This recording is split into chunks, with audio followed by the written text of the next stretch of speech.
Good morning, members. Good morning, everybody. We've got some technologies for feedback here.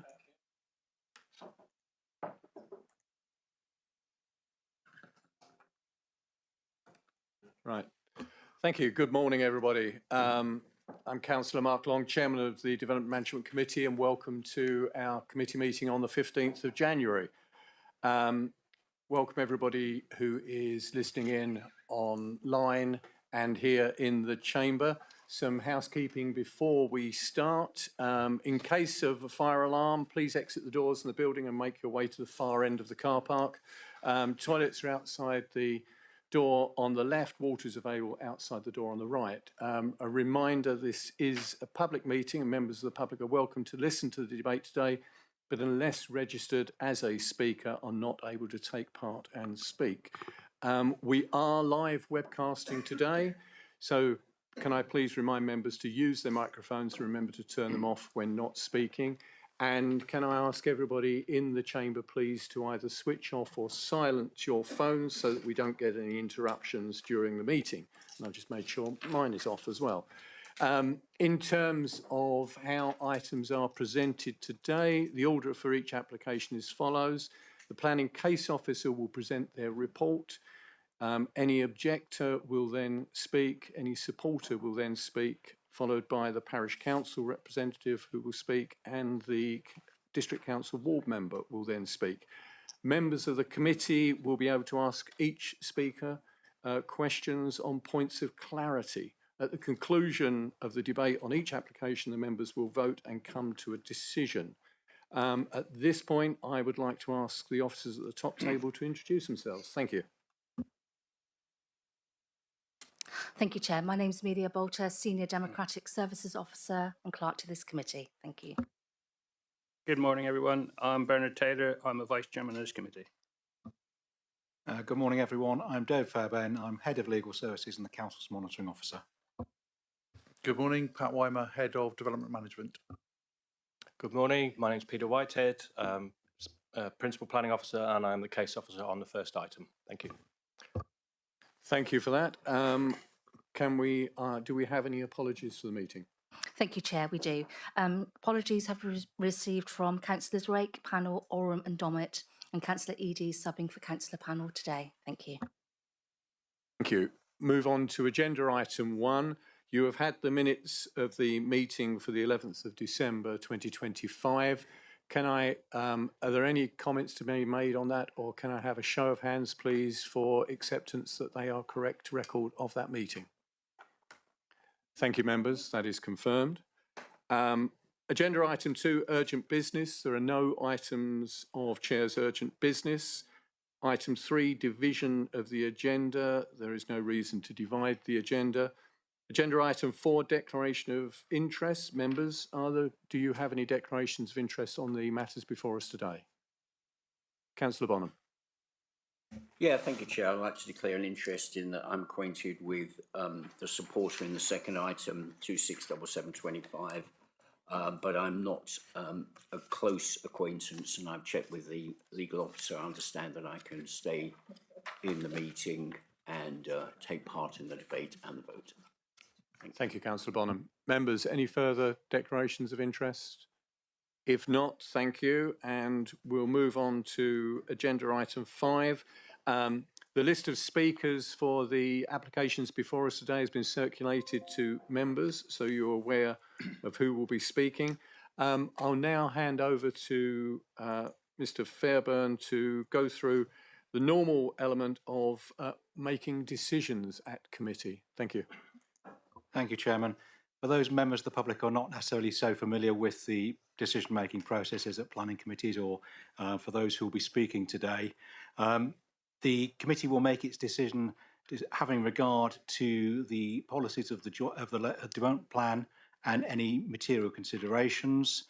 The development plan is the joint local plan and any made neighbourhood plan, and the decisions will be made in accordance with the development plan read as a whole, unless material considerations suggest otherwise.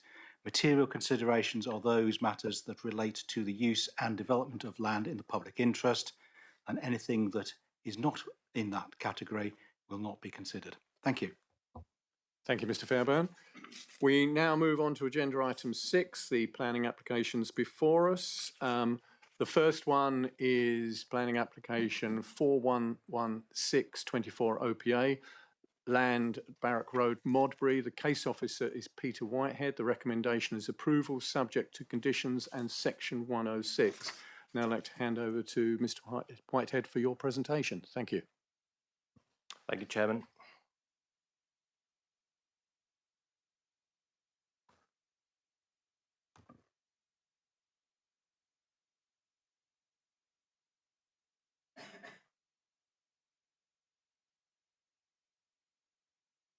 Thank you. So this is an outline application for 75 dwellings and all other associated development, with all matters reserved apart from access.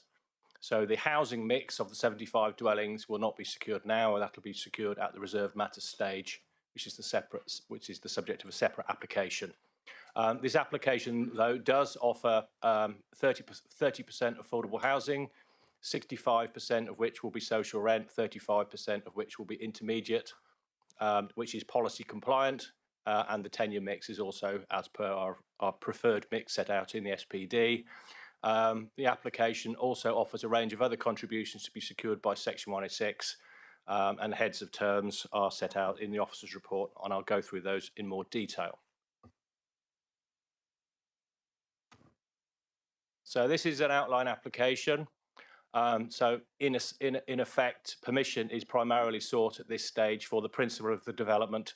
Is this an appropriate location for the development, and can the site comfortably accommodate 75 dwellings and the associated infrastructure? The means of access is the only matter of detail for consideration at this stage. The other matters of detail, being layout, appearance, scale and landscaping, are reserved and are not for consideration at this outline stage. As noted, they will be considered via a separate application for the approval of reserved matters in due course. So this is the location of the site. It's on the northwest corner of Modbury.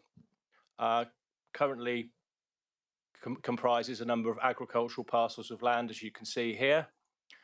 In terms of orientation, Barrack Road lies to the east, and that threads out to the north towards Ermington. The site adjoins the earlier phases of the Palm Cross estate developed by Bloor Homes to the south. Higher Green Park is immediately adjoining the south of the red line there, and I'll show some photographs in a minute.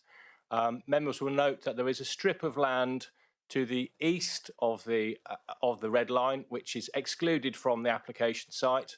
That is to be retained by the landowner and will be retained in agricultural use. I can explain the logic behind that as I go through the presentation, but that is excluded from the application site. All of the land to the west and to the north is agricultural. I'll show some photographs, but you will note that the land falls quite significantly from the north. The northernmost field parcel is quite elevated, and that's appreciated from views around the town, and the site slopes down from the east broadly towards the west. So this is the northernmost field parcel. There's an old rubble stone wall there which is listed, forms part of a Napoleonic barracks. I'll show you the more detail in a minute, but there's the gate access there which leads to the leisure centre on the opposite side of the road, and part and parcel of the application is the widening of that access to provide for a cycleway and footway through the site, and then offers an opportunity to reach the leisure centre. This is looking out onto Barrack Road from that northeast corner of the site. Again, you can see the rubble stone wall, and the access to the leisure centre is just on your left, just off this photograph. This is looking south from the access to the northeast corner, and you can just pick out across the fields. The fields in the foreground are all part of the application site, and you can pick out Palms Cross Estate in the middle distance there. Again, this is from the same field. On the left-hand side, you can pick out bungalows, which are on the northeast corner of Modbury, and again, to the right-hand side of the photograph, the more modern development of Palms Cross. And again, in this shot particularly, you can pick out the fact that the field is falling to the west. This is taken from, if I can just show you, go back to that. So if you just pick out to the western side of the application site, there is a grey building, which is quite a useful landmark. In the photograph I've just shown you, I'm standing by that, and gives you context. So that is looking again back towards the Palms Cross development from that gateway, and again from the same point, that's looking back across the fields up towards Barrack Road, and you can see the undulating topography of the site. This is from Barrack Road, looking along the line of bungalows. This is again a similar view, looking towards the existing development from the central field of the application site. This is closer, again looking at Palms Cross, and this is at Wakeham Farm, where as I say, there's a strip of land to be excluded from the application site, and I'm standing in it in effect. And again, this from the same position, standing in the strip of land which is not part of the application site, but is currently part of that field, looking towards Palms Cross. And this is where we were standing on the site visit earlier in the week. This is within the public open space by the attenuation pond for the last phase of the development, looking northwards into the application site. Again, you can pick up the grey building on the almost on the horizon. Similar shot, and again a similar shot from roughly the same position, looking across the site. And this is from Higher Green Park, the most recently developed phase of the development, looking into the application site and close to the proposed means of access, which I'll explain more about in a minute. So this is the wider site context. The fields which are part of the application site are shown in brown here. It's just a stubble, I guess, so you can pick them out quite easily. There's a strip of land in the earlier phase of the development, which is also excluded from the development, which you can see just there, and you can appreciate perhaps that the development is going to continue that with a strip of land excluded from the development, which will be retained in agricultural use along the boundary with Barrack Road. You can see on this slide the leisure centre is identified to the northeast corner of the site, Modbury Association of Recreation Sport. You can also pick out, perhaps or perhaps not on this, that there is the primary school is also at the southern end of Barrack Road. A wider context then, so as I say, the site is located in the northwest corner of Modbury. Land which forms the South Devon National Landscape lies to the south on the opposite side of the A379, and Dartmoor National Park lies off the slide some way to the north. So the site is not in a designated landscape, which is obviously to note. So a number of key issues as set out in the report, and I'll try and go through all of these in a little bit of detail as part of my presentation. So principle then, first of all. So obviously the JLP with regard to housing distributes housing and all development in accordance with the established settlement hierarchy. Modbury is a tier 2 settlement, not one of the main towns. It's a small town with a reasonable range of shops and supporting facilities. This is the current JLP, and the JLP allocated 3 sites for housing development and mixed development. So the 2 brown ones there are residential, and the blue one was mixed residential and employment. TTV 2412 and TTV 2414 have both been developed. They are the first two phases of Blore Homes, Palms Cross Estate. TTV 2413 is Pen Park, which is still allocated in the JLP and has been subject to an application, but that has not gained planning permission yet for access issues.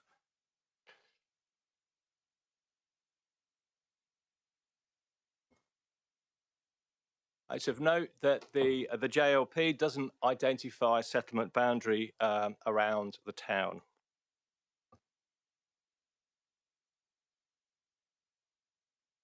So this then is the Modbury Neighbourhood Plan, which was made in 2023. This does identify a settlement boundary around the town, which is obviously of some note. And this wraps around the outside of the three JLP allocations, which you can see in pink, but excludes the application site, which is currently before us. That land is shown to the north of the pink, if you can pick that out, and effectively lies outside but adjoins the settlement boundary. So with regard to that, the application site would be considered to lie in the countryside.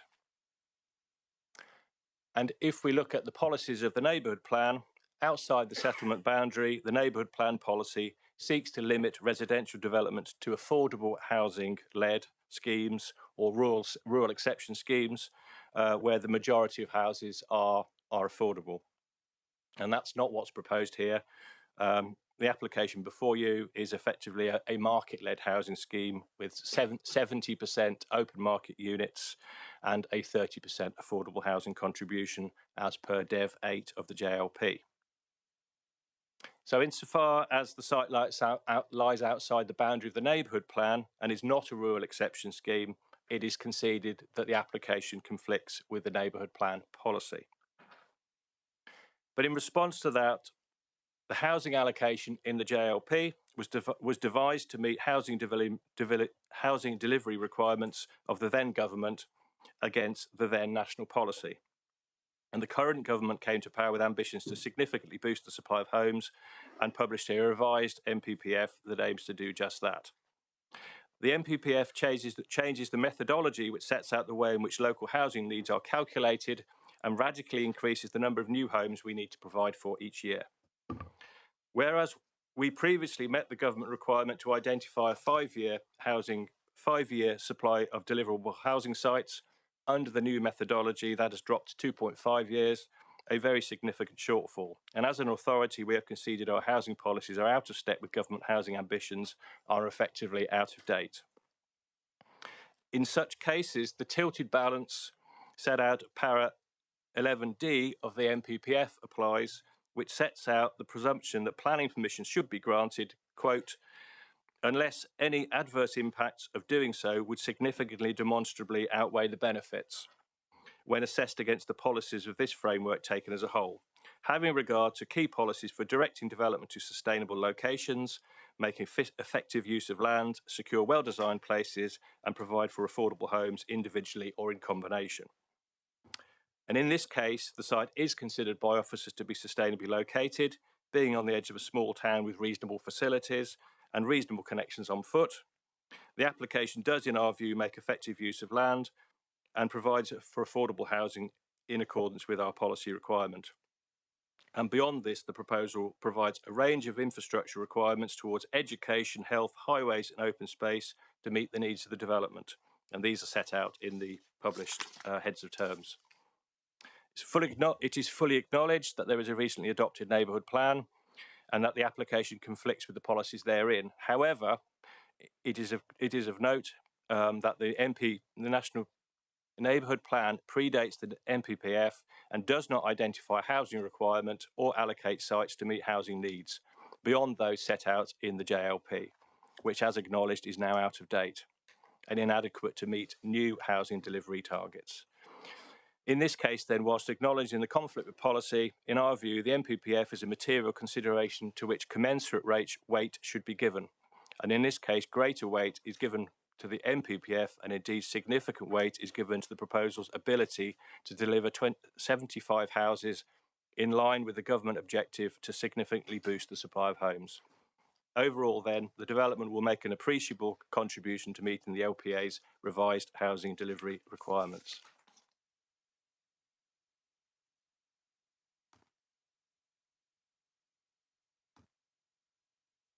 So moving on then to consider other matters, means of access and highways.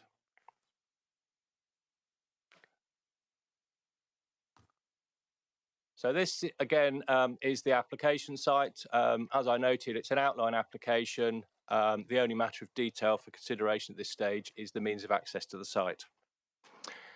There are 3 accesses proposed, 2 off Higher Green Park to the south, which I've ringed roughly in red, and 1, as I say, to the northeast onto Barracks Road, close to its junction with Barracks Hill.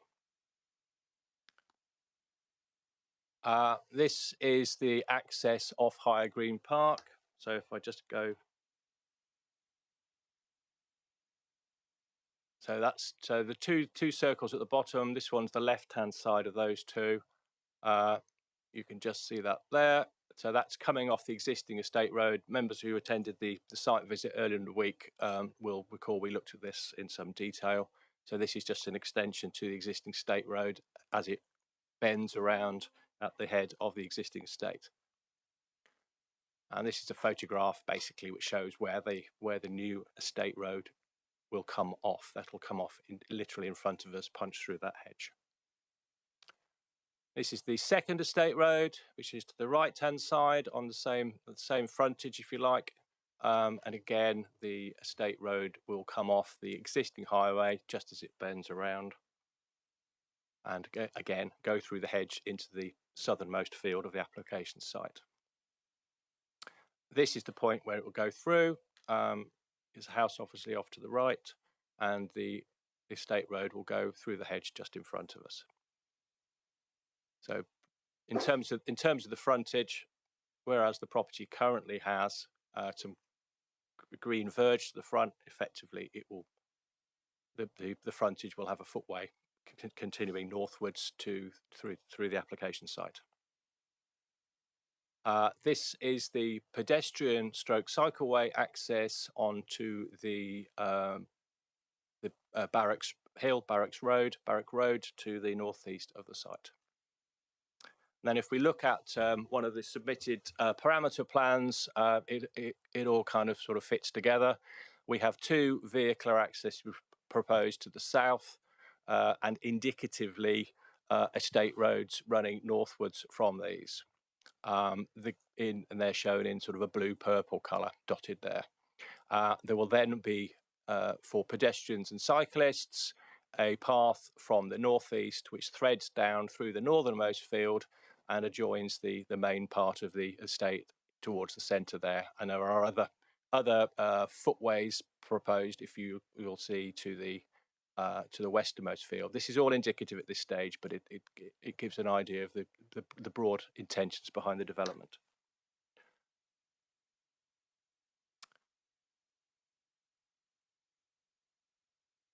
So it's acknowledged that a number of letters of representation raise concerns about the use of Lanviac Way to the south there to access the site. Members who came on the site visit, so you will remember that obviously vehicular access off the A379. We got to the site and parked at the northern end of the sort of the light brown there. That is the existing Palms Cross estate, and the field to the north where it says Devon, that is the application site. So all vehicular traffic associated with the proposed development will be routed through this junction where it says the A379, through the existing estate, and then through the proposed estate roads, which I've just shown you the junctions of. One of the key objections, I think, from local residents to the application is that the proposal includes vehicular access for the 75 dwellings to be routed through the existing estate and through the junction of the 379 at Lanviac Way, but also that construction traffic will also be routed through through the same route through Lanviac Way and through the existing estate. and concerns are raised certainly in many representations to cars parking on the street, children out playing, and other hazards and concerns therefore related to the construction process. This has been raised with the highways officer, but he raises no objection to the proposed use of Llanviet Way, certainly for the construction process or indeed the long-term use to serve the estate. But he does recommend the imposition of a condition to secure an appropriate construction management plan. There is one on file, one was submitted with the application, but it's very, very limited in its scope. And we would certainly be looking for a far more detailed construction management plan to manage construction traffic. Just looking back again at this slide, it is of note that the existing estate, the light brown colour, it's already covered by a Section 38 agreement. It is not currently adopted highway, but generally a Section 38 agreement is agreed and paves the way for the estate to be adopted as highways maintainable at public expense, and indicates that the roads have been built to or designed to an appropriate standard in that regard.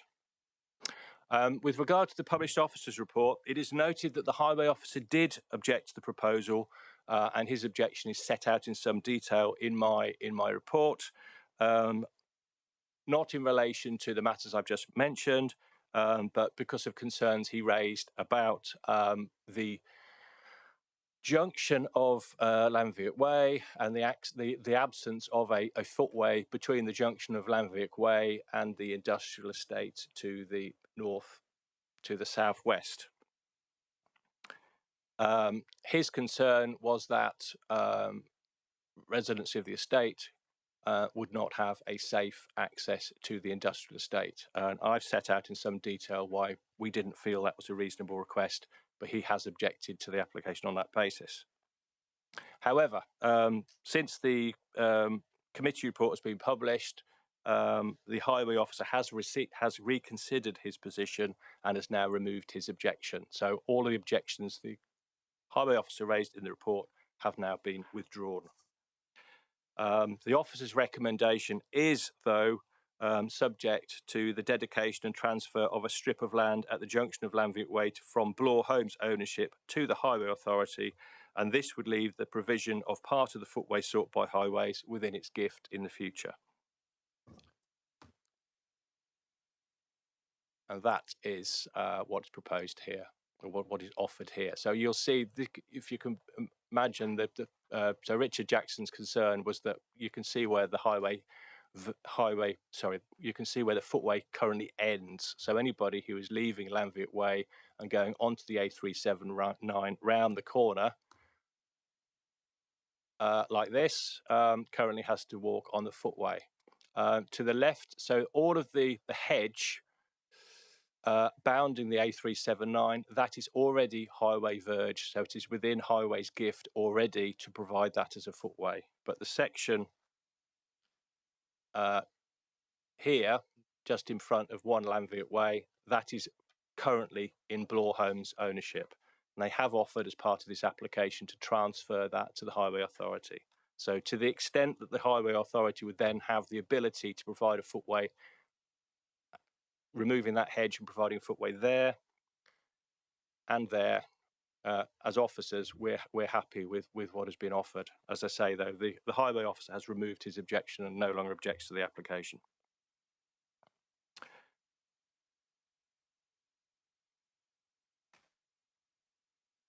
And that's another slide.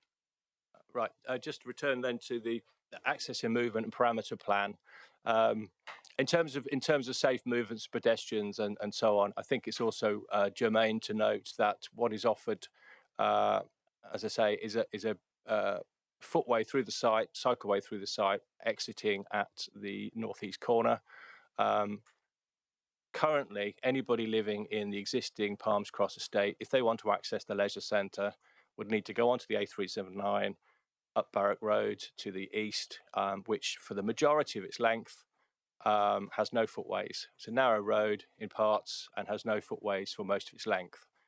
So certainly from our perspective, by offering a footway, cycleway to the northeast, which connects to the leisure centre, again, that's quite a significant benefit in connectability terms and in terms of providing safe routes for pedestrians.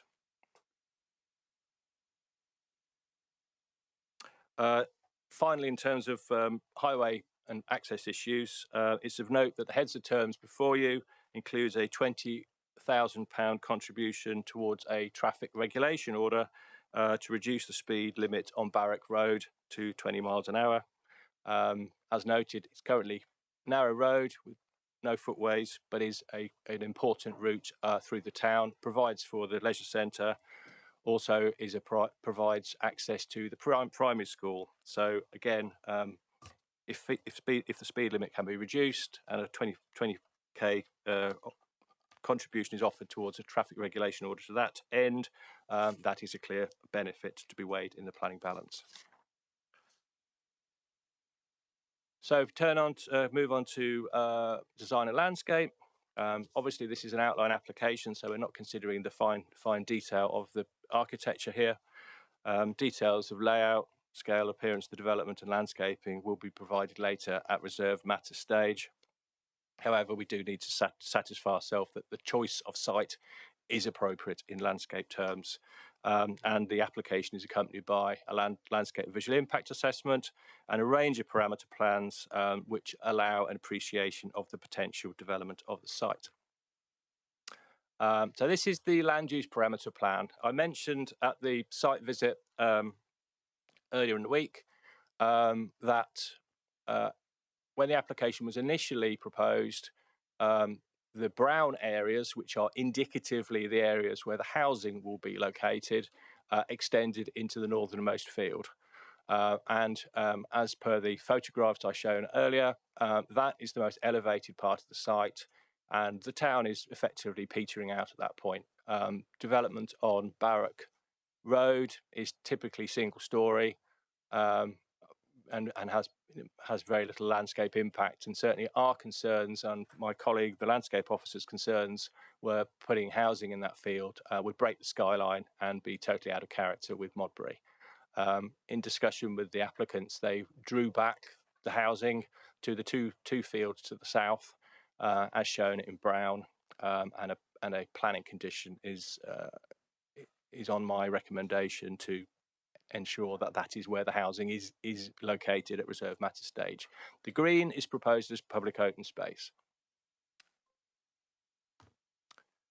And this builds on what I've just shown you, certainly with regards to the public open space. These are indicative, but again, indicate a way in which the site could come forward. Northernmost field is shown as public open space. Westernmost field, pretty much as per the earlier phase of Palms Cross, is shown with attenuation basins for surface water drainage, but also in this particular case shows considerable planting and a community woodland. And you will have picked up from the committee report that one of the aspirations of the neighbourhood plan is to provide a necklace of woodlands around the periphery of Modbury, and this would contribute to that. Also here you can see that the majority of existing hedges will be retained, with the exception of areas which where the accesses are proposed to the south. Considerable new hedging is proposed, certainly to the eastern boundary, where the strip of land is to be excluded from the site. There's a new hedge to go along there. And there are various other stretches of hedging to be secured as well, which are both obviously important from a landscape point of view, but also from a biodiversity net gain point of view as well. So again, indicative landscape strategy, which pretty much follows what we've just seen, and an indicative master plan, which draws everything together. This is a building height parameter plan, which indicates that the height of the dwellings in effect. The current Palms Cross development is a mixture of 2.5 and 2-storey dwellings, 2.5 being sort of dwellings with dormer windows in the roofs, that kind of thing. And what is indicated here is pretty much the same scale of dwellings, and certainly the design and access statement that's before us indicates that the overall palette of materials, the house types, etc., will likely follow what has been approved and built out in the earlier phases.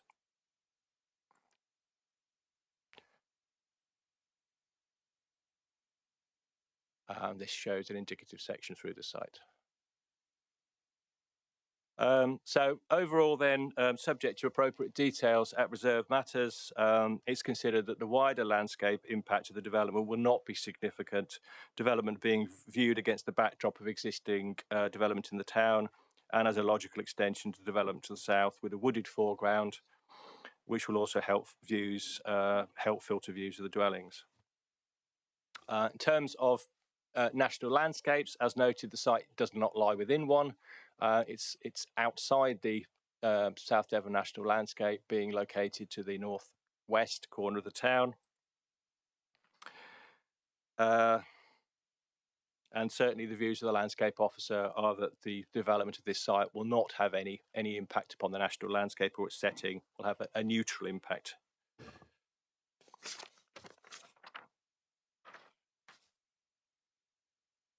So then just to quickly go through the remaining issues. So impact upon B&V farmland. I'll go through the issues that are identified in red here. Impact upon B&V farmland. So members will know that farmland is graded into grades 1, 2, 3, 4 and 5. And grades 1, 2 and 3A are best and most versatile farmland. And the policies of the JLP and the general thrust of the NPPF is that we should be trying to protect the most valuable and the most productive farmland. Policy SPT1 of the JLP seeks a sustainable environment where the best and most versatile farmland is protected for agricultural use. And policies TTV 26 and Dev 2 also refer to BNG. So in the context of the current application, the most northerly field, so the field to the north there, which is shown as public open space, is grade 3A. So it is best and most versatile farmland. The rest of the site, the location of the houses and the public open space to the west is all grade 3B. So whilst no housing is proposed on the northernmost field, the plans indicate the use of it will be public open space, as I say. It will not though be available for agricultural use anymore. So it will be lost. It will not be protected for agricultural use, to quote SPT1. And in this regard, the application does conflict with SPT1. I've set out in the officer's report some mitigating factors in terms of the fact that in the South Hams, we have a considerable amount of grade 3 land, so it stands to reason that we would have more grade 3A land perhaps than other places. So grade 3A land is not arguably a scarce resource. What we're also looking at here is potentially a large area of public open space. As our OSSR officer has indicated, what is offered is a greater area of public open space than would be required by policy to meet the needs of 75 dwellings. And that area of public open space will have wider application, being of benefit to the wider community. There is also the benefit of providing a footpath through the site, which again has benefits for pedestrians in reaching the leisure centre and providing safe pedestrian access. So there is a policy conflict with the use of the land or the loss of the land to agriculture, but that needs to be weighed against some possible benefits as well.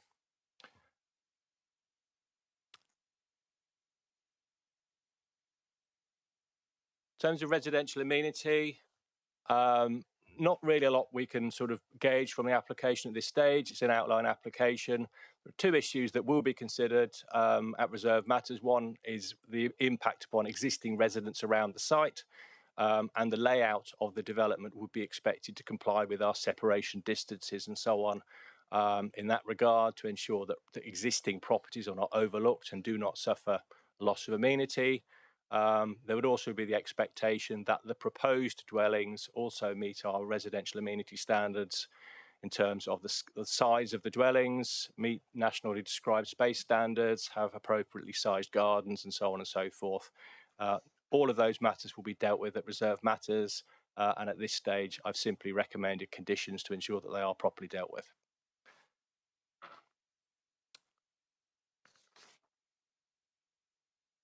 Moving on to ecology and biodiversity net gain. Site lies outside any nature designation, but within the South Hams SAC landscape connectivity zone for greater horseshoe bats. Site is also within the zone of influence for new residents with regard to the recreational impacts on the Plymouth Sound and Estuaries European Marine Site. Members will note from the committee report that there's no objection from Devon County Council Ecology, subject to a number of conditions which are tied up in the officer's recommendation. With regard to bats in particular, a condition is recommended to secure an appropriate lighting strategy, which ensures that the site boundaries function as dark corridors. With regard to the Tamar EMS, recommendation seeks to secure a financial contribution per dwelling to cover the recreational impacts upon the Tamar EMS. And members will recognise that this is a standard procedure for applications within the relevant catchment zone that offer new residential development. And this will be secured by the Section 106 agreement. With regard to biodiversity net gain, submitted biodiversity metric assessment indicates that a 10% net gain in biodiversity is achievable, both in terms of area and linear units meaning hedges in this context, and county ecologist is content with the details provided to date. BNG is anticipated in this case to provide for replacement hedgerows, as well as broadleaved woodland planting, and I refer to the aspiration to provide a community woodland to the west of the site, which is indicated on some of the parameter plans. Further details will be secured at Reserve Matter stage with the provision and maintenance of the habitat secured by condition and Section 106. Just a few things to wrap up with. So heritage, as I mentioned in the presentation and showed you on some of the slides, the barrack wall to the northeast corner of the site is listed. There is no objection from the heritage officer, does not consider the setting of it will be harmed by the proposed development. With regard to other heritage assets, investigations have identified archaeological assets below ground, which are believed to comprise remnants of a late Bronze Age or Iron Age settlement. County archaeologist has considered some detailed reports, trial trenching investigations, etc., that have been carried out to date by the applicants. He doesn't consider the significance of these sufficient to preclude development of the site, but recommends conditions to ensure a programme of archaeological work is agreed and that reports and analysis of finds is provided to the LPA and is then archived. Low carbon development, obviously members are aware of our policies in this particular case, DEV 32 and the Climate Emergency Planning Statement. Again, it's an outline planning application. The application is accompanied by an energy statement that indicates various ways in which the requirements of DEV 32 can be met. And at this stage, a condition is recommended to ensure those details are provided at Reserve Matter stage. With regard finally to drainage and flood risk and sewage issues, again, it's an outline application. There is a conceptual drainage strategy and details as part of the application and flood risk assessment, which has been assessed by the county LLFA. Again, they have raised no objection subject to a condition and appropriate details will be provided at Reserve Matter stage. One of the points picked up in letters of representation is the capacity of the sewage works to deal with an additional 75 dwellings. We have had some communication from South West Water in this regard, and they are quite happy that there is scope, that there is capacity in the current water treatment works, sewage works, for the additional load from 75 dwellings. Again, that is ticked off as far as they're concerned. So late representations. Just a couple to go through. But so first of all, DCC Highways, as per the committee report, there was a detailed objection from DCC Highways relating to issues relating to a requested financial contribution for off-site works at the junction of Lanvick Way, which has been resolved. Highways have effectively withdrawn their objection. I can read out their response in more detail, but as I say, there is no objection now from DCC Highways on that regard. 2 late letters have been received from the South Hams Society since the publication of the committee report. The first reiterates earlier concerns regarding the capacity of the sewage treatment works and refers to discharges of sewage into the River Erm. As I've just noted, South West Water has been consulted as far as they're concerned that there is adequate capacity to accommodate the development. The letter also refers to the inefficient use of land, given a strip of agricultural land is left over, as you will remember, to the east side of this site. In the view of the South Hams Society, this makes the use of the land inefficient because this strip of land will be left over and is effectively unsuitable for continued agricultural use. I think it's worth noting that that strip of land has been left in order to preserve the outlook from the dwellings on Barrack Road, which currently enjoy a view over Dartmoor in the distance. And by leaving this little cordon sanitaire, if you will, this strip, because of the fact the site falls to the west, they will still maintain views from their windows towards the middle distance of Dartmoor.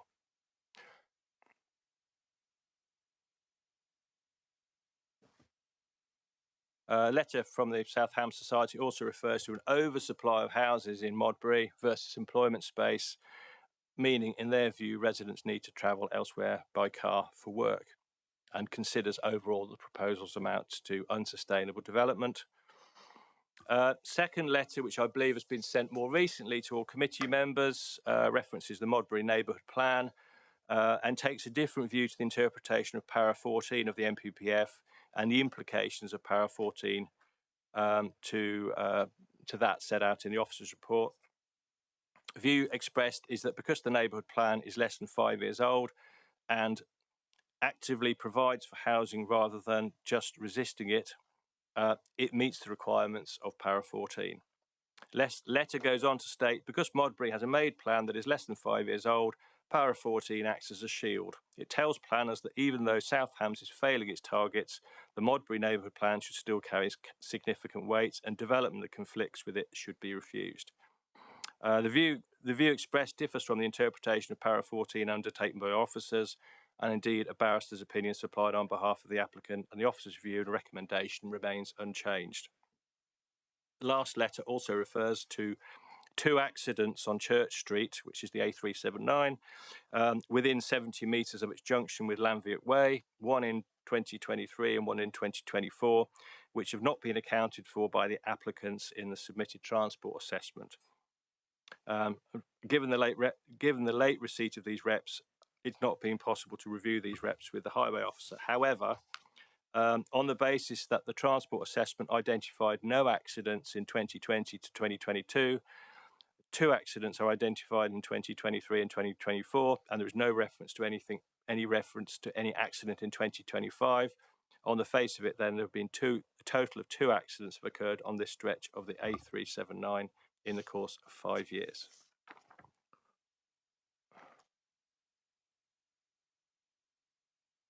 These are the scans provided in the South Hams Society, which indicate the location of the 2 accidents. One is green, which is close to the Lanvick Way, is underneath where the text is, but it's close to the junction, and the blue one is slightly further away, which is there.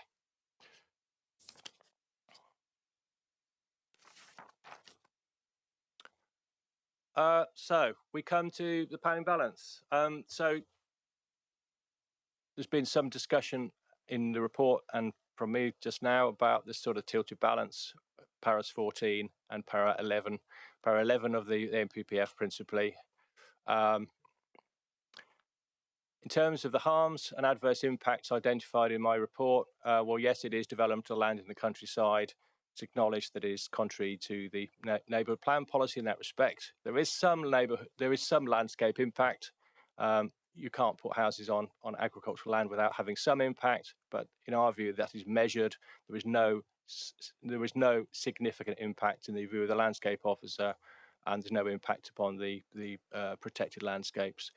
There is the loss of a grade 3A piece of land to agriculture, but it will be retained as public open space. It will not be developed with houses. It will be left open and still planted, and we'll have a public footpath through it to the leisure centre. So there is some mitigation in our view.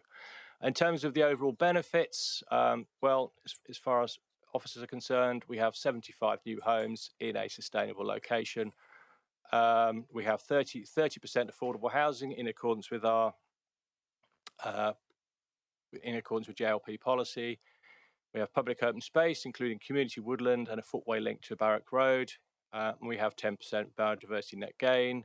We have a traffic regulation order, which is offering to reduce speed limits on Barrack Road to 20 miles per hour, which will be the benefit to all residents of Modbury.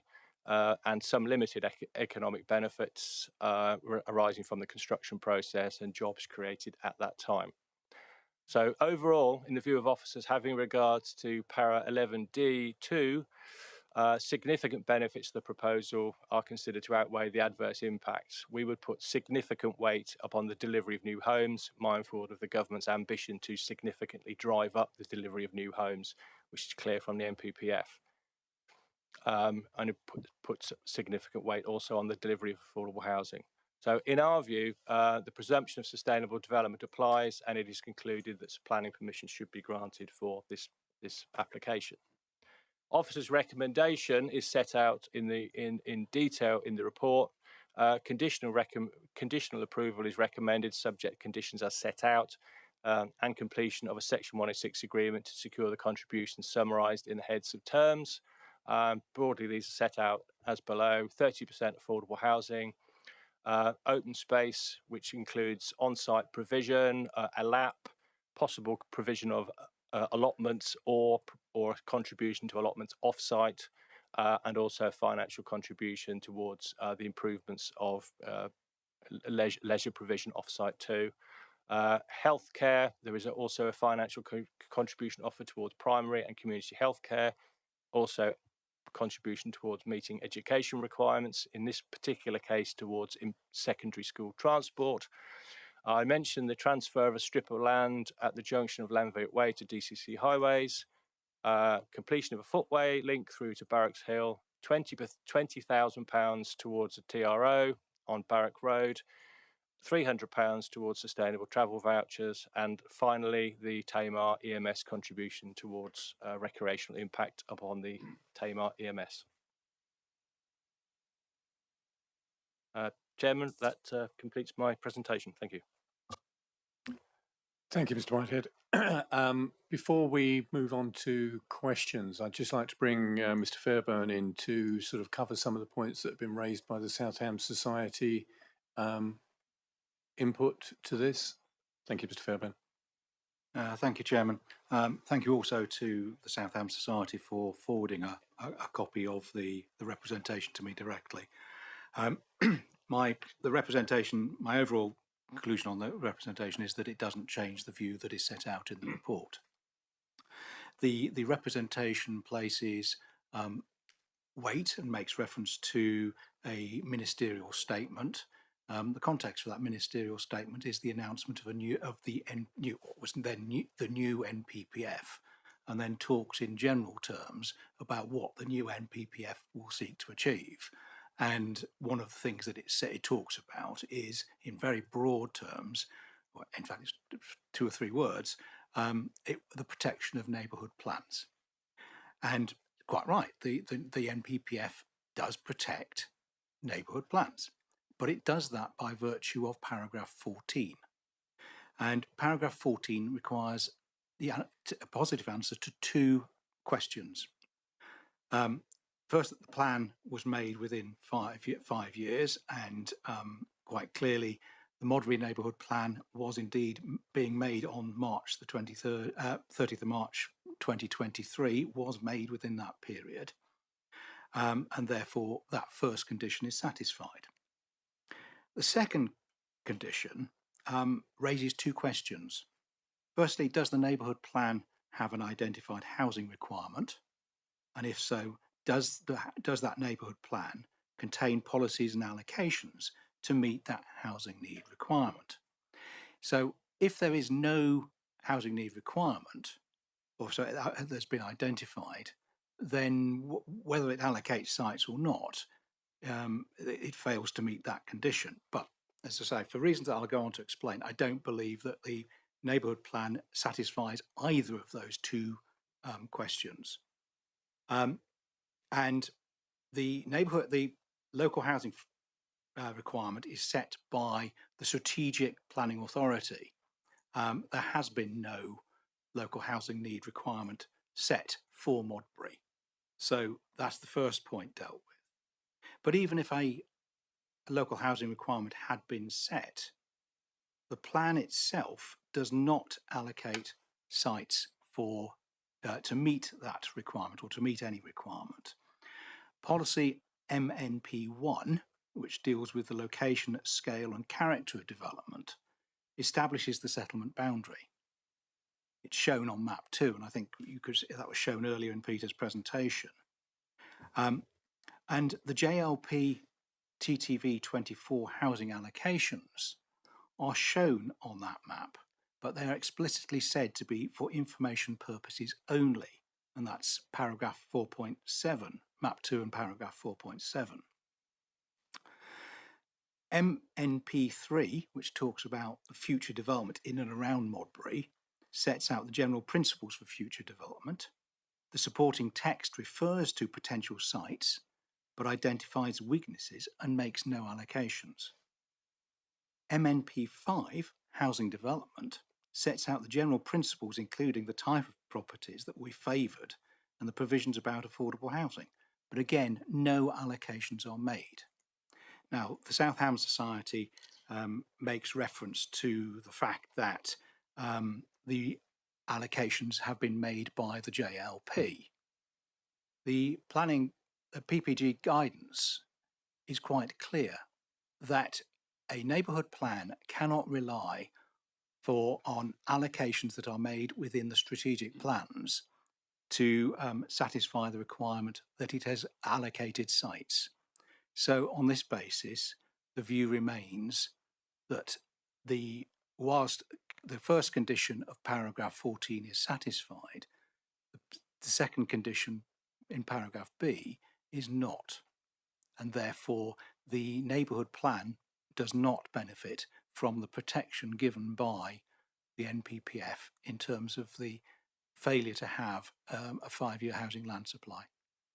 Chairman, Mr. Baker is also online, and I don't know whether he wants to add anything to that. Yes, we do have Phil Baker, our strategic planning manager, online, who may wish to come in at this point. Thank you, Phil. Thank you, Chair, and thank you, David. I concur with the position that David has just outlined to you. Officers did seek to interpret paragraph 14 in a number of ways that would secure additional weight and benefit by applying the neighbourhood plan policies.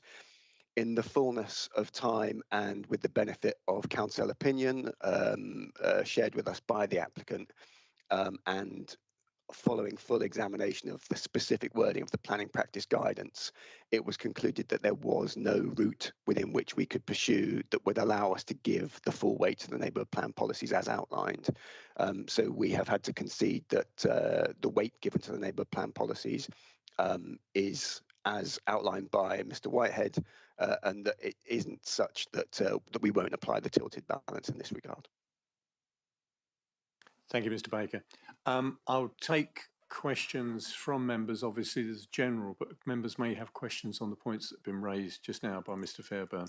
So, Councillor Councillor Taylor first and then Councillor Hodgson. Yes, I don't think it's for Mr Fairbairn particularly, it's for the planning officer. So do you want me to wait and deal with that? If you can. Councillor Hodgson?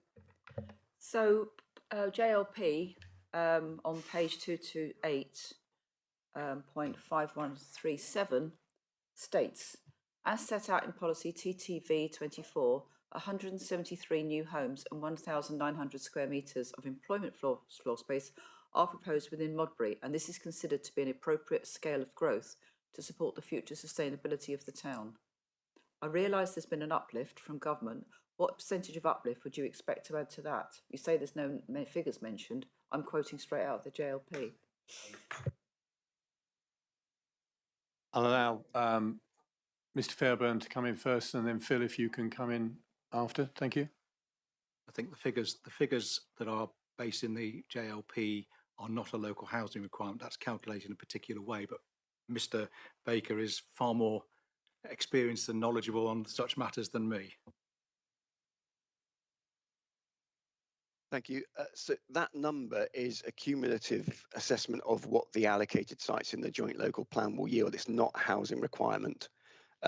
Additionally, even if that number were considered to be a housing requirement, that number wasn't effectively dealt with by the neighbourhood plan by way of actually allocating additional sites beyond which the joint local plan has identified. So there is no requirement figure. And it's unfortunate. As I said, we did seek to pursue every avenue that we could to retain the integrity of the policies in the neighbourhood plan as written, but there is nothing available to us to do that, and there is nothing available to us that would allow protection under paragraph 14 of the NPPF. Thank you, So Mr if I may Baker. just come back, the three allocated sites in Modbury, 92 at Palm, west of Palm something, Penn Park 40 housing, and west of Barracks Road 40. That's 172 in total, of which currently, as far as I understand it, 133 have been delivered. That leaves an outstanding 39. But that number, 172, ties very neatly in all bar one with that point I just read out about from the JLP. So quite frankly, I mean, if this can't hold some weight, and if we can't even understand, maybe if there's, okay, the government has given an uplift, if we can't just apply that through at some kind of, I don't know, metric, I mean, quite frankly, from my point of view, you might as well put the JLP in the bin. I mean, I've understood that really. If it tied in with neighbourhood plans, then what strength have we got? We're just going to be centrally organised on every application that comes in, because these surely have weight. That was 2019 JLP, 2023 this Modbury neighbourhood plan. That's all I have to say. Mr Baker, do you wish to come back on that? I would argue that we should not put the JLP in the bin. However, the housing numbers that are expressed in the JLP, that firstly, they're not a ceiling. At the point in time when the JLP was written, that was an expression of how we felt we needed to manage to manage development to meet the future needs of the town. That has changed. As has been outlined by the case officer, the housing land supply position has changed. So any numbers that were written into the JLP needs to be given much less weight, given that there is clear emphasis from government that we need to boost the supply of housing across the plan area, not just in Modbury. Thank you. Councillor Allen, is it on this particular topic, not the other? Okay, thank you. Thank you. Just to clarify, because obviously this is all quite confusing and also for people who might be watching in. So what we're saying here is that because the neighbourhood plan had allocated sites, but they didn't conform to a housing need, they no longer have the weight that we thought they did. And does this apply to other neighbourhood plans? Which neighbourhood plans have gone through some sort of allocated need process? Because, for example, in Totnes, I thought we had sites allocated. I thought they confirmed to need that we were given at the time when we were creating the neighbourhood plan. Doesn't this put in jeopardy all neighbourhood plans? Mr Baker.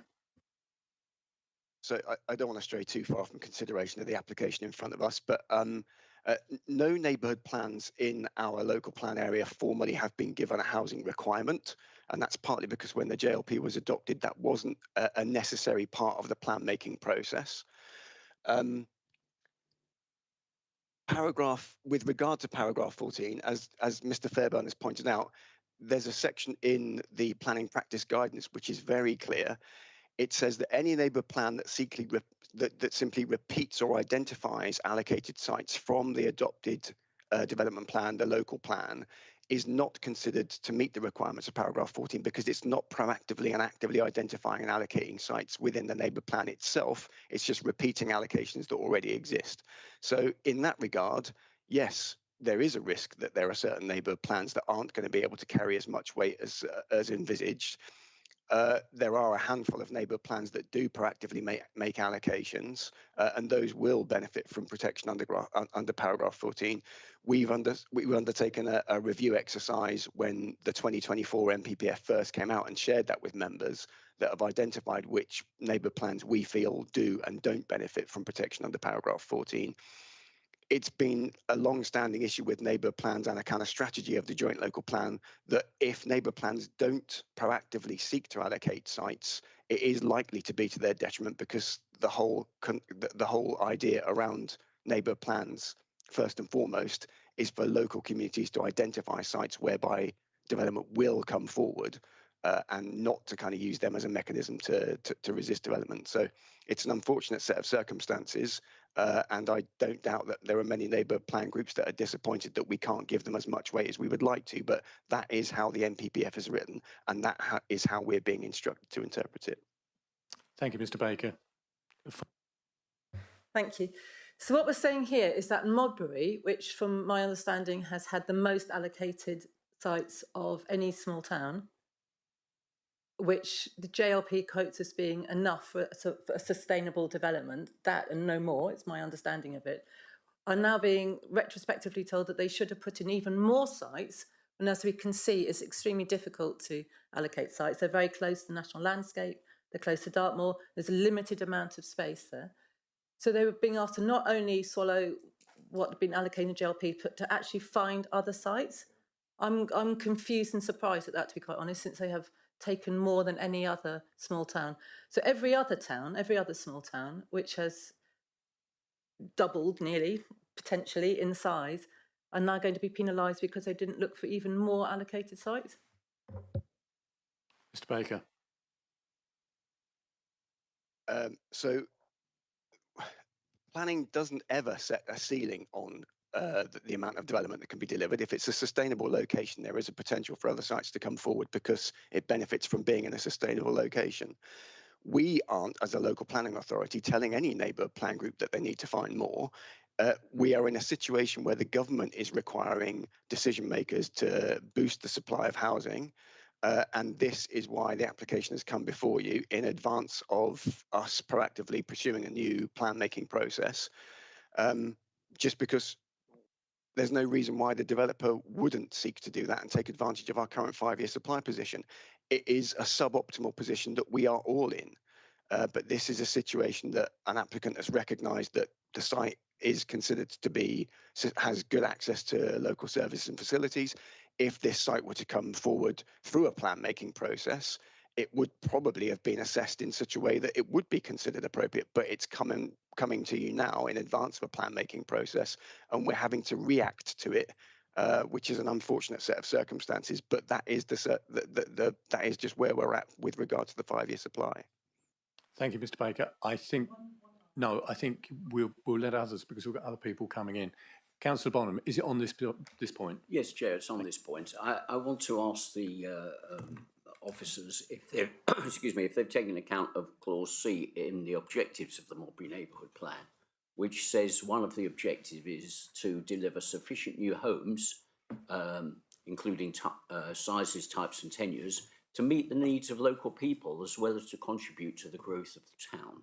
Now, I accept that maybe there's no figures there, but I think we also hear that there's no facility for towns to provide a housing needs analysis. So I think we also heard from Peter that even if they had done that, the new objectives that we've been given by the government, if I understand correctly, Peter, what you said earlier, the new objectives of the government would make those previous housing allocation numbers irrelevant because there'd be an uplift. So What I'm trying to understand is this point valid? And even if it is valid, is it overturned by the new allocation numbers that we've been asked to meet? Because if that's so, then probably, as my previous colleague mentioned, I don't see any point in neighbourhood plans, and I'm a bit struggling to see how we take them into account. Either Mr. Whitehead or Mr. Baker to come in on that to respond. Mr. Baker. Yes, thank you. There are policies within the joint local plan that we can still give weight to and that still accord with the adopted NPPF. And they are and do cover things like housing mix, size, type and tenure. I would expect those to be still covered by a condition whereby we can consider those matters at or through a reserved matters application in due course. So there are still aspects of the neighbourhood plan, the things that it seeks to achieve, that accord with both the joint local plan policies and the NPPF, and we will continue to pursue those and ensure that we can secure those outcomes. There are just other aspects of it, the kind of higher level principles that unfortunately there are certain things where our hands are tied, but there are certainly qualitative policies that we will apply with sufficient amount of weight and expect those to be met by the developer in due course. Thank you, Mr. Baker. Councillor Bonham, a supplementary on a Well, it's just, it's not really supplementary, it's a repeat of my question, if I may, Chair, which is to say, have officers taken account of the phrase in paragraph C of the objectives of the Modbury Neighbourhood Plan? And I'll just make it shorter: to deliver sufficient new homes, ... to meet the needs of local people as well as to contribute to the growth of the town. I read that as a needs analysis in broad terms. Mr. Whitehead. Sorry. Mr. Baker, do you want to come in first? Just from a plan making point of view, an objective in a neighbourhood plan is not a policy. So even if we could give the neighbourhood plan full weight, that as written would not be, the application would not be judged against that as an objective rather than a policy. Thank you, Mr. Whitehead. Yeah, briefly, Chairman, just to come back in. I mean, Mr. Baker has obviously commented on the numbers of houses and the situation we find ourselves in with the new NPPF. But in terms of housing mix and local needs, as noted, it's an outline application. We don't know the housing mix at this stage, but a condition is recommended, as would be recommended in any such application, that an appropriate housing mix be provided at reserved matter stage. We have a policy Dev 8 which covers that. So we would be seeking a mix of houses to meet local needs in terms of the size of units and so on and so forth. The officer's recommendation is also subject to 30% affordable housing, and that affordable housing again would be geared to meet local needs, so needs arising from the existing population of this parish primarily, in terms of social rent and intermediate housing. So in that sense, the proposal will meet local housing needs, both for general market housing and affordable housing. Thank you. Thank you, Mr. Whitehead. I have Councillor Taylor who has a question on this point. Yeah, just to clarification really, how is housing need decided? And I mean, if you look at somewhere like Modbury, there's very little employment. There's no new employment buildings there to pick up extra people. And there was a high proportion of Palm Cross that was sold outside or let outside of Modbury. So how do we decide what is a housing need?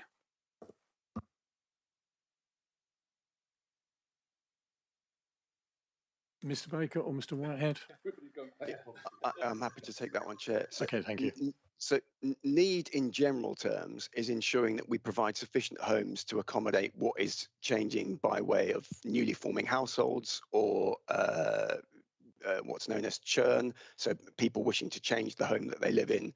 It's not precise, it's not defined in terms of a single number. It's ensuring that we can allow and accommodate for changes in the characteristics of the local population.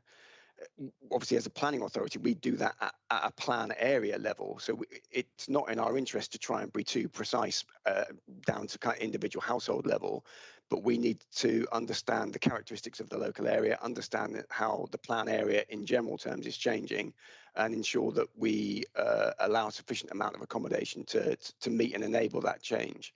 So it's not a specific figure. and neither is it a minimum. So, you know, that's why we're expected to identify a range of sites that will deliver a range of size types and tenures to meet a range of needs. It's not a single figure as such. Thank you, Mr. Baker.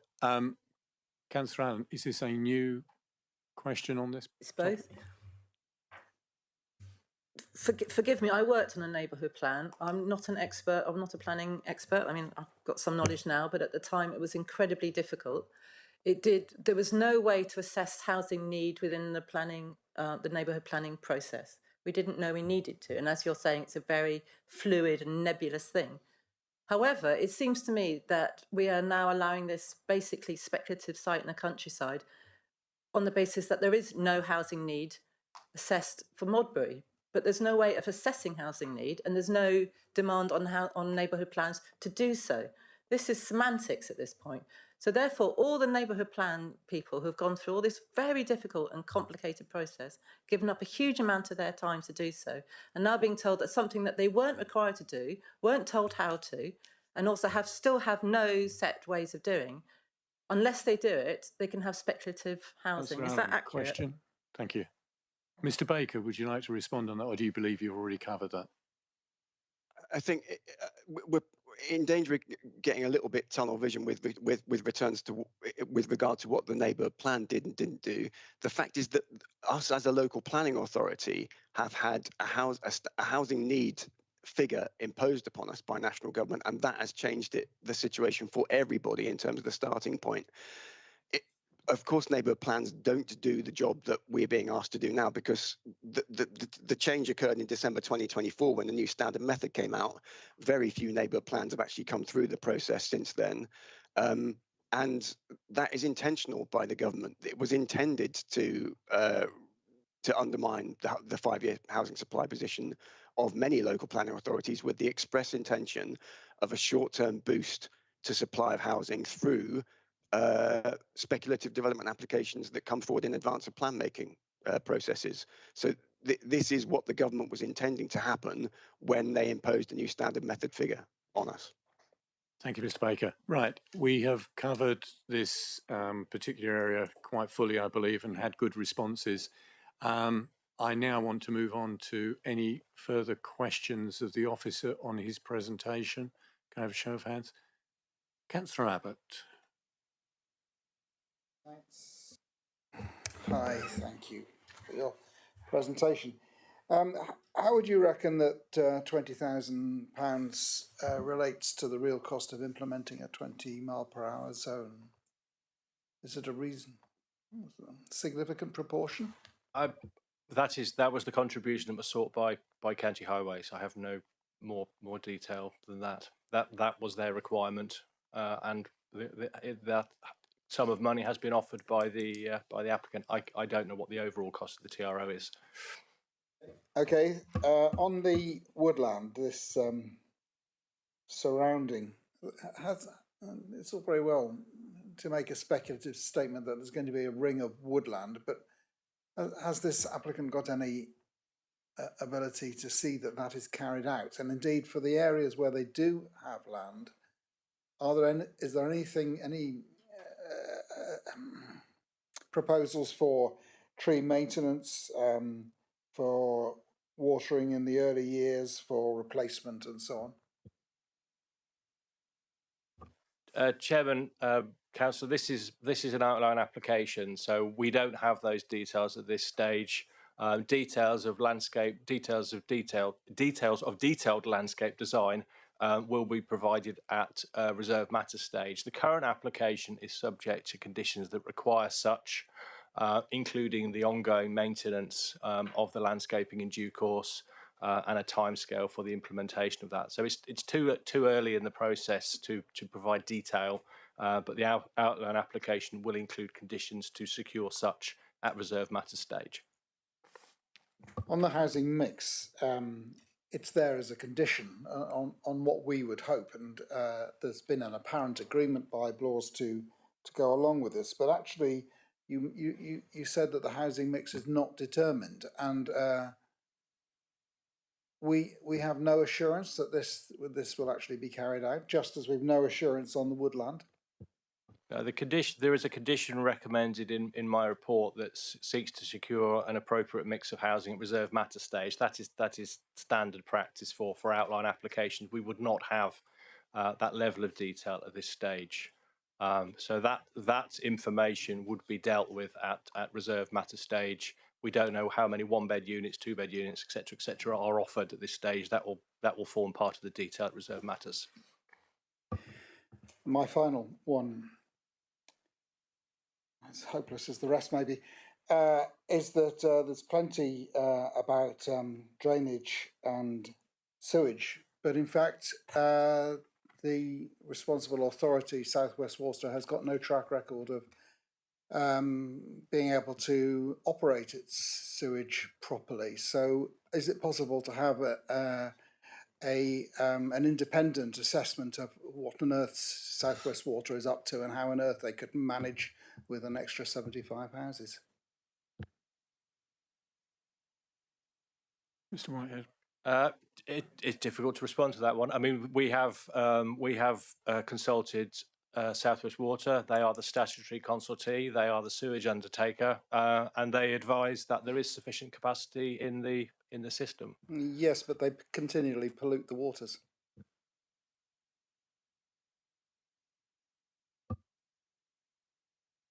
Mr. Fairburn would like to come in. That may or may not be the case, but that's not what we're being told in terms of they say they've got the capacity and they're able to deal with it. So I'm asking, can we have an independent assessment of their capability? No. At the end of the day, they are the statutory consultee. They've expressed their view. They've told you that they can cope with it. So that's the way the matter stands. It's a bit like Mr. Trump, isn't it? It's they say one thing, and we can see practice in another way. Might be a matter to hold South West Water to account at overview and scrutiny, perhaps, on matters like this as well. They pay attention to us. Can we now move on? Isn't the pollution by South West Water a matter for the Environment Agency to control? Because they are the control. My understanding is they're the controlling authority, who have got oversight of pollution from South West Water. You might well think so. Any water authority, not just South West Water. So it's really a matter for. I think it's a matter for an Environment Agency to actually investigate and take action if there is pollution taking place. Thank you. I don't think it's a matter for the Planning Authority. Councillor Taylor. That's just stopped my input really, because I've lived in Modbury for a long time, and the systems that's in there are ancient, and I got my doubts whether they can actually. I think South West Water's in a dream when they said it was okay, because we have a question. They regularly overfill the rivers. My question really is something different, and that is, why is this not an exception site, which can be answered by Peter probably, and it's because it's outside of the Modbury neighbourhood plan. I mean, a lot of that been talked about, I know, but just if you could clarify why it's not an exception site. Well, it's not been made as an exception application. The applicants have made it on the basis of their belief that the neighbourhood plan cannot be relied upon, and that this can be considered in the light of the NPPF as a general market scheme, and that's what's come forward. There are policies, obviously, the neighbourhood plan, as we discussed, that identify a settlement boundary and indicate that all housing outside settlement boundaries should be affordable housing-led rural exception schemes. But we're in a different world with the NPPF and the policies of the NPPF. Policies of the neighbourhood plan, in our view, do not hold a sufficient weight and are overridden by the NPPF. So we can't secure it as an exception site in our view. What's come forward is appropriate, having regard to the NPPF and our interpretation thereof. Thank you, Mr. Whitehead. Move on. Councillor Nix first, then Councillor Eadie. Yes, thank you very much. My question follows on from Councillor Abbott's actually, about why I understand why the affordable housing doesn't get put in place until the RM stage. However, if we are going to look at this in all, how can we be sure that we get to the RM stage and they say, actually, we can't afford to build what you've said in here, which we've had before, that they can't afford to build those. And so they've got essentially the outline planning permission in place, but we don't get the affordable housing we need. Well, at this stage, the applicants have not made any claim that the site would be unviable without the package of contributions that is before you. So we have to determine the application on its merits. All of those contributions have been agreed by the applicant. They haven't made any case that they cannot afford to provide any or all of them. The recommendation, therefore, is made on the basis that we will secure a Section 106 agreement to that end. We have to deal with the application as it's presented, and that is the situation as it stands. Thank you. Thank you, Mr. Whitehead. Councillor Eadie.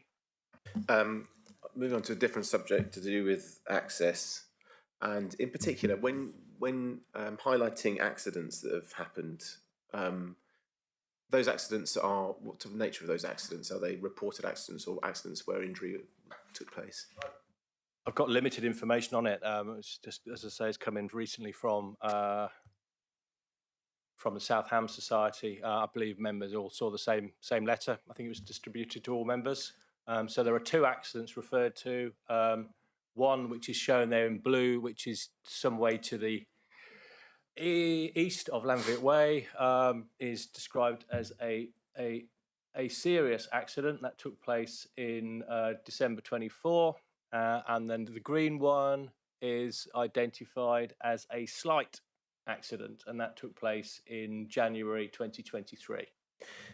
Thank you. I mean, additional question, or really the bulk of the question, sits around the access for the site for both construction and for the future existing use of the additional estate. And it's clear as on our site visit that construction vehicles going through that space would be subject to regular issues that they would see just purely getting and navigating through cars that park on the road and so forth. So whilst Devon County Council have submitted their report, the concerns that are raised by the parish council comment on the fact that accidents or incidents are not accounted for by DCC that are incidental of the ones that you have already mentioned and others that may, I don't know, be reported. What is therefore, what can we do, or in request, or in the only option that we have is the CMP? What options do we have within the CMP that can help address that if no other access is found to be available? Well, as I say, there is a very, very brief coverage of construction traffic issues in the CEMP, which is provided with the application. This doesn't provide vehicle routing, for example, through the estate, or detailed information about size of vehicles, size of construction vehicles, where the compound materials will be stored, etc., etc., etc. We would be expecting, a far more detailed plan. But this is not different to a lot of applications we see, where construction sites come forward which need to be accessed through an established residential area or so on. It is, as I noted, the whole estate is already subject to a Section 38 agreement, so we would logically consider that all of the estate roads will be adopted by DCC in due course, and so the roads are logically then to a maintainable and appropriate standard for such access. It'd be difficult to resist an application on the basis of these concerns whilst they're noted. And that's where my question really leads to, which is on what grounds can we resist, given the obvious practical issue that presents when it comes to the access that's been provided in the application. Mr. Weimer, come in. Yeah, I'll respond to that. The case officer's gone through all the issues. The application is recommended for approval. I don't think we can answer. Well, I'm sure we can't answer a question from members saying how can we resist this when our view is that we can't. It's supportable. It should be approved. So I'm afraid we simply can't ask the how can we resist this application question. Well, okay. Well, I suppose I'd maybe asking David rather than you. And I think you need to think about that in terms of the whole debate.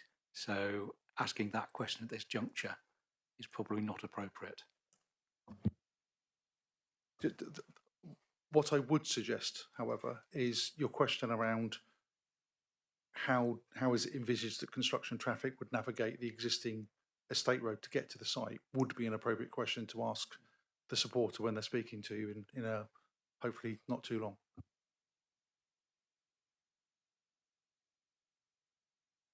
Thank you. Move on, Councillor Allen. I think Councillor Hodgson was before me. Apologies, Councillor Hodgson, didn't see your hand come up. Thank you. It was a flash. So I've got a few questions, but first I need to declare my potential interest as County Councillor with a portfolio of public transport before I ask this question. Obviously I have no pecuniary interest, but I just wanted to ask the question around the offer of £300 per household towards public transport and also 617 and 1 penny per household towards school transport. That first one, as far as I can calculate, it comes up to 22,500 for public transport vouchers. The school transport comes up to £46,275 and 75 pence, totalling 68,775.75. The point I wanted to make is, I've been looking on the maps and I can't see there's an awful lot of public transport to avail of. Maybe there's a school transport, I don't know. But what I would suggest, and this has happened in the past, where people are offered vouchers, of that sort of money. If there isn't public transport available, then it's just waste. It's a waste. They spend their But vouchers potentially, and we've raised this sort of over the years actually, that why don't we look at maybe putting that towards public transport generally and increasing the opportunity? Because obviously Devon County Council does make contributions towards public transport supplied by people, which is in the private area like Stagecoach, but they do work closely together. Would that not be better value? So that's question one. Can I let Mr. Weimer come in on that if you've got... Yeah. To be honest, this is probably a question for Devon County themselves because the And is he here? I no. did say about this on Monday actually, and I thought he was going to be here. The £300 dwelling sustainable travel voucher is something that Devon County have requested. It's not a request coming from us. It's not something that the applicant has come up with. That's the request from Devon County, and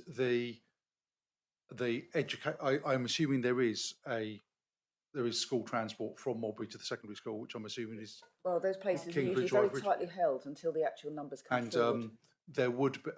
There's a standard formula that the County Education Authority use to say, okay, this many houses are likely to generate this many secondary school pupils, therefore there's an additional cost of X amount for the school transport, and that's how that figure's done. So it's a formulaic calculation done by the Education Authority towards, in this case, specifically secondary school transport, and it's only normally if there was a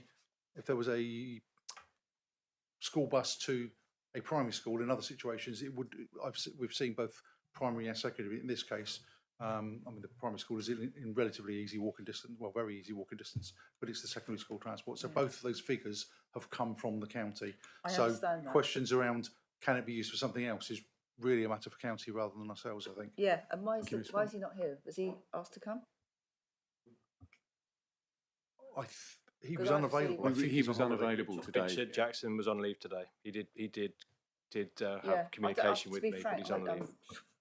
I really don't think that's good enough. I think it's an important meeting for us to be able to ask these questions because it's we did serious. ask. He was on leave, and that's how we have to but respond. potentially 22,500 not being actually usable, therefore worthless bits But of as paper. Ms. Weimer has said, that's a matter that should be I brought up with understand Devon that, County and that's why we Council. need to be able to ask him, as with our South. But this is part of the Section 106 agreement It's as really well. important to That get it still right. has to be finalised, as we know. If you Yeah. can confirm, Mr. Whitehead, that obviously the Section 106 still has to be finalised. The heads of terms are set out, and obviously they reflect the requirements set out in consultative responses in all respects, not just highways. Yes, But yeah, I realise that, the fine detail would obviously be agreed Can we following this leave that committee. slightly potentially adjustable, subject to conversation with the highways officer? Because I think potentially this could make a real difference to public transport being delivered from Modbury. Actually, that's the point I'm making. I'm not trying to take it away. I'm just trying to get the best value Mr. out of Weimer. it with my bit of understanding.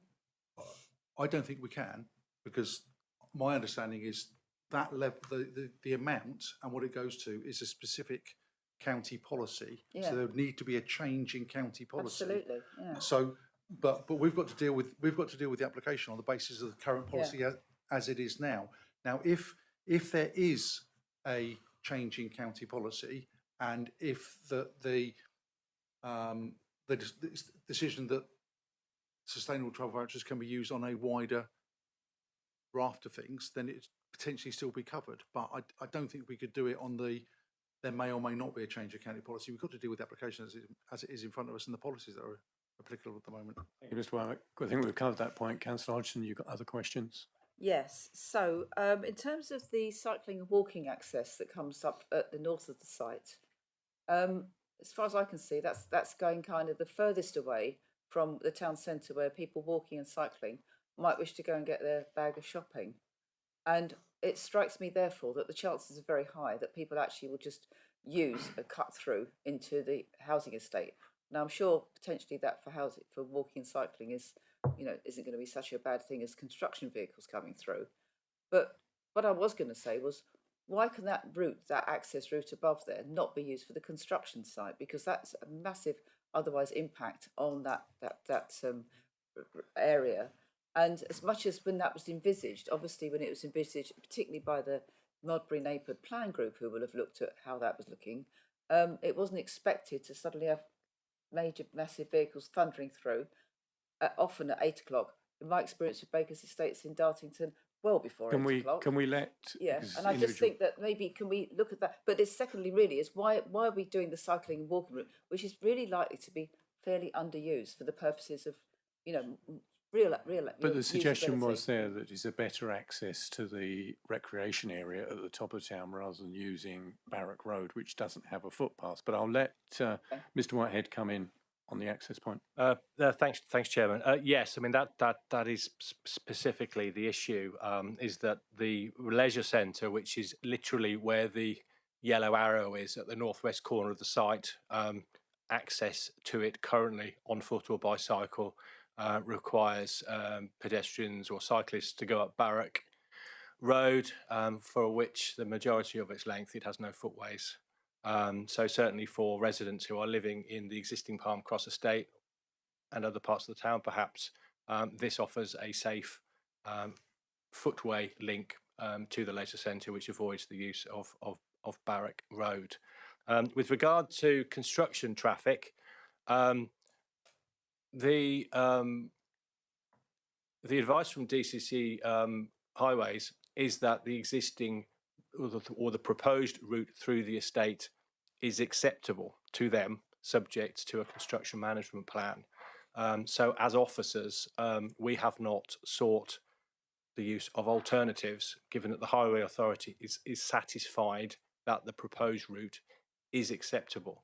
I have asked the applicant recently about alternative routes, and they've advised that they're not acceptable options or not options they are available to offer. There was a suggestion that the site could be accessed for construction traffic via Wakeham's Farm, which is effectively the strip of land which is excluded to the red line to the east of the site. That would also still require the use of Barrack Road, as would your suggested access to the northeast corner of the site, which is again a section of Barrack Road or Barrack Hill which has no footways.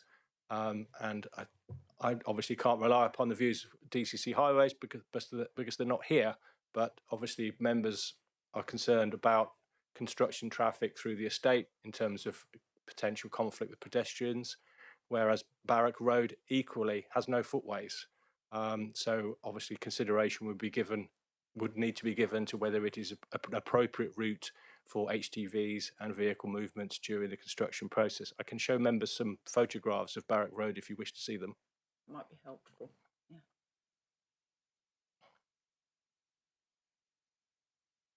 So this is Barrack Road. This is the southern end of Barrack Road. This is the primary school on the right-hand side, on the east side of Barrack Road. We're looking up Barrack Road north here, close to its junction with the 379. You'll note that this is the primary school. There is no footway. If we go north, this again is Barrack Road. The school is just behind us. There is no footway on this section of Barrack Road. Again, further north, this is Wakeham Farm. I think there is a footway for this section within the verge, but again, for much of its length, there is no footway. This is going north towards the northeast access. Again, Barracks Road at this point has no footway. This is the narrow section. You'll see the listed barracks wall to the left-hand side of the footway. It's the left-hand side of the photograph. Again, it's a narrow lane with no footway.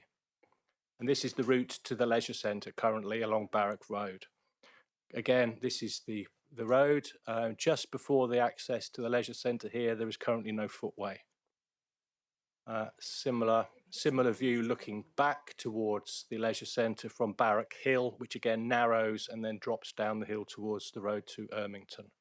So all things considered, this would not be an easy route either for construction traffic. And it has its limitations in terms of footways and narrow width. Okay. Sorry, can I just carry on? So there's potential obstructions within the housing estates. We saw parked cars outside people's houses. We also saw that tree that apparently will be retained. But so construction traffic is heavy.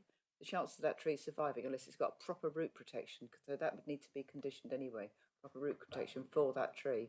Councillor Hodgson, you know that will be part of the reserve matters. Well, I'm just making sure it doesn't get forgotten, because they sometimes do, and then the trees are dead and it's, oh, what a shame. It won't be forgotten. And the other thing I was just going to say was, in terms of, just to ask if you agree with the figures I've come up with. So it was 172 to be delivered from the C3 sites, which I know we're told, so what? But anyway, 172 were meant to be delivered through the 3 allocated sites in the neighbourhood plan. Councillor Hodgson, is there a question that hasn't already been raised? No, I'm just asking if I confirm my figures.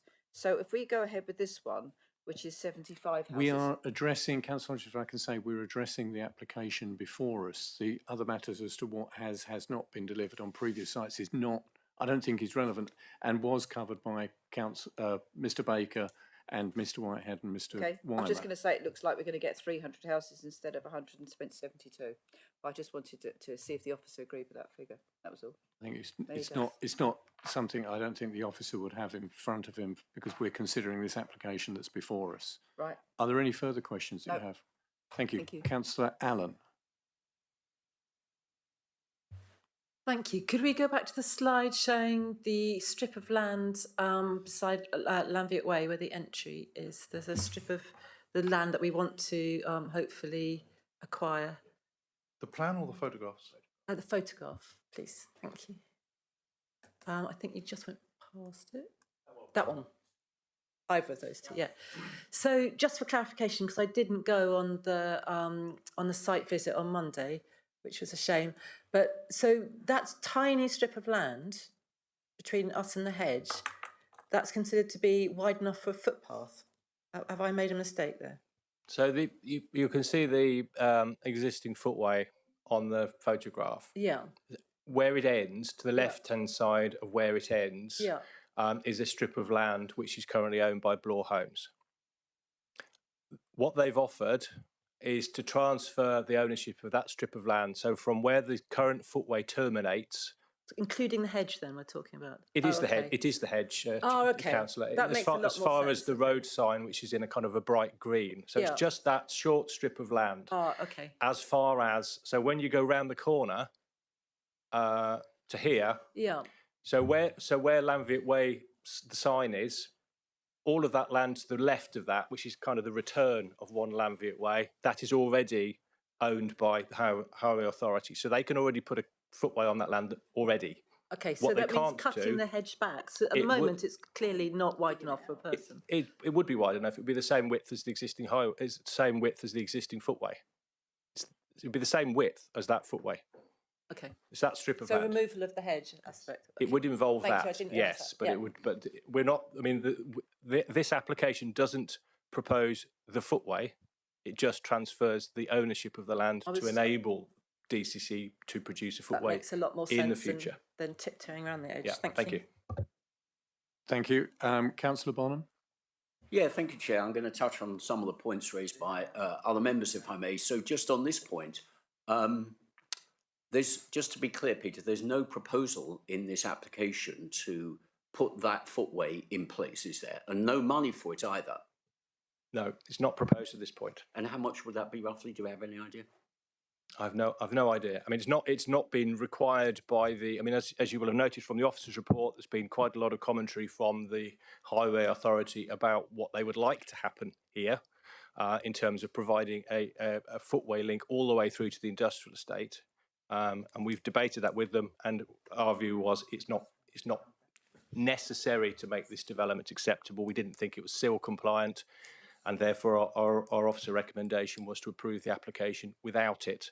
And I think on reflection, the highway officer has accepted that conclusion and has removed their objection. But what has been offered by the applicant is this transfer of this piece of land. I couldn't tell you how much it would cost to produce a footway, but it's not part of the application. The application is simply to transfer ownership and gift it to the Highway Authority so they can build the footway in the future. I know Richard's not here, so I don't know if anyone can answer this question, but if the Highway Authority did put a pavement in to that green sign and beyond it, maybe we could go to the next photo. Where would a pedestrian go? Can we see? That's because Councillor Bonham. I'll let Mr. Weimer come in. I can answer Thank you. that one. So, members, I can't remember the name of the site. Members will recall doing site visit and application at Penn Park, where the application was refused on because there's pedestrian access on the road, and the I think the local view was that there's an informal use of a footway, drover's way to get to the back of the industrial estate. And the highways officer view was that this application would generate significant pedestrian activity between this site and the industrial estate, therefore it needs to have a pavement. Our view is that that's not the case, and it wouldn't generate such significant pedestrian traffic that it would be done. I suspect the view is that if any other applications came in, particularly around Drover's Way, and that would require then the footway that would require that footway to be put in. At that point, all the land would be in county ownership, so it could be put in, and there wouldn't be a gap left with a third party. So that footway then couldn't be installed at that point. That's my feeling of what it's being done, but I totally agree with Mr. Whitehead that this development itself does not generate significant pedestrian activity to the industrial estate to justify a new footway when it wasn't required for the first part of the estate. Thank you, Mr. Weimer. One more supplementary. I've got different questions, Chair, if I may. Could we go, please, to the officer's recommendation? That was helpful answer, by the way, Patrick. Thank you. The page that says officer's recommendation. I want to see if officers might consider whether it would be helpful, and my colleague might want to comment, in the penultimate line, £300 dwelling towards sustainable travel vouchers, whether officers might consider removing the word vouchers. So it just says £300 towards sustainable travel, and then it's up to whoever to decide what to do. Are officers minded to consider that suggestion? I think this is based, as has been said, on the requirements that are there. So that is exactly what it says and has to be addressed. I think it's already been said, if there are changes of policy by Devon County Council before this is implemented, there may be a change to the Section 106, but that is what is required under the Section 106 and under the proposals coming forward. So I think to drop wording which wouldn't be appropriate, and I think if you confirm, Mr. Whitehead, that I'm correct? Yeah, I mean, the recommendation there and the obligations are as required by the individual statutory consultees in this particular case, highways. I haven't discussed any different contributions with the applicant either, and so I can't comment on their acceptability to them either. But this reflects the views and requirements of the various statutory consultees. Thank you. Okay. I want to move to the point about housing mix. We don't seem to have any specific agreement around housing mix, except that there's a note that housing mix will be in the reserve matters. So my question is, would officers be acceptable to putting in a requirement for housing mix so that housing mix in reserve matters is consistent with housing need? We have some vague wording at the moment. In a previous application some months ago, we did make a change so that the housing mix was consistent with our housing mix need. I don't remember which one that was, so I'm asking if officers will consider that in this case.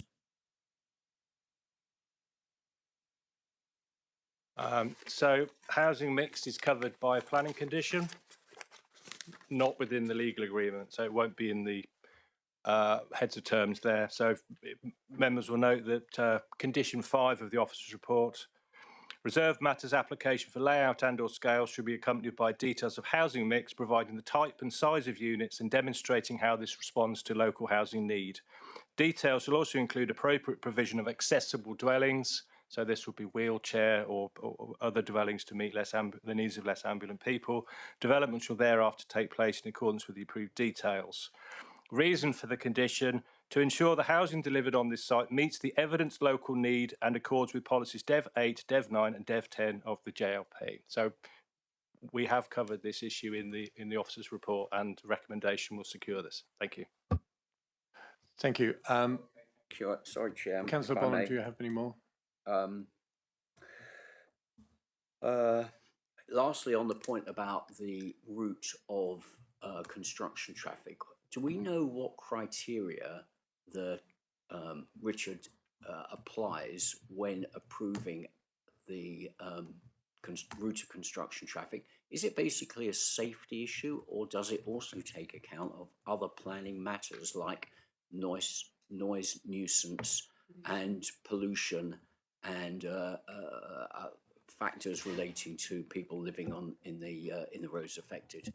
So the principal, Chairman, the principal concern of highways is going to be highway safety, to ensure that the construction traffic is suitably managed in that regard.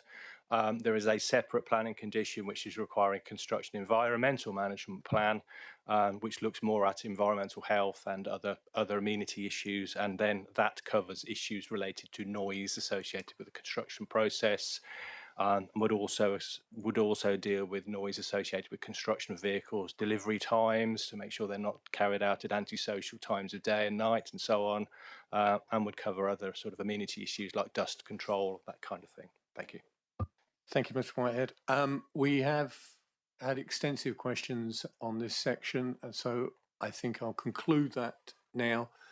We've covered a lot of clarity on the points raised, and I'll move on now to the speakers. We do not have an objector today, but we do have the supporter, Mr. McLean. If you'd like to come forward for your 5 minutes. Thank you.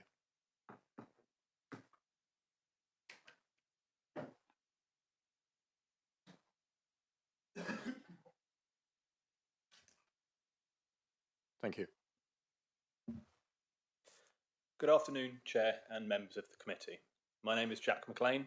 I work for Planning Potential, who are the planning agent for Bloor Homes. The outline planning application before you today proposes the development of up to 75 dwellings and all other associated development, with all matters reserved apart from access. Modbury is a sustainable market town with a strong identity, established services and a vibrant community. It is precisely the type of settlement that can benefit from additional housing delivered in a well-planned and proportionate manner. The town has shops, schools, employment opportunities, healthcare provision and public transport links. All of the aforementioned facilities will benefit from increased patronage, footfall generated by new residents, as well as financial contributions made available from any Section 106 agreements. Members will be aware that this site sits to the north of the recently developed residential properties in Phase 1 and Phase 2, which were built by Bloor Homes. These developments have integrated well within the town and represent a responsible and successful addition to Modbury's housing stock. The current proposal, therefore, represents a logical and sustainable continuation of this development, rather than an isolated or disconnected expansion. It responds to the existing settlement pattern and reinforces the town rather than undermining it. Bloor Homes is a well-respected national house builder with a strong track record of delivering high-quality residential environments. As such, this is a carefully planned proposal brought forward by a developer that can be trusted to deliver what is promised. Extensive consultation has been undertaken throughout the application process, and the proposals have evolved in response to feedback from residents, consultees and officers. This includes the removal of the proposed houses within the northernmost field to ensure that no adverse impact on the South Devon national landscape. It has also been agreed with the Council that construction management details, including traffic, will be prepared and approved prior to starting on site.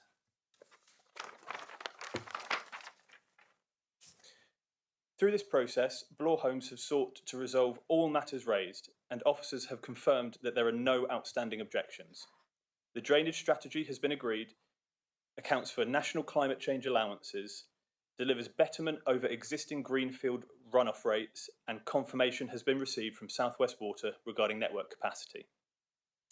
The proposal includes a 30% on-site affordable housing provision, equating to up to 23 homes.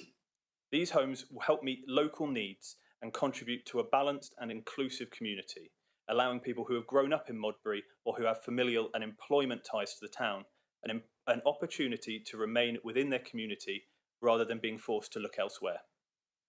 Sustainability sits at the heart of this proposal. The site's proximity to facilities within the town reduces the need to travel outside Modbury and supports more sustainable patterns of movement. The design approach, to be secured through reserve matters, will ensure modern standards of energy efficiency, layout and placemaking. The development will include solar panels and electric vehicle charging infrastructure throughout, whilst also delivering a significant biodiversity net gain. Chair and members, this application is not solely about abstract housing numbers or the Council's lack of a 5-year housing land supply in isolation. It is about delivering development in a location where new homes will bring genuine and tangible benefits to an existing and successful town. Bloor Homes consider this development is in the right place. It is sustainable, located adjacent to existing homes, and it will support an established town while delivering high-quality market and affordable housing. In planning terms, the proposal is sound, makes a reasonable contribution to meeting the Council's required housing targets, and is demonstrably supported by your officers. It will deliver real benefits for Modbury both now and into the future. I would therefore urge you to follow the officer's recommendation to resolve to grant planning permission. Thank you. Thank you, Mr. McLean. We'll move on to some questions of Mr. McLean. I have Councillor Taylor first and Councillor. Yeah, just one point really. You said there was employment. I wish you'd point that out because I don't think there is any employment. They travel now for 20 plus miles from Bloor Homes estate, which is already built. How are they going to get employed?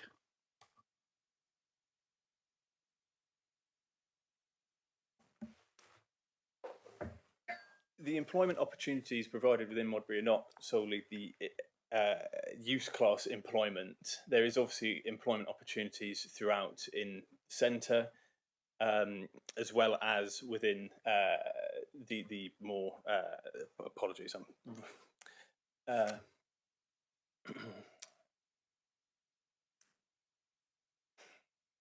Obviously, there is the employment that has been delivered as part of the phase 1 of the Palm Cross site delivered by Bloor.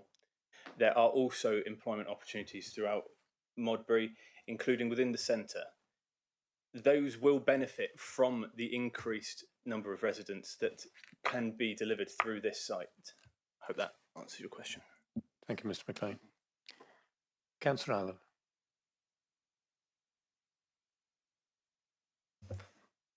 Thank you. My question's going to two questions now. Just following on from Councillor Taylor's question. So you're not actually offering any employment opportunities within site. What you're basically saying is that once the houses are built and people are living them, that they will have, the people living them will have employment opportunities in town. Is that right? The outline application before you is for these up to 75 residential dwellings. There isn't employment facility proposed throughout this site, no. I think we're struggling to see the things that Bloor will offer as part of this development will be employment opportunities. I think this is what Councillor Taylor was asking. I'm still unclear as to what they are. Could you please be very specific? Is it in the construction industry? Is it in the design? What exactly are the opportunities for people living in Modbury at the moment? Thank you. Apologies. In terms of the employment opportunities, obviously there will be the construction process, which when if that comes to terms, there will be tenders that Bloor Homes will put out for that. I apologise if there was any misunderstanding. Like I said, the application before you is simply for the up to 75 residential dwellings with the associated infrastructure. There isn't any employment units being provided as part of this application. Thank you. I thought that it was part of the offerings, but anyway, moving on. You mentioned housing need. Have you seen an assessment of housing need? Because I think there's been a lot of sort of speculation as to whether it exists or not. Have you seen a breakdown of the housing need for Modbury? Thank you. Following discussions with officers at the council, and has been addressed by Phil Baker and quite thoroughly throughout this committee, the topic of housing need has, I think, been addressed, and I think that is through the officers, and I think that question is possibly better directed across there. It's probably better directed across to them. I agree with you, but that wasn't really an answer. But thank you very much. Councillor Hodgson. Thank you. So we all know that solar orientation makes a big difference to the passive house ability for housing to be able to reduce its energy demand. And that looks to me like you actually aren't really availing of that very well on that site layout, indicative layout, because obviously your housing is kind of, it's the gables that are facing more southeasterly, if I'm reading that correctly, and also from the map itself. I realise you're putting solar panels on, but you're not going to get the maximum benefit of those if they're not facing in the right direction either. So, and the other thing I was going to ask you, is there any intention to put any allotments? Because obviously you're taking away food growing area with an agricultural 3A assessment. And I just wonder if there's any allotments going to be provided as part of the open space to allow people to be able to exercise their well-being and improve their health and their food supply with allotments, which is fairly common with a lot of the new developments these days. Thank you for your question. I'll address the energy point first, if I may. The development of these houses, obviously, they will be developed in line with the energy requirements and the building regulations at the time.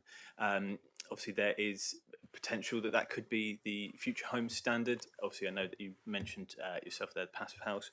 In terms of the solar panels, the orientation of the houses has not yet been set in stone. We have provided an indicative layout, and that is just an indicative sketch that's been put up there. Details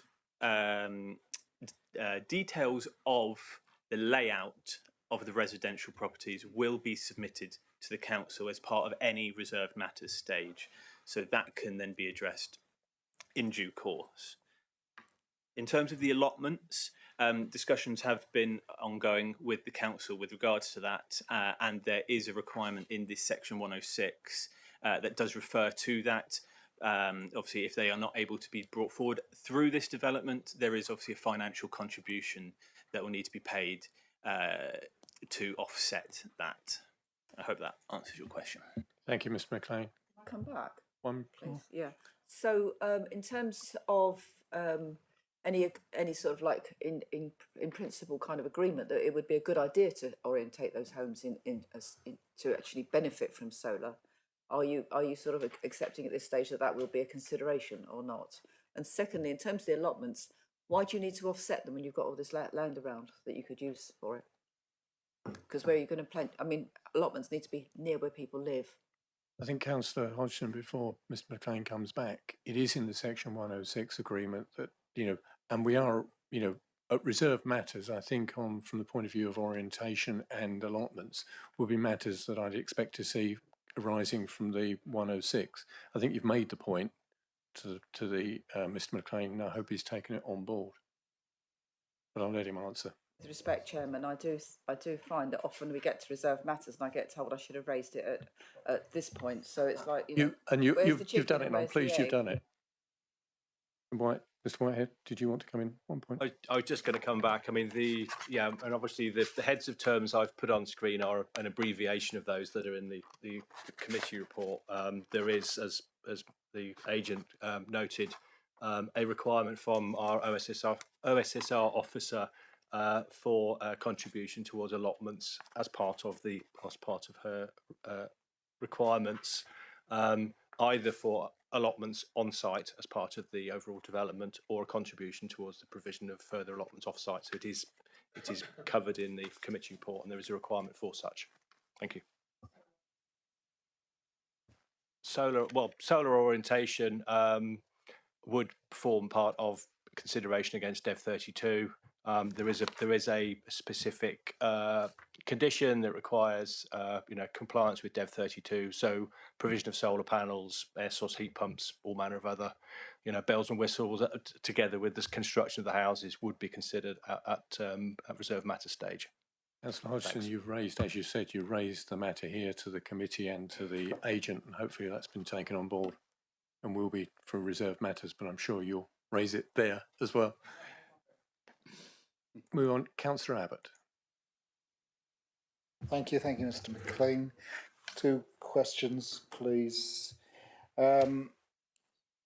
Modbury Parish Council have commented in their report about the completion of the previous estate, and Bloor Homes produced a glossy brochure which they sent to everybody saying how well they react with the community. But could you comment upon the likely completion of both the old estate and, should this go ahead, this one, when the track record's not quite there yet? I can certainly respond with regards to the application that's before us today. In terms of the anticipated construction timescale and the programming for that, Bloor would intend to start on site and are currently considering summer 2027 for that, to ensure that all reserved matters and the Section 106 can be suitably agreed to. In terms of when the site will be completed, there is an anticipation that there is an approximate 18-month time frame for that. So that would put us to, correct me if I'm wrong, but start of 29. Yes, but the implication is that won't be met because it wasn't met in the previous one. You may not have had anything to do with the previous estate. I personally cannot comment on the previous estate. So on my second question, what's the grand plan for these strips going up the side of Barrack Road? Are you big enough for a motorway, or for a footpath, or for a widened Barrack Road? It's quite extensive and maybe could be taken through that third field as well. So I don't quite understand your question, I'm afraid. I think, Councillor Abbott, I think what you're referring to is the Wakeham Farm, the strips that are outside the red, your sort of red boundary, as to what potentially they're going to be. And I'm not too sure that you can answer that because they're not it's not in the ownership and not part of this application. So as to what that will be is another question. Retained by the farmer. Yeah, they'll be, as has been said before previously by Mr Whitehead, they're being retained by the farmer with the barn in situ. and not part of the development, as you can see on the plans before you. So, Councillor Abbott, any further questions?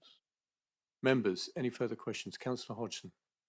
Thank you, Chair. Yeah, just while that sketch is up there, which is useful.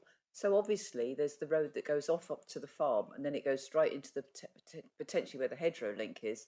It's where it would actually go right to the centre of where the development is. Have you had conversations with that landowner to see if that could be accessed? Because obviously it make a massive difference to all the people living in the housing below. Has that been considered or pursued? Yeah, so a number of options have been considered at this stage in terms of accessing the site for construction. Notably the one that you've just referenced there, as well as the one to the north, and as provided to the planning officer in advance of this committee. Unfortunately, at this stage, neither of those options are possible. Obviously, when it comes to the reserve matters stage and more detailed proposals are put forward and specifics are provided, I'm sure it will be able to be determined at that stage. It's really a case of may or may not come forward at that point. Okay, thank you. Councillor, sorry, I perhaps shouldn't. I don't. I think members ought to know that access is part of this outline application. So I can't. I don't. Sorry, I don't agree that it can be then dealt with at reserve matters because it's part of this application. Could it come forward if there were discussions? It would be a new application. It would have to be a new application to put a new, even if it was just construction access. I think it would have to, on my feet, without thinking about it, I think it would have to be almost be a full application, because the outline consent, if granted, would be for two vehicle access at the south side and a pedestrian access at the top. So if then a temporary access was provided with vehicles somewhere else, I don't think it could be dealt with as part of the reserve matters, because it's not a reserve matter, because access is dealt with at the outline stage. So I think it would have to be either a separate standalone, if you could have a drop-in application, standalone application for a different construction access, or it would have to be a full application. I don't believe it could be dealt with under reserve matters, because the access is not a reserve matter in this case. I think that's sorry for the interruption. I think that's fine. I think that clarified matters, and I think that would come back and it'd be up to Bloor Homes and the agent to work that out at some point if they could give an alternative. Councillor Eadie, when you were having questions before, you did indicate that you may have a question at this point. I mean, I'm trying to struggle to come up with what. It strikes me that this application, certainly when it comes to access, is problematic. You can see it from a mile off, and you've explained about what one you've consulted with, presumably the landowner, about access for construction alone. But what other? See, I struggle to come up with a question purely because I can't see another access option that's on the table. But if for one reason,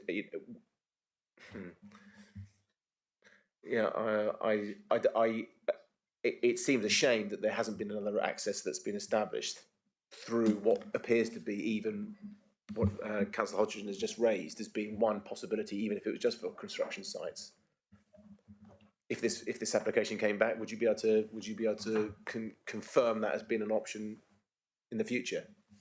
I mean, I would just like to confirm that matters regarding access for residents and through Lanviac Way has been agreed by DCC. They agree that that is the most acceptable location for that, and they have confirmed that they are happy with using that as our access. But it's the only option that's on the table, isn't it? Rather than the one that could be provided through the route that's just explained. I think, Councillor Eadie, we're going around in circles again. And I think it's been covered. I think the question has been raised and made known from this committee to the agent about the concerns, obviously, about construction access, and that may or may not come forward, as Mr. Weimer said, in another form prior to reserve matters. Members, any further questions of Mr. McLean? Mr. Weimer. Our legal colleague has figuratively kicked me under the table. The access can't be dealt with under reserve matters, but I've been reminded that a temporary construction access in most circumstances could be permitted development. So it wouldn't necessarily have to come back to us as a separate application, but it's not something that could be it's not something that could be dealt with as reserved matters. So it is a possibility. So apologise for the No, not giving the full I advice. think that makes things clear that there is an opportunity after this, whatever way this goes, to look at construction access, which is alternative to what is being proposed. Councillor Bonham, is there anything, alternative question, different question from what's already been raised? It's just digging a bit more into this question of access, if I may, Chair. Briefly, if you can, please. Well, briefly, the question then is, what's the disadvantage or what's stopping you putting construction access at the top right-hand side where there's a cycle path entrance? What's wrong with that from your point of view? I think that's not, the problem is that's not before us. There may have been other matters, and I think that's something they can go away and look at. I think you've raised the point of access there. Mr. Weimer? What they have proposed. I think as Mr. Whitehead showed earlier, that access, it's opposite the community, it's opposite the Sports Hall Community Centre. It's a very narrow piece of road. The amount of hedge that would have to be removed to get construction vehicles in and out of that because of the narrowness of the road, so they wouldn't be able to, it's not as if you've got a wide road you can swing around to get into a narrow gate. So the impact on that area would be quite significant. So I think that's one issue, and from a highways point of view, there's been nothing in front of the highways officer to say whether he would support that from a highway safety perspective, but I would have my doubts given the narrowness of the roads, to be honest. But the key point here is that county highways are happy with the construction traffic going through the existing estate to service this site. Now, whether you agree with that or not, that's the position we've got from our highways consultant. Councillor Allen? Yeah, I mean, this is the crux of the matter. This is what we're deciding today. I'm asking for a question of Mr. McLean, because if you wish to debate, put it in the debate, then we'll take it in the debate. Okay, I'll take it to debate. Thank you. Any other questions of Mr. McLean on clarity? If not, thank you very much. Thank you.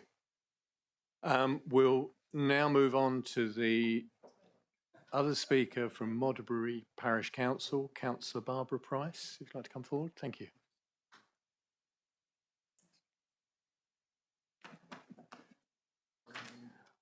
When you're ready.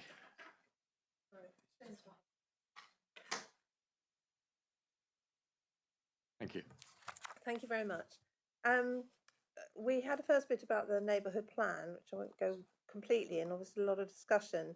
But we believe that para 14 of the National Planning Policy actually does protect our neighbourhood plan. And after the definitions today, we would certainly be like to seek some further clarification and meeting on that point, because obviously an important point for us on the neighbourhood plan. We also feel that as the proposed site is outside the development boundary, it would be classed as an exception site. And justification for an exception site must be that it fulfills a local need for affordable housing which cannot otherwise be met, and where the benefit would outweigh the adverse impact of conflicting with the neighbourhood plan, which we believe it does. Should this application progress to full planning, as I said, we would like to comment further on that matter. In our neighbourhood plan, policies 6 and 11 detail a key requirement for safe pedestrian and vehicle access. The proposed vehicle access route would go through the existing estate with its narrow roads and existing congestion, and we took a couple of pictures of that while we were up there. Where you can see from the vehicles parked that it's a very narrow, the roads are very narrow with a lot of vehicles parking there. For 75 houses, this approximates to at least 1 car per household, with consequent significantly increased vehicle movements. Vehicles would exit and enter the estate via the problematic Lambert Way junction near a blind bend onto the busy A379. Highways rely on official statistics which do not capture the unreported or anecdotal incidents which provide valuable local information, of which there are many. During constructions, residents will be subjected to heavy plant going through the estate for up to 3 years with consequent noise, pollution and risk to children playing in the street. The combination of construction traffic, increased vehicle journeys and a dangerous junction would be an accident waiting to happen in our view. We cannot see any acceptable alternative routes for access. The site is bounded on the other side by Barracks Road. This is a busy road with the added factors of a school and a sports centre at opposite ends of the road, with traffic coming up the hill from Sheepham Bridge. Essentially, the site does not lend itself to self-development. If, despite our objections, this application proceeds, we wish to raise the issue of trust in the developers. The Palm Cross estate has experienced problems over the years, particularly with landscaping and drainage. This has taken extensive efforts by councillors to engage with the developers to rectify these, and in fact they were on the site this morning repairing the road, which they still haven't fixed. We would not want to repeat this experience. We believe that this application places an unacceptable burden on infrastructure, safe movement and quality of life for existing residents. It does not justify development as a non-designated site and is contrary to key policies in the Modbury Neighbourhood Plan, which forms a component of the planning process which the government has undertaken to respect. The Parish Council contends that the current proposal would undermine the policies and aspirations of the Neighbourhood Plan and indeed cause into question the robustness of the democratic framework.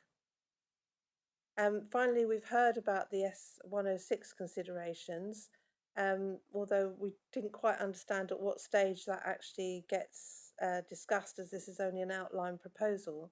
But if required, we have a number of priorities focusing on policy 12, which is priorities for community facilities and infrastructure.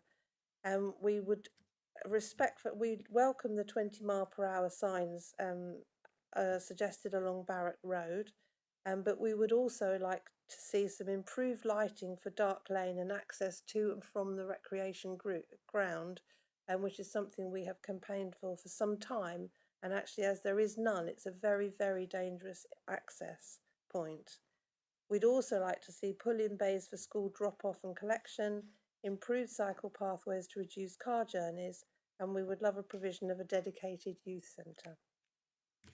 That's it. Thank you, Councillor Price. Members, any questions of Councillor Price? Councillor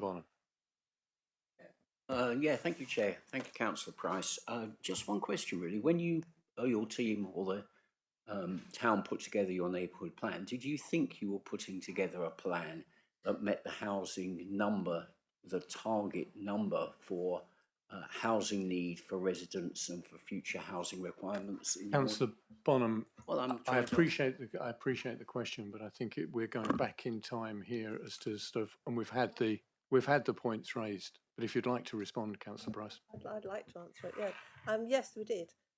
We did actually suggest a site ourselves, which I understand that that's something that we should have done. We suggested a site ourselves, which was turned down, and we entered the sites that we were required to. And our understanding is that they were target sites, and that we had a target of 173 houses.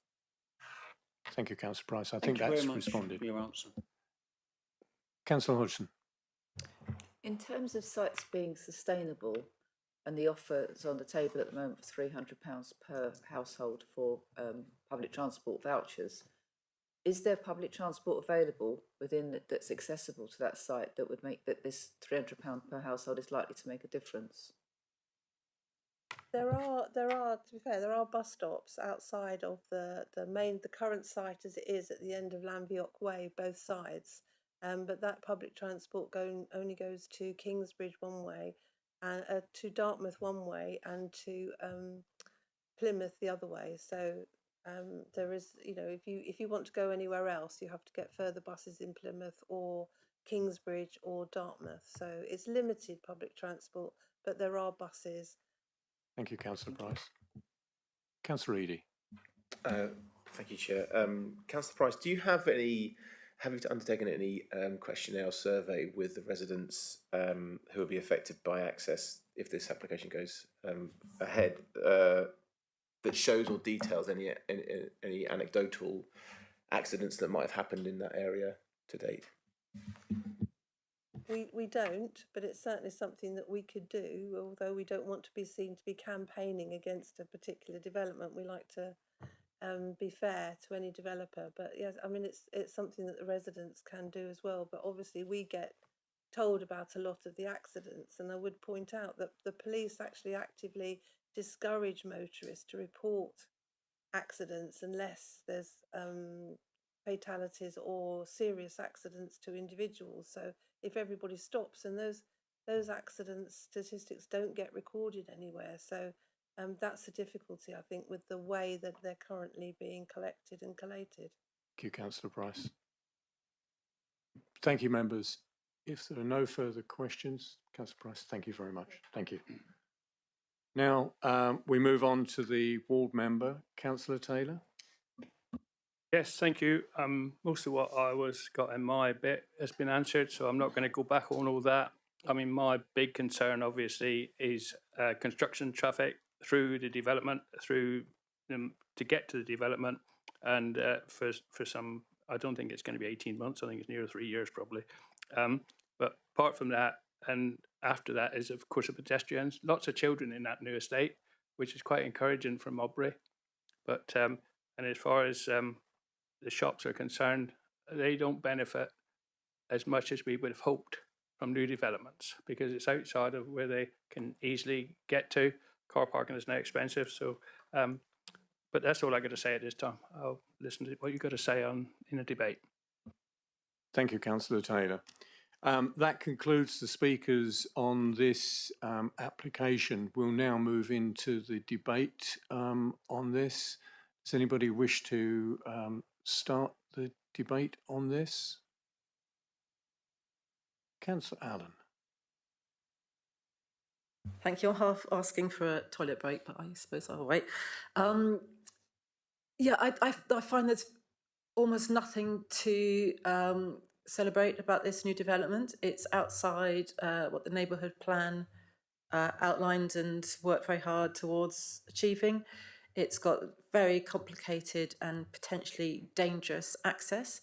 There seems to be no stated need that we can actually look at to justify it. It's only 30% affordable rather than 50%, which I would have thought would be the good idea for, or the norm for an exception site.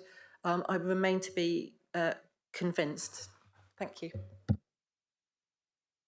Thank you, Councillor Allen. Any other comments to be made? Councillor Hodgson. Thank you, Chair. I think we've heard a lot of what's wrong with this, and we haven't heard a lot of what's right. Obviously, we realise that there's, the government sort of pressure to kind of deliver, and sort of that sense of being sort of that highway person in the background, sort of stand and deliver, because they've changed the stats, and we've all suddenly got to be squeezed into a different position. But I don't think that should stop us actually wanting still the best for South Hams. And as much as I realise that obviously developers want to cut their cloth as tight as they can to kind of get the best they can for the money. And maybe it's going to be expensive to ask that farmer to allow an access through that route. I don't know. We didn't really have that question properly answered as to whether they actually pursued it. They just said they considered it. And the way that the layout seems to be ignoring the opportunities to kind of deliver some much more sustainable housing, especially sticking a load of new gas boilers in there. That's committing those people to unsustainable lifestyles.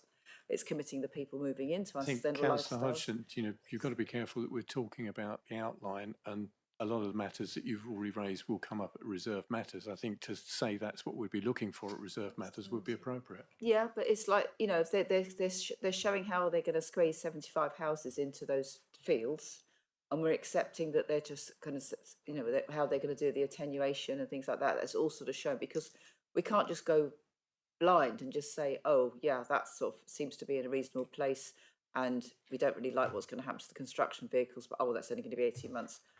Dartington is delivering 80 houses in the middle of Dartington, and that's what, we're 3 years down the road with that, and they still haven't finished. So these are more complex, especially when you've got difficulties with access. And this is going to be really a problem for those people living in that development that's already there if it went ahead as is suggested. There's also, I mean, I don't think it's going to avoid, as far as I can make out, a lot of those construction vehicles going past the school. So, and people turning up for that. I've got really massive reservations about this, and I just want to actually put on the table that we actually refuse based on the access, which is inadequate, and it's outside of the development boundary, and it conflicts with the Modbury neighbourhood plan, which I'm aware was they were one of the front runners. And Turner, who I knew very well, was very involved in that, and I think it's, you know, I think we need to show respect to what's happening locally. I think there's good shopping list of reasons to refuse this in the objections from Thank you. the parish council. Councillor Hodgson, you've moved refusal. Do I see anybody seconding refusal? Councillor Eadie? Yeah, well, I do. I think I'm not certain whether the accuracy in the language necessary, but something fundamentally around access is significant in this case. Whether or not it has clearly been approved by Devon Highways, but I maintain that you can stand there and see the issue is going to be stacking up. So I support that. Certainly on the matters around access. I think access certainly for construction, and then the secondary issue around the ongoing use of the extended site for residents. It seems remarkable that it has been approved by Devon County Highways too. Thank you, Councillor Eadie. I have a recommendation for refusal. I have it seconded. I will take other comments now, if I can. Councillor Allen? Thank you. I'm feeling as if we should have had an opportunity to talk to the DCC Highways. Yeah. So a lot of the questions that we've been asking, which we haven't had answers to, could have been answered by him. I don't know if a deferral would be appropriate and wait until he's back from holiday, or we can get a substitute in, but I think it would have been extremely helpful to have had him here. And sort of, you know, the whole point of the committee is that we can question people, we can actually drill down to the significance of this, and we haven't been able to. So I would put that on the table. I would ask for a deferral. Thank you. Councillor Abbott.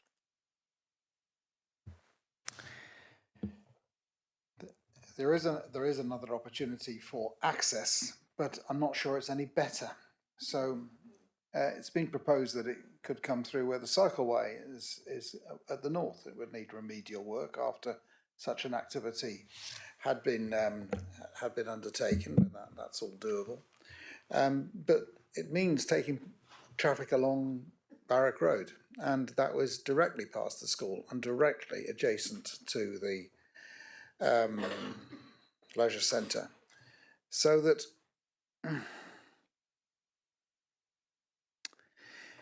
it becomes then the fundamental question: is this a suitable site at all? As opposed to, does access work? Access is just troublesome of driving lorries through where there are children. And we had this parallel in Roborough, it's not the right word, Woolwell, thank you, with it being going on for, proposal for it to go on for years, an obvious way around it, rejected because it would have meant a different cash flow, and the access could have been off the Tavistock Road, and I'm depressed by this whole conversation this morning, in that I don't like reserve matters anyway. We don't seem to decide anything, and here everything is unsatisfactory. Nothing can be addressed, it seems to me. I don't know. I don't know whether to vote with you for refusal, just because, well, if it comes in from the north, it could that be worse? Okay, I stop. Thank you, Councillor Abbott. Councillor Bonham. Well, Chair, I'm quite reluctant to go back over what you might call old ground, which is to do with the viability of the neighbourhood plan, because I think that is a factor and a point made by the person proposing refusal. You know, sometimes it's worth looking at the document, because I had a look at the MPPF and looked at point 14, and point 14, paragraph 14, refers to paragraphs 69 and 70. And paragraph 70 says, as you know, where it is not possible to provide a requirement figure for a neighbourhood area, in other words, a housing target number, the local planning authority should provide an indicative figure if requested to do so by the planning body. Well, I'm not quite sure what I take that to mean, but it seems to me that if there's no specific planning number in the neighbourhood plan, an indicative figure might be sufficient.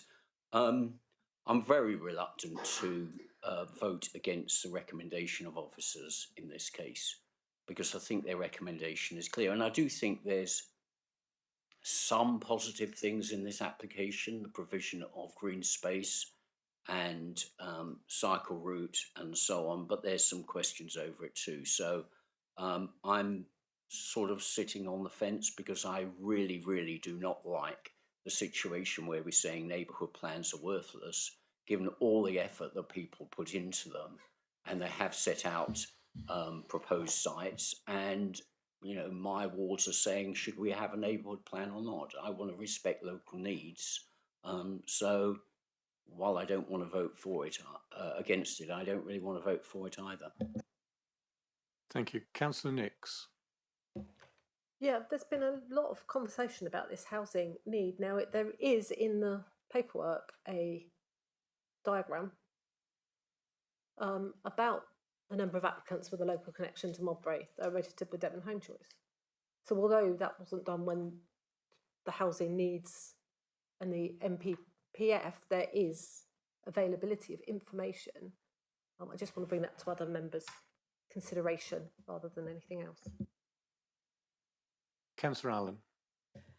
Yeah, I'm sure I've said this before, but the whole point about the planning committee is that we discuss and we can go against officer's recommendation. Otherwise, what are we doing here, really?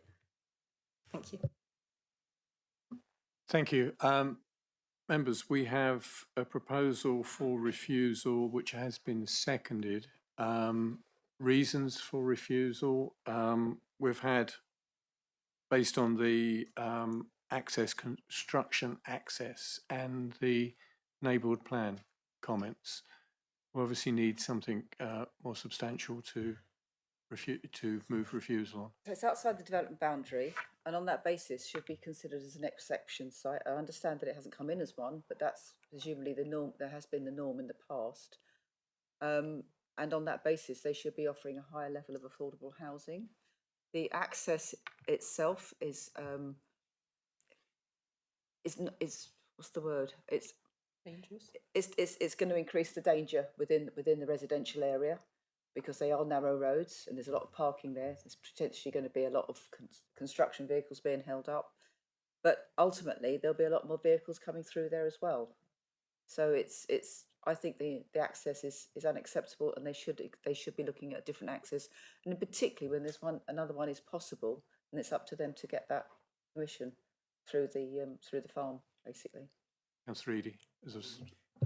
Thank you, Chair. As a means of moving forward, so is there an option, could we defer for the benefit of being able to speak to highways or highways officer on the subject of access and how they've measured the severity of the impact of this application? If you may.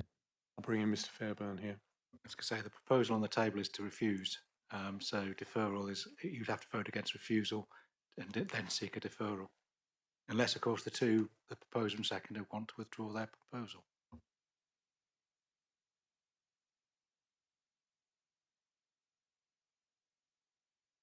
You have to consider, if you are deferring it, as to what you would be deferring it for and what you'd expect to come back on. Councillor Abbott, Councillor Allen, can you please go back to your seat?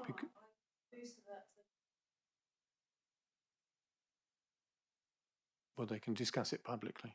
Yeah. Councillor Abbott, while we're having this. Thank you. Just to comment on that other proposal back coming in through the farm, even though that's not on the table and it's not necessarily an opportunity, is that just like using the northern end from Barrack Road, it would mean heavy lorries going past the school and through the very narrow road with that we saw in the photographs earlier, so that it hardly produces a better answer. Actually, it's troublesome to know. I presume that's why they're proposing going through the estate, because there is no better answer. Bring in Mr. Fairburn here. Can I just be clear with members? Are members saying that the traffic issue is an issue of construction traffic, which seems to be the main, or is this all traffic as a whole?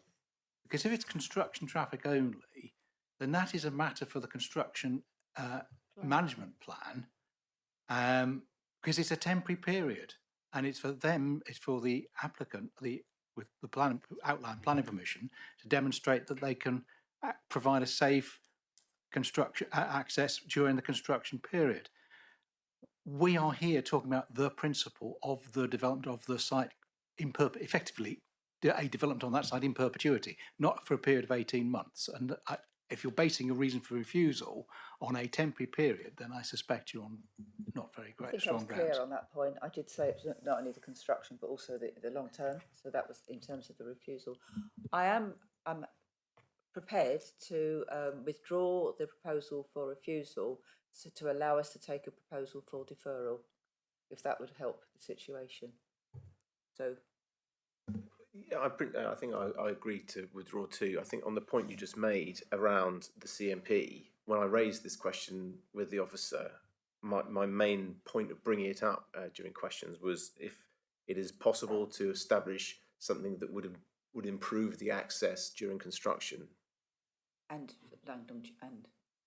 the residents, the issue with residents is secondary, I think, in terms of the impact of construction. The construction impact is going to be significant upon the residents of the existing site. Well,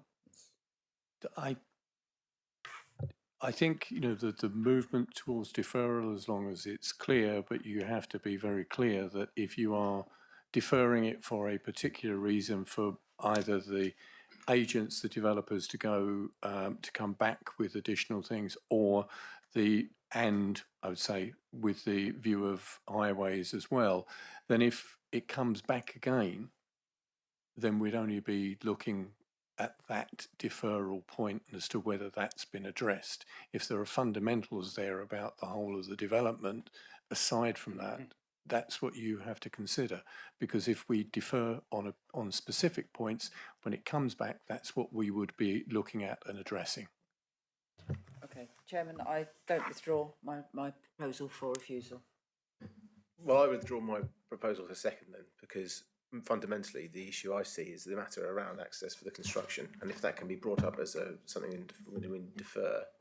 If we deferred it now, could raise this issue with the applicant equally with Devon County Highways, then that gives an opportunity to resolve that problem. So, Councillor Eadie, you're withdrawing your seconding of refusal? Yes, I am, yeah. Okay. We're now in a situation we do not have a seconder. Councillor Allen? I'll be the seconder. Okay, thank you. And the reasonings for refusal, you've taken on board previously, all the points that have raised. I'm just bringing in Councillor Abbott, who's been very patient as to whether you wish to come in at this point. I will. I wouldn't have voted for deferral. We've got to make a decision. I think I was taken by Mr. Fairburn's response, actually. It's all down to the construction management plan, and assuming that comes into the detail, rather than I'm getting a nod,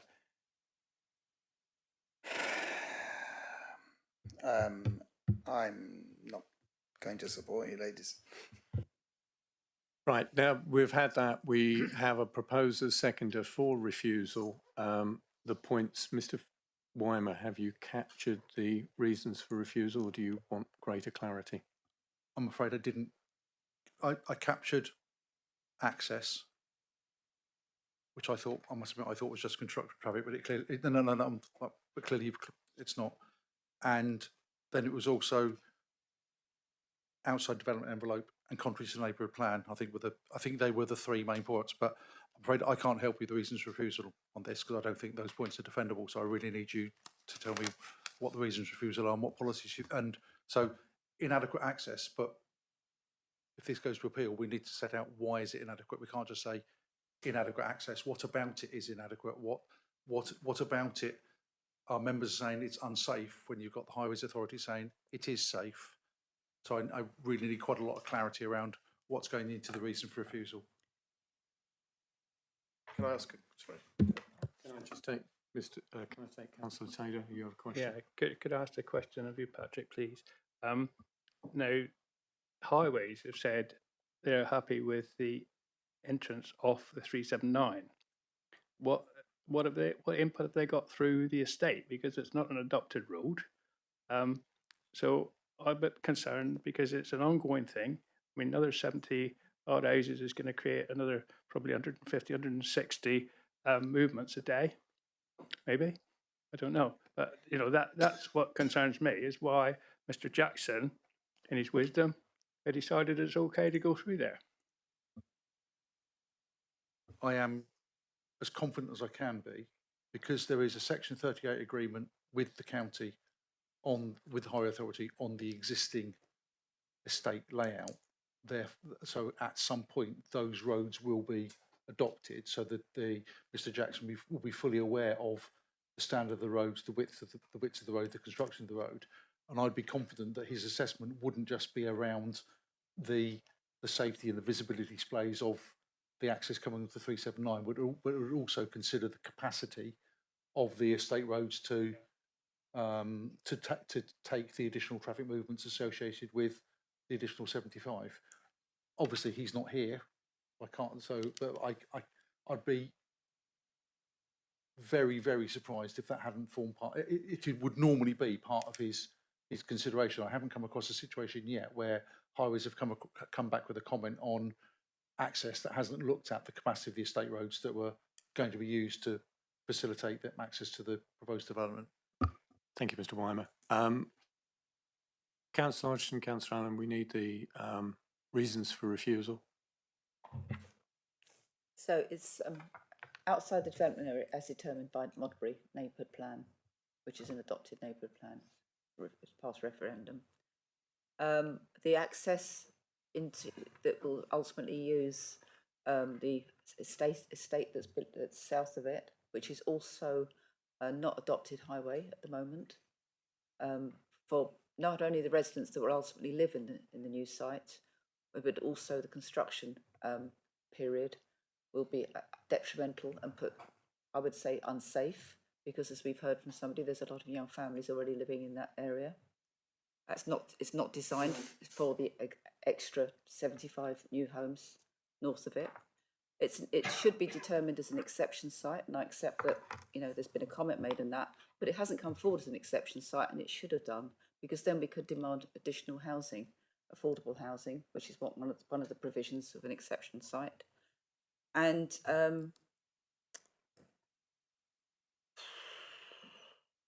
yeah, we should actually be working with neighbourhood plans that are adopted rather than working against them, and that is part of the government's, you know, provision that they accept that neighbourhood plans should be respected. And I think if we go against that, we're not respecting the neighbourhood plan. I don't know whether that's a reasonable one, but I think the government has mentioned it, so why can't we use it? Thank you, Councillor Allen. To come in Still struggling with Richard Jackson not being here. It feels like we're sort of flying blind a bit. I mean, it was asked as well. He was asked. I think for me also, I mean, the idea, as Councillor Abbott said, that everything will be left to construction management plan, but we still only got the one access, and I don't know how a construction management plan can really compensate for very large construction vehicles. I think you're going back into the debate which has been raised. I think, are you looking for a point? Sorry, it is relevant. It's my concern about deferral. So I would, otherwise we're sort of letting this fly blind. That's gone. We're working on the refusal. Okay, Deferral's gone. We didn't get the vote for it. I'd rather have voted. Mr. Weimer. So the access be detrimental to existing residents' amenity. Yeah, and it's not an adopted road. I think that's a stretch when it's subject to a Section 38 agreement. So it Okay, absolutely but anyway, will become, it obviously will become adopted.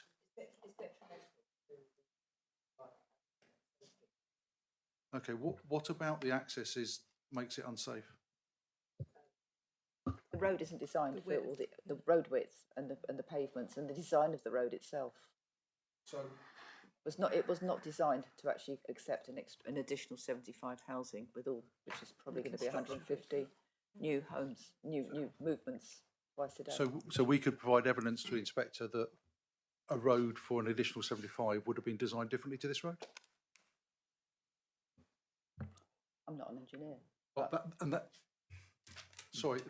that's going to be my point, that none of us in the room are highway engineers, yet we're putting together a reason for refusal on highway safety, where our highways engineer has said this is acceptable, and that's the struggle I'm having. But you have to work off the back of the fact, surely, that the road that's there at the moment was designed specifically for the purpose of delivering, access for the housing that's there.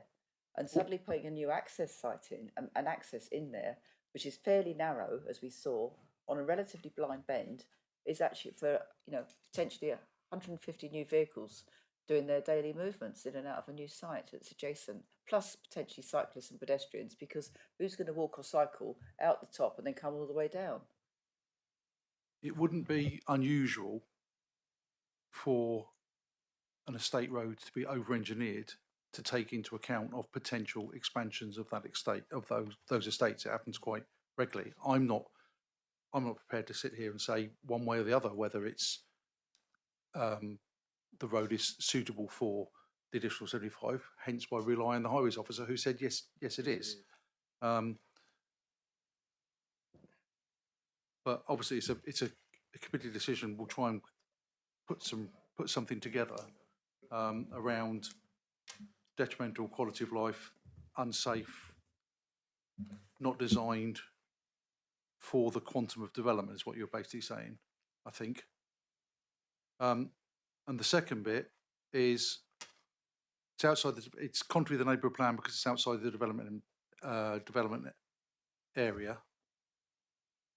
It's has been approved through referendum and through Southam's own assessment. Yeah, I'll come on to that. Well, I'm not going to repeat what we said earlier. As I've said, Mr. Fairbairn said, Peter said, Phil Baker said, the goalposts have been moved at central government massively since the approval. And what we're looking at now is the playing field we've got now is a completely different size and shape to what it was at that point. And I totally accept that it is. I'm going to use the word unfortunate, and that's nowhere near strong enough, but there are a significant number across the country of neighbourhood plans that were put together using the set of rules and guidance that was there at the date that have, by the change to the standard methodology in the NPPF, have been effectively kicked out in terms of housing delivery, not other things like principal residence conditions, that sort of thing, but in terms of housing delivery, have been kicked out because of a change at national policy. Understand that, but surely the point that's been made by the people from the neighbourhood plan and within their observations on this is that they have the policies that they have within the neighbourhood plan, not least of which is around the allocated sites, is actually how the town should expand. And sticking the 75 new homes, not a huge distance out, but a fair distance out when you look at the actual road that's available for it. So therefore, they're depending on another development to deliver the access. And they've got policies that kind of this conflicts with a lot of their policies. Yeah, so policies which we consider are now out of date because of the change at a national level. But look, it's a member decision. The only thing I've got the basis. I have to say I don't think this is defendable because of what we said earlier. But it's a committee decision. But we'll be seeking whoever proposed and seconded it to do the appeal. Can I just mention? There won't be an officer here who can do it. Sorry. Can I just mention paragraph 14 again? I mean, I realise that there was a response to that within the officer's report, and I completely understand that. So it's a question rather than an implication. Do you think there's any point about mentioning that? Because it's a debate, I would have thought. It's not that clear cut whether or not that protects the neighbourhood plan. Mr Fairburn? The wording of paragraph 14 is clear and it should be given its ordinary meaning, and its clear and ordinary meaning means that the neighbourhood plan is not protected, it is not shielded. So I don't think it wouldn't be a smart move to refer to it, I don't think. Right, we're going around this in circles for quite a time if we carry on. Mr Wyman, you've expressed your view that the reasons for refusal may not be sound, but that is what we're going to have to put to the vote to members, because it will be a member's decision based on that. As long as members are quite clear on the reasons for refusal, and I'm looking at everybody to make sure that you are clear on what you're going to be voting on, I will move this forward by seeking to move this to a vote. And Mr Weimer, if you're happy that we do that, on the basis that I know you're not happy because you don't believe it's defensible, but I think we need to resolve this by moving forward.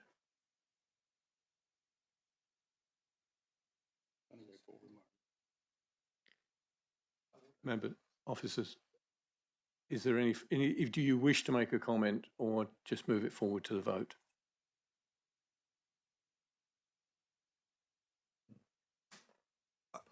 I've got nothing else to add, Chair. You've heard my opinion. It's always going to be a struggle arguing in front of an inspector that something's unsafe highways grounds when the highways officer said it's not. But can I ask a question briefly on that point? Did the highway officer say that it wasn't safe, or did you say he's satisfied? I mean, the application is accompanied by significant details. You know, there's a transport statement and so on. There's been safety audits. I mean, there's a lot of information which has been, you know, poured over by Devon County Council Highways, and their response. You know, they've been backwards and forwards on various aspects of it, but their response clearly, as set out in the officer's report, is that they are happy. We have a policy, Dev 29, which makes, you know, seeks to ensure that suitable safe access is proposed. He raises no objection. As officers, we're satisfied that the policy test is met. So, yeah. Thank you, Mr Whitehead. Thank you. You've gone through everything. I will, with all of that, it's been proposed, it's been seconded. There are reasons put forward for refusal. I now intend to... You certainly may, Mr Weimer. And if this is a cheeky question, I absolutely apologise, but has the proposer and the seconder actually read the highway safety audit that's been done with this application? Because if we're saying it's unsafe and we haven't read the safety audit that was done for it, that may well be quite difficult to argue a point if it goes to appeal. I'll be honest, I would have liked to have actually been able to challenge the highways officer properly on various elements of this. And it's unfortunate. I did ask on Monday if he would be here, and he's not. And so I think, you know, we've been let down. But notwithstanding that, I think this whole thing about paragraph 14, actually in the NPPF, I think we're within the 5 years. So why can't we qualify for that? And it's a very good neighbourhood plan. And I think that gives us a real protection here. You know, so I think, as much as I think the safety audit, but to be honest, you don't have to look very carefully. I think, Councillor Hodgson, I respect, you know, you go into these at a lot of depth. You've heard from Mr Baker and other officers about paragraph 14, the explanations. You will obviously fundamentally disagree with those comments by the sound of it, which you're able to do. But we are now in a position, I don't want to start going round and round what we've already gone round. We've spent a fair bit of time on this. I do intend to take this to the vote now. We have the reasons for refusal. Can I please have a show of hands for those for refusal of this application?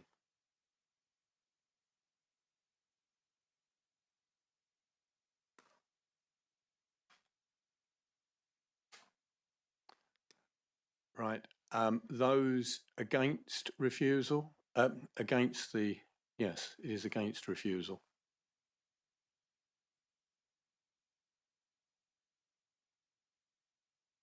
Don't do this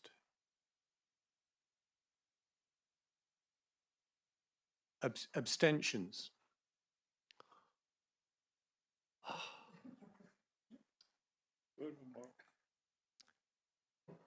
Right.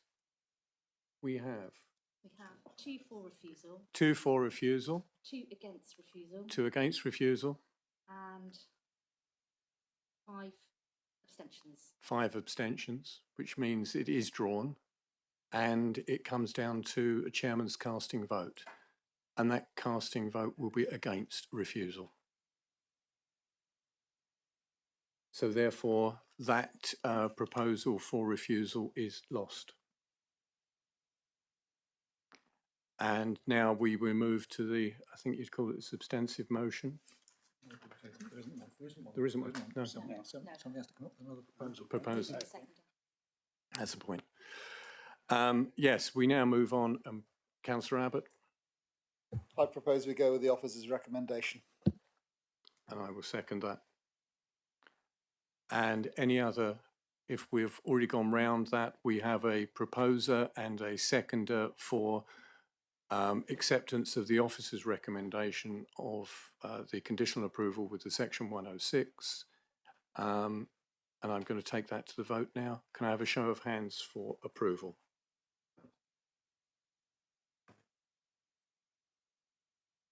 Those against?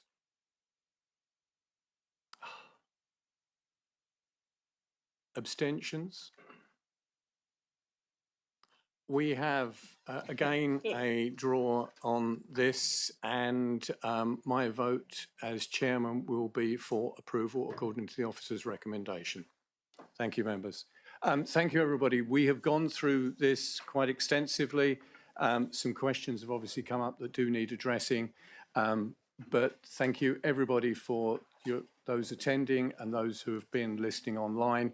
We will now break for lunch and reconvene at 2:30 for the continuation of the programme today, the agenda today. Thank you, members.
button. Yeah. Red. You've got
Good afternoon, everybody.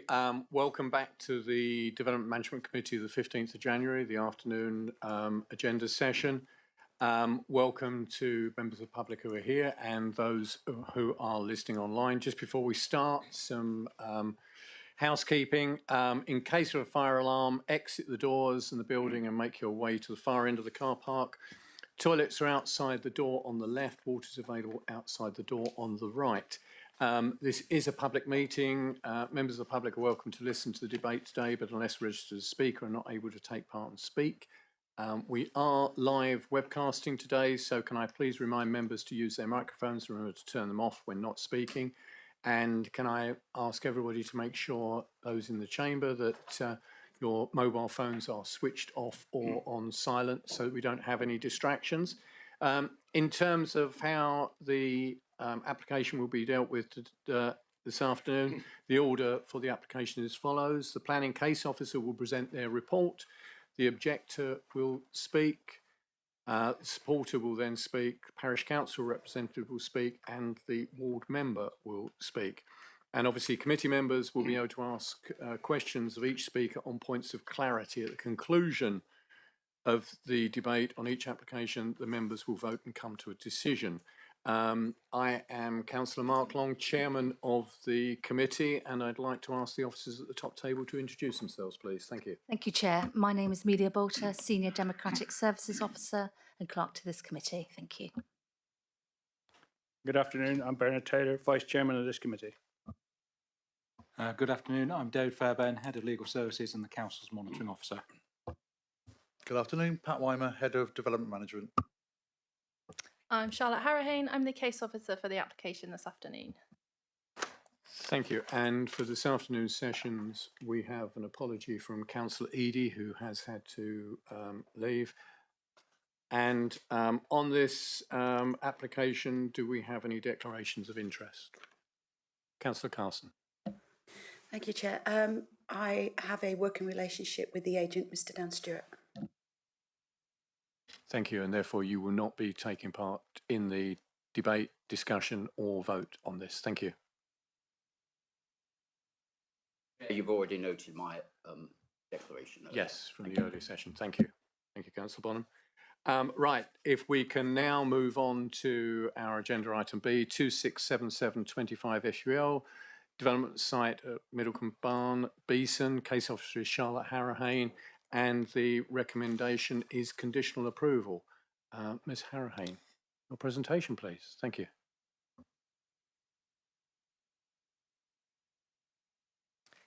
Thank you, Chair.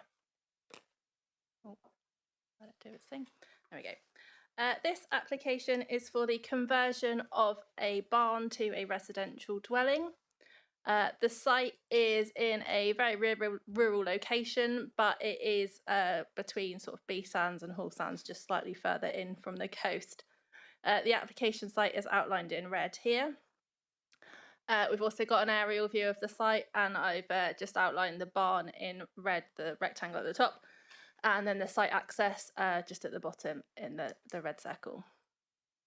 So just to update members, in addition to the representations in the report, we had one late objection received on Monday, which raised concerns about the access and whether the public lane sort of accessing the site would be whether work would be done to it and sort of turned into a driveway for the development, which I can confirm is not the case. The late objection also raises concerns about landscape impact, but that has already been addressed within the report and will be discussed in the presentation. So just to give members a bearing of the site, it's a long thin site. So at the top of the site we have the barn in question, which will be which is sought to be converted. In front of the barn there is a courtyard area which has an existing wall surrounding it. There's then a small pond, a larger pond, and then just for bearings for the photos that I'll take that I will show you, we've then got a cluster of trees and then the site access down at the bottom here. So this is the barn in question, sort of as you approach it from up the field, with the enclosure wall that I mentioned just now. So turning around, so my back is now to the barn, so looking back down the field, of sort of opposite the smaller pond, we've then got the larger pond, the cluster of trees in the middle that I pointed out. These are those trees. This is now looking up from the access to the site, looking back up the field. We've got the cluster of trees, and then you can just see this tiny white bit here. That's the roof of the barn that we are talking about. So as well as the conversion of the barn, the application also includes an access from the field entrance up to the barn, which would run up along the edge of this field. So it's proposed to do a gravel permeable path with a grass strip down the middle. So this is closer views of the barn. So this is from within that walled courtyard. As you can see, it's a fairly traditional stone barn, previously been accepted by officers and by the planning inspectorate, which I'll come on to later, as a non-designated heritage asset. So opposite the barn and still within this enclosed courtyard, there's sort of a former agricultural store. And this is just a bit of a context plan to show kind of how the barn, the courtyard and the wall kind of relate to one another. And then that little store I just showed you is just off to the left-hand side of this photo. And then just a photo of the interior of the barn, just to show that it's it's quite a historic building. It's quite a reasonable structural condition and suitable to be converted. So just to give a bit of context, we've got the site plan here, which shows the extent of the track, which goes up along the field, up to the top of the barn. And then just closer up, we have the track comes up around the back of the barn to provide a parking turning area behind the building. We've then got the barn. The courtyard wall will remain to kind of enclose the residential garden area. And then the store will be retained as sort of a domestic store. You'll notice that the red line has been kept quite tight around the building, so the applicants own the whole field, but the red line has been kept tight to restrict the residential curtilage and the area of land that can be used for domestic garden. So members hear us talk all the time about particularly insensitive landscapes. We don't want big open gardens where kind of domestic paraphernalia can change the landscape character. So in this case, that red line's been kept really tight, enclosed by this existing wall. So this is the only area that can be used for kind of domestic purposes. So just some elevations of the proposal to show you the nature of the conversion. All the existing openings will be used, so there won't be any new openings, which is something that we seek to achieve on barn conversions. We try and retain the agricultural character as much as we can. So you'll see, there's solar panels as well. There's a little square here, which you probably can't see because it's quite small, but that's a little bat loft dormer within the new roof. So in terms of landscape impact, the site is within the national landscape and the undeveloped coast. So obviously we give great weight to protecting the landscape and, you know, the natural characteristics. So this is the existing field access. There is a path that runs around the side of the site. There was a bit of discussion at the site visit about the status of this path. So it's a publicly accessible path. People were walking along it when we were there on Monday. It isn't a registered public right of way, although, you know, so I think in terms of how we assess it, we kind of just taking it as it's a publicly accessible path, but it's not an official byway or public right of way or bridle way or anything like that. I think it's important to note that there's this boundary screening that goes all the way around the site. And it's been previously an inspector's noted previously that actually views into the site from this path are quite limited. And then just again, I think I used this photo earlier, but this is just from within the site itself, looking up the field. You will get a glimpse of the roof, but in terms of, you know, the domestic space is all going to be enclosed behind that courtyard wall. And even things like the first floor glazing. There will be glimpses of it, but there's not going to be significant views that officers consider this to be harmful to the landscape. The applicant has also detailed in the design and access statement that they'll be using things like anti-reflective glazing to minimise any impact further. So for those reasons, officers consider that the landscape impact, including the impact on the national landscape and the undeveloped coast, are acceptable. We've got conditions recommended to remove permitted development rights, so no additional openings can go into the building or roof lights, things like that, which could create more light spill. There's also a condition about external lighting, so any external lighting, if any is required, will need to be agreed with us before it's installed, just so we can make sure it's really kept to a minimum, it's an appropriate lux level, and it's really positioned to kind of minimise its impact on the wider landscape. So very relevant to this application is the recent planning history. So in 2020, there was an application to convert the barn to a new dwelling.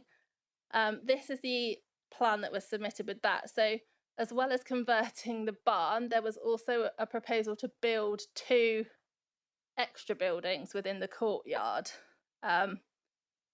Interestingly, it's not the same architect, so I can say slightly oddly. The bedrooms were going to be in these separate buildings, so you would have your living space in the existing barn, and then you'd go across to your bedrooms later in the separate buildings. So this doesn't show it exactly, but so this proposal also had more roof lights in the northern elevation, and there was obviously glazing in these extra buildings. So this application was refused by the council. So as you'll be aware, when we look to convert traditional buildings and kind of preserve traditional buildings through conversion, the policy test is, can they be converted without significant enhancement or alteration? And we felt that the addition of those 2 buildings constituted a significant alteration, and it therefore didn't meet the tests of TTB 26, where we support traditional buildings being converted in unsustainable locations. So it was an unsustainable location, but it also didn't meet that test of where we can permit such development. So the second reason for refusal was the failure to preserve or enhance the national landscape due to the domestication of the valley and the impact on the dark skies. So the application was appealed and it was dismissed by planning inspectors.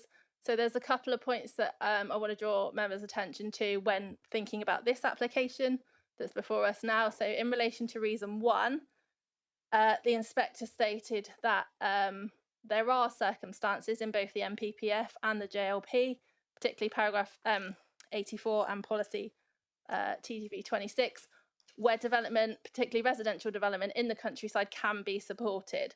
So it gives specific circumstances, but we cannot blanket say that residential use in the countryside is not appropriate. So the inspector acknowledged that the proposal would reuse a traditional building and that the barn itself did not require significant alteration to be converted. The issue that the inspector had was the same issue that officers had, was that those 2 additional buildings resulted in significant enhancement or alteration, so there was a policy conflict. So the principle of converting the barn was found to be acceptable, the additional buildings were not acceptable. In terms of reason 2 and landscape impact, the inspector acknowledged the site's in a tranquil location where dark skies are valued. There are limited views from the adjacent lane into the site, and that courtyard wall would obscure most of the domestic area, so the garden. The key concerns that the inspector had in terms of landscape impact was that the roof lights would lead to light spill, and the living arrangement, so having the bedrooms separated from the kind of the lounge kitchen areas, would increase the need and the use of external lighting, because obviously if people were going to and from, particularly in hours of darkness, they would need extra lighting. So the key question really now is, has the current proposal addressed the concerns of the previous refusal and the appeal? So I've done a couple of side-by-sides with the key issue. So in 2020, the concern was that the additional buildings resulted in significant alterations to a traditional building. So those buildings have now been removed, and the conversion would just be carried out within the footprint of the existing barn, which officers and inspectors have previously said is suitable for conversion. So just on the left-hand side there, you can see I've got the 2020 plans, and then we've got the current plans on the right-hand side. So in 2020, the concern was that the roof lights would lead to light spill. As you can see, between the existing building that had the 5 roof lights on the back, and then a lot of roof lights on the 2 sort of extra buildings, there were quite a lot of roof lights. And obviously if lights were on in all these properties, that would be quite a lot of light spill. So as you can see, the current proposal has no roof lights, and again, those 2 extra buildings have been removed. Finally, again, the concern was that the living arrangement would increase the need and the use for external lighting. And again, that the living space is now all contained within the original barn, so there will be no sort of to-ing and fro-ing between different buildings, and kind of extra need anticipated for external lighting. So to summarise, the site is an isolated location, but the reuse of traditional buildings is a circumstance where residential development is permitted in isolated locations in both the JLP and the MPPF.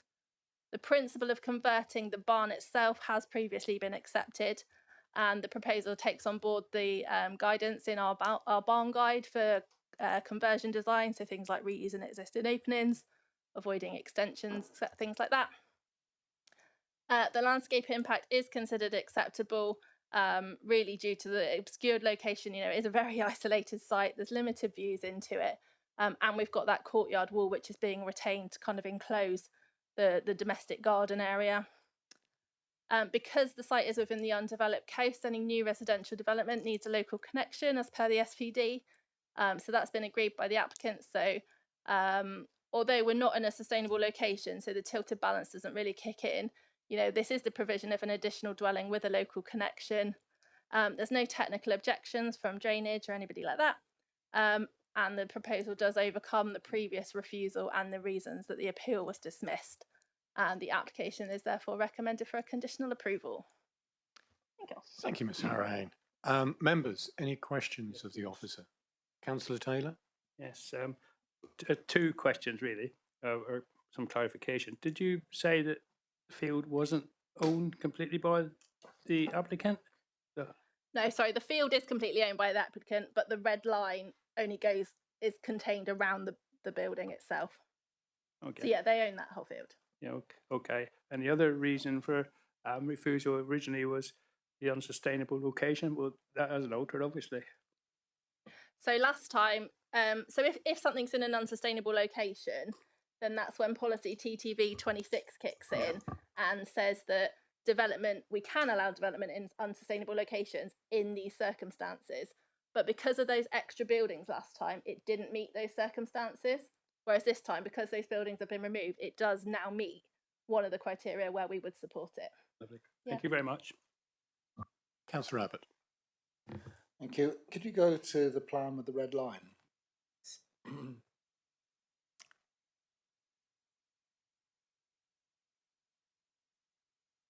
The next one, the one we've just gone past. So, will there be any significance to the protection of that wall that the line is drawn, I think, with too few turning points, and it misses the wall in the top right-hand corner there. The wall which is being the wall that's being preserved, but the curtilage wall, I don't know. So the wall that I was talking about, you can just see it here. Sort of, it runs down the side along the bottom of the garden, and then up here. Can you Where's your cursor at the moment? Can you see it? That wiggle it around. It's just by the entrance into the courtyard. So if you could put your cursor up in the top right-hand corner. Up here. More right. Getting there. Yes, there. So, will there be any consequence to that wall being lost or altered or something just because it's not within the red line boundary? There's no wall there. That's just the field just extends past that red line. But it's just that the red line is there to denote where the curtilage would be, and then they're going to do some planting to kind of distinguish between the parking area and the rest of the field. But no, there's no wall there. Okay, thanks. Could you move to a photograph which has the barn in the distance, but largely is a green field in front of it? From further away.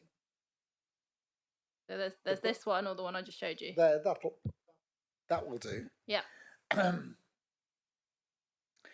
Now, you're saying that there's not going to be gardening in this area, that it's therefore retained as farmland. The grass is short, it's particularly on the right there. Is that just where the hay has been cut, or it's not lawn mowing to start a process of turning that into a lawn? No. I mean, in terms of how it's been used recently, the status of the grass and stuff, that might be a question for the supporter that's speaking, because I don't know. Both times I visited the site, it's just been like this, it's just been grass. In terms of whether they're preparing it for garden, because the red line is very tight around the building and the access, they would not be allowed to use this as garden. If they did, then that would be a matter of potentially enforcement, or if it's something they wanted to do, they would need a further planning application. You know. So yeah, there's no suggestion that just because it's grass, it's going to be garden. Thank you. Councillor Bonham. Yeah, thank you, Chair. Charlotte, thank you for your presentation. I have to say I've got some questions about it. Firstly, about the path. The path around or at the side of this, you seem to suggest it's not really a footpath, but my understanding is that it's got some protection as a route for public access. Is that correct? So, so this is a map that. Thank you. I wondered why you were sat over there. So this is a map from the Devon County Council website where we get kind of mapping information from, and this is, you can see here, their public access layer I've put on. So essentially, if it were a bridleway, a byway, a footpath, or a restricted byway, it would light up in one of those colours. So you can just see at the bottom here, there's a byway in red. So this path has not come up as any of those designations. So as I said beforehand, what the official status is, I can't say, but as you saw when we were there on site, there was a sign that said public footpath. There were people using it. So, you know, we're understanding it as a path that people use.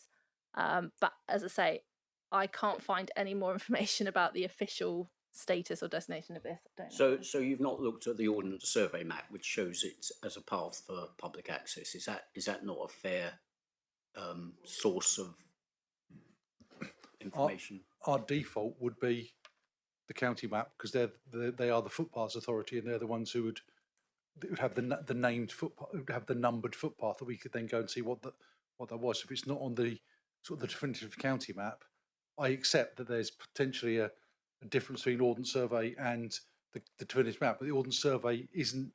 If it says public footpath, it doesn't necessarily. It's not necessarily the legal basis of it. Just to clarify, I'm not saying it's a public footpath, but the ordnance survey map does show it as a path with public access, which isn't. I know it's not the same thing, but anyway, you've answered it. So maybe I can come on to some other points, if I may, Chair. I think unusually for an application that we look at, we've got some reference document that you explain as the previous appeal document. But what I noticed in that is that there's actually 3 reasons for objection by the inspector, and the third one, sort of generally classed as other material matters, refers to paragraph 80 of the NPPF, which is optimal use of a heritage asset, which you don't really mention in your report, but you did kindly send a reply to me about it. So clearly it does exist as an issue. So so what was, at the time of that appeal, what was paragraph 80 of the NPPF is now paragraph 84, because the NPPF's been updated. Essentially, it's not exactly the same, but it's broadly similar to TTV 26.1. So it says that isolated development in the countryside for residential use can be acceptable in these circumstances. And I think I did give you the list, but reuse of traditional buildings is one of those. And it's a bit like TTV 26, where is there an essential need for a rural worker to live there, or is it reusing a traditional building? So although I haven't really gone into paragraph 84 in the report, as I say, the conclusion would be exactly the same as it is for TTV 26.1, in that this is acceptable because it is reusing a building that we consider to be worthy of retention. Well, that may be the case in your opinion, but that's not what the inspector said. The inspector clearly said that there are 2 separate issues. There's TTV 20 something and what was paragraph 80, and that he seems to consider both of them independently. And I can read you if you want. I'm sure you've seen the inspector's report. He objects to the application by one of the reasons is by virtue of paragraph 80, which is now 84. I maybe see you reading that. Maybe I could go to my question, Chair, if you don't mind, which is the objection that the inspector raised regarding the national landscape and the dark skies. What I want to try and understand is what's changed, because the inspector refused the previous application partly on that ground as well. What's changed since the inspector issued the report of supporting refusal?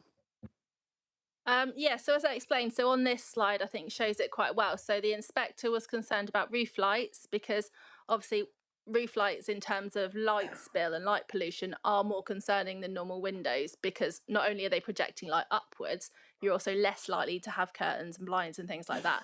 So the inspector was concerned about roof lights, and as you can see, there were 1, 2, 3, 4, 5, 6, 7, 8, 9, 10, 11, 12 roof lights in total on the last scheme. There aren't any on this scheme.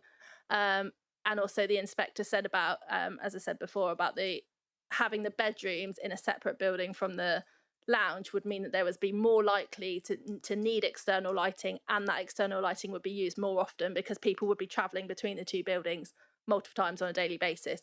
Whereas because all of the accommodation is now contained within the barn, there isn't that case. So that's where I felt that there was a difference.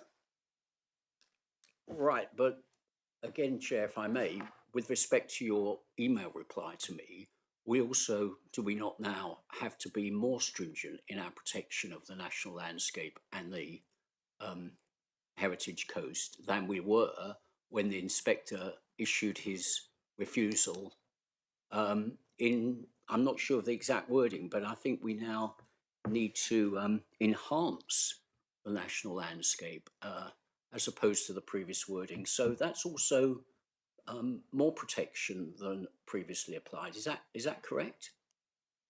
Yeah, so in 2023, so this is a statutory requirement rather than a policy requirement. There's now a statutory requirement to seek to further the purpose of the designation of the national landscape. It doesn't apply to the heritage coast, it's just the national landscape. I think I set out in my report, I think I gave you the paragraph number. You know, I think I've set out, I would hope, fairly comprehensively why I think that this proposal is acceptable in terms of a national landscape, even with that enhanced protection that we now give it. Okay, just for the purposes of us to be clear, how does it further the purpose of the national landscape? So it doesn't have to further the purpose, it has to seek to further the purpose. So there's a difference. But what that means, you know, because what that means is we look at the details of things. So for example, you know, in this case, we've taken roof lights away. As I said, the applicant said they are using like anti-reflective glazing, removal of PD rights, conditions ensuring that the material, so the new roof will be slate, so ensuring that the conditions are part of the local vernacular.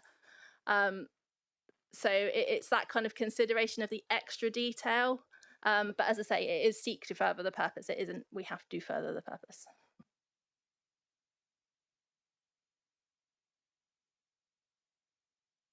Thank you. Councillor Allen?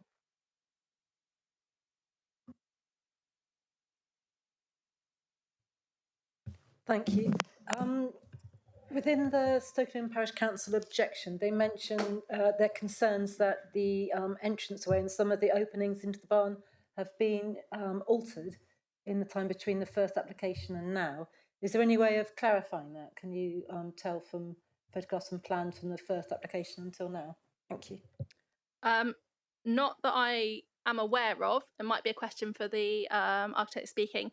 But also I would note that it's an existing agricultural building. They can do certain works without needing planning permission. So, you know, it does, yeah, it's fair, you know. Councillor Hodgson. Thank you. Could you go back to the slide that showed the more detailed barn part of the curtilage? Yeah.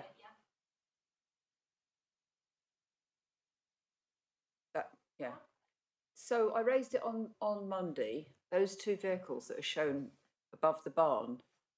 Have we asked for a turning to show how vehicles will manoeuvre there? Because it looks very tight. So we haven't, but after you raised it on Monday, I have been doing some measuring and some looking into guidance. So for a domestic kind of parking and turning area, to accommodate a larger vehicle, it is recommended that there's a radius of 4.6 metres. So this turning area is about 10 metres across and about 5 metres from top to bottom. I mean, as I say, I think it's okay. Obviously, members are free to take a different view. Highways didn't raise any issues. But yeah, again, that might be that might be a question for the architect, maybe. Okay. Sorry, I just didn't have time from Monday to get a plan or anything. Okay, I thought it might have been requested in advance. Okay, the other thing is, can you go to the slide that you showed, which is looking across the field, where you show that the barn looks very small at the far end, with the Greenfield site? That one? Yeah. So that's not what it's going to look like, is it, once it's developed? Because there's actually going to, at the moment, the current arrangements are that there'll be a pathway of some sort, of roadway across that. Is that correct? Yeah, so in terms of the barn itself, I think it'll actually be less visible because it's going to be a slate roof rather than that kind of white corrugated metal. But yeah, so from where I'm kind of stood just with the field gate behind me. Yeah. So yeah, so that access path will go kind of up the right-hand side of the field. And is there anything to stop them actually developing, say, a parking area at this end inside the field, so that, because if they get more than 2 vehicles up there, then actually they're going to obviously get, I mean, if they can turn them around already, they'll be clever. But I mean, another couple of vehicles joining up there will create a problem. Yeah, so again, a little bit like my answer to Councillor Abbott. So none of that other area, apart from the access lane, are within the red line. So any kind of proposal of creating a parking area would be a change of use of the land. So that would either require planning permission, or it would be something that we could take enforcement action against if we felt needed. And the third point is, can you also please go back to where you were looking at which showed the public access routes that were questioned? Yeah, that one. So am I correct in saying that when we came in by vehicle, which the landowner drove us in, we came in from that red bit at the bottom and turned left, yeah, and came round and then turned right across and drove across the stream, and then turned right, and then at the point of where it's a junction going with a route coming down, is that where the gate is that goes straight up to the barn? Yeah, so hopefully, let's see my cursor. Yeah, so we crossed here, we drove up here, and then the field entrance. We went up that road, did we? Yes. So where was the jump? Where's the gate with which we then crossed into the field? Yeah. Yeah, so where my cursor is where the gate into the field is. Okay, so roughly. So the road is shown as the same as the one we've just driven up, as it were. So going left or going right, that shows the same kind of marked route, doesn't it? Yeah, so that none of them are. Yeah, none of those roads are showing as any kind of. Are they private roads or are they publicly owned? Looks like they're publicly owned because we drove up it without any constraint, and as you say, there's. Yeah, I say there's so what's the problem sign then with using that road to access into where the barn is, rather than having a route that goes straight across the green field? Well, again, I think. Yeah, because I think you raised this on Monday, didn't you? I think I have to consider what's submitted, and what was submitted was with a new access. Again, it could be a question for the applicant as to why they want to put a new road in when there's a lane that goes round. But as I say, I have to consider what's submitted, and I think it's acceptable. I mean, I'm not trying to save the money, but just wondering about the impacts on the landscape. Councillor Nix. Yeah, I just want to go back to the, public footpath. I was under the impression that if a public footpath, although it wasn't designated as such, had been used consistently over a number of years, that then gave people rights to use it and it became a public footpath. Is that your understanding, or am I wrong? Mr. Warner? Yes and no.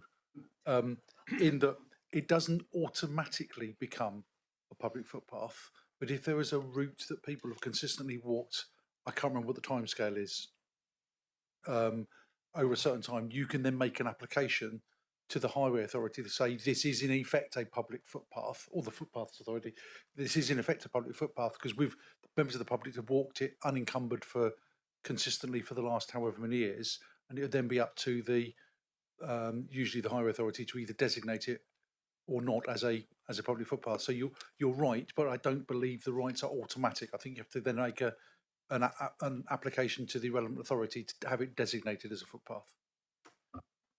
Thank you. Councillor Allen. Thank you. Have you looked into doing condition of a principal residence? Has that come up? It's not in a neighbourhood plan area, Is it so not? there's no mechanism for us to secure a principal residence. But as I say, there is a local connection criteria, so that's something. Thank you, members. Any further questions of the planning officer? If not, I'll move on to the speakers for this application. The first is objector Sandra Button. I'd like to come forward for your 3 minutes. When you're ready. Do you want to pull your microphone forward a bit? Yes. Right, good afternoon, everybody. I'd like to start by saying thank you to the Planning Committee for the opportunity of enabling me to put forward my views on this proposed application at Middlecombe Barn. There's an old saying amongst boat owners that you never own a wooden boat. Isn't that nice? And that we are just simply custodians. Well, can't that be the same thing said for land? We're trusted to look after it, and that's an enormous responsibility. I've looked after the field next door to Middlecombe Barn for over 25 years. I've managed it organically and left areas untouched for wildlife. There are bats, barn owls and deer, and at night it is so silent and it is also pitch black. So much so that if you were camping on the field, you have to strap a torch to your wrist. Isn't that one of the treasures of rural Devon, that we have this? It's on a circular walk from Bee Sands and Hall Sands, past the coastal path, so that it can be enjoyed by both residents and visitors alike. And at the moment, it remains wild, untouched, and peaceful. So what are my reservations?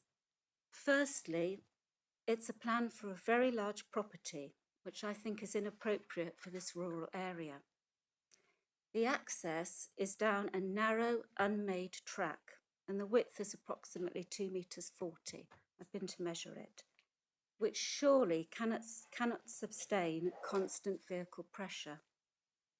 It has a stream and a sharp turn at the start, and there are no passing places.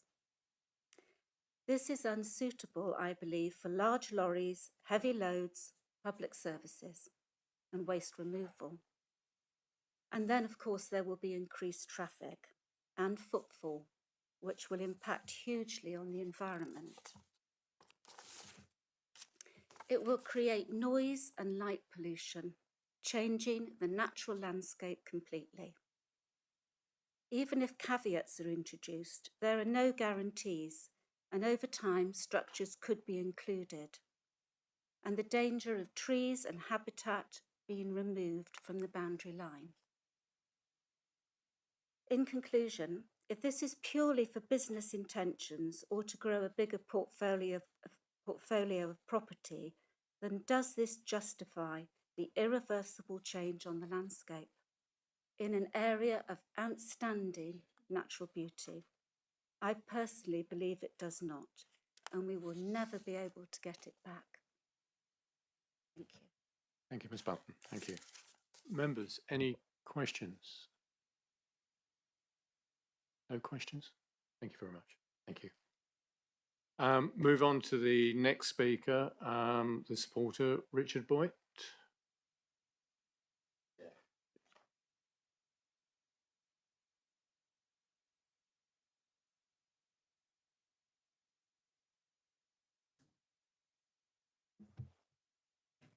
Thank you.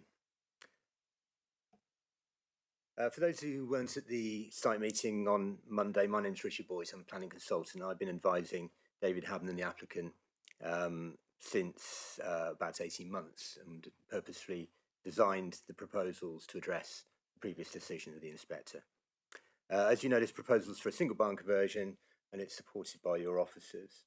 I'm sure you're all familiar with policy TTV 26 by now, and your barn guide. And this barn conversion closely accords with both. The barn is structurally complete and a non-designated heritage asset. The barn is structurally sound for conversion. There are no new openings, and to answer the question earlier, there are any alterations. Only the most basic alterations are required for structural purposes. The openings are, as you saw them the other day and you've seen on the plans. The walled gardens provide provide a tight, contained curtilage. And the questions raised on the site about whether that wall was to change, I've been told today, no, it's not.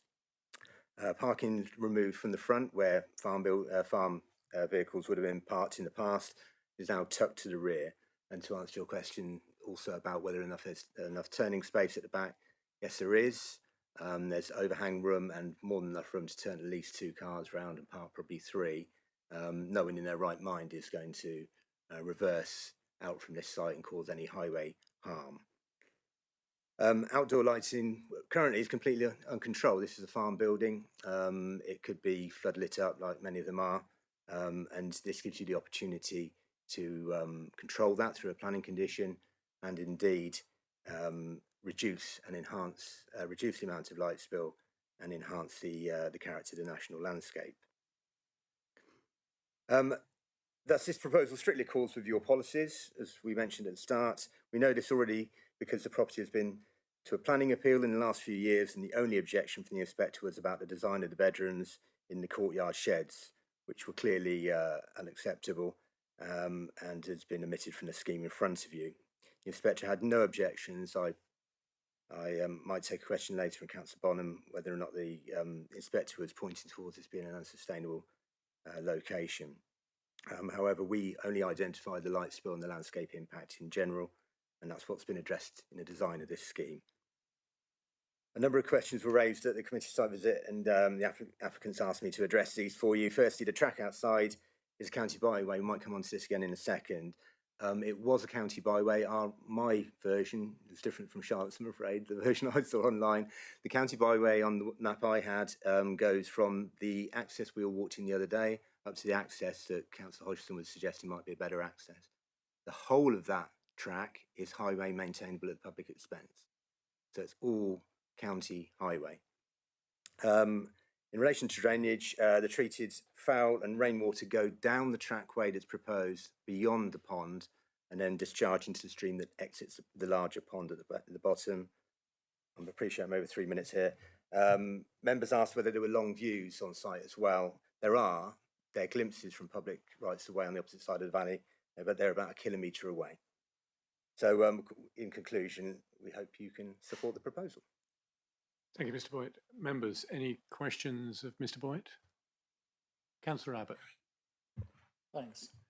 Should have asked this of the officer, but no. Thank you for your presentation.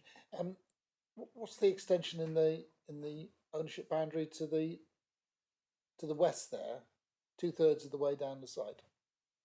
Oh, that's the drainage. That's the drainage channel. So the drainage goes from the treatment plant at the top along down into an attenuating pond in the passing space you'll see on the right, and then it discharges down in a pipe down towards the stream because it has to go into running water south of the pond. Councillor Hodgson. Thank you. What's the intended management for the rest of the field? So currently the field would be in no use. The applicant is not a farmer, but this is just simply, the land has just been left fallow for decades now. I think it's in pretty much in that state. And they'll as the planning officer pointed out earlier, they won't be able to use that as part of their gardens. So they'll just have to maintain it as no use or give it to a farmer for haylage or similar. If I may, it's not fallow when it's obviously been cut by something, so it's being cut by machine rather than animal. That was principally for our visit, I understand. Sorry? That was principally for our visit, I understand. Well, it would have been much yellower if it had only been cut once in 7 years or something. The other question is, I mean, how is the owner going to establish that this is for the full-time use rather than holiday use? Because I gather from the back of his vehicle, he's actually runs holiday housing. That's right. He's the owner of, well, part owner of Soda Hall Cottages. He's owned his farms for a very long time, as I understand it. Because of the location, this has a local connection. This is a self-build project, and it will have to be somebody who's local. That may be the applicant in this case, or it has to be somebody in this parish or the adjoining parish. So it has to be somebody local, and that's the connection which the council are happy to apply. And is there a commitment for this into the long term, or is it just the minimum 3 years and then start letting it out? I'm not sure. Sorry. The local connection criteria is in perpetuity. They would have to apply to remove that condition. So it's not a time limited condition. Councillor Bonham. Yeah, thank you, Howard. So the previous speaker mentioned the question of waste or bins, let's say, where would they be located? Inside the walled. Sorry? Inside the walled gardens at the front. But where are they going to be collected from? Oh, they would have to take them down, like most people do out there. They have to take it down to the end of the drive. Have to get to the waste truck. And do you have any comment on the point I raised earlier about what was clause 80 in the NPPF about alternative uses being validated before? I'll read the clause in due course, but we addressed it in the planning statement with the application. We did look at other uses because it was raised. What other use could you use this for? Well, farming. It's redundant for modern farming purposes for a very obvious reason. And then you're looking at commercial uses. Well, that would involve even more activity, and people driving into the countryside would be even less sustainable. So it was our conclusion that the most appropriate use, like most of these are, and to be frank, for it to be viable, it would have to be a residential use. Yeah, maybe if you don't mind, I'll just have a look at what the inspector said. I'm not persuaded that the appeal proposal represents optimal viable use. Has there been any evidence that alternative uses have been considered? So what you're saying, I think, is that alternative uses have been considered. Very much Where so, are they documented? In the planning statement that goes with the application. Okay, thank you. Councillor Taylor. Yeah, thank you very much. 2 points. The gateway opposite the barn, that's being blocked up and rebuilt in. The one that goes out onto the lane. I wouldn't imagine so. It'd probably be left as it was, but that would be down to a landscape scheme. So if it depended on, I thought there was something said about that. Oh no. But that's fine. Is there any thoughts about applying for a planning application to cut the field more than twice a year? It's off-site, so it's not part of the submission, not part of No, the I red didn't know line. if you were looking to do it in future, because you can only cut it twice a year if Yeah. it's not I changing mean, use. let's be brutally honest about it. It's within the ownership of the applicant. It will no doubt remain part of the applicant's field, and they will just be barred from using it as a garden. As simple as that. How they use it is presumably, I was saying to my colleague a minute ago, probably in no use in planning terms. It's probably not farmland. It's probably no use at all. I don't think it's been actively farmed for a very long time, and therefore it would carry on in no use. If it was farmed, that doesn't require planning permission because farming isn't I understand in the eyes of the planning system. And if it remains in no use, it remains in no use. So there's no planning issue. No, the planning. The issue I was saying was about the cutting of the grass, because if you cut it more than twice a year, apparently I'll get corrected on this, then it becomes a lawn. I see what you mean. Yeah. No. Thank you, Mr. Boyd. Members, any further questions, Mr. Boyd? If not, thank you. Thank you. And now we move on to representative of Stokenham Parish Council, Parish Councillor Richard Payne. Thank you.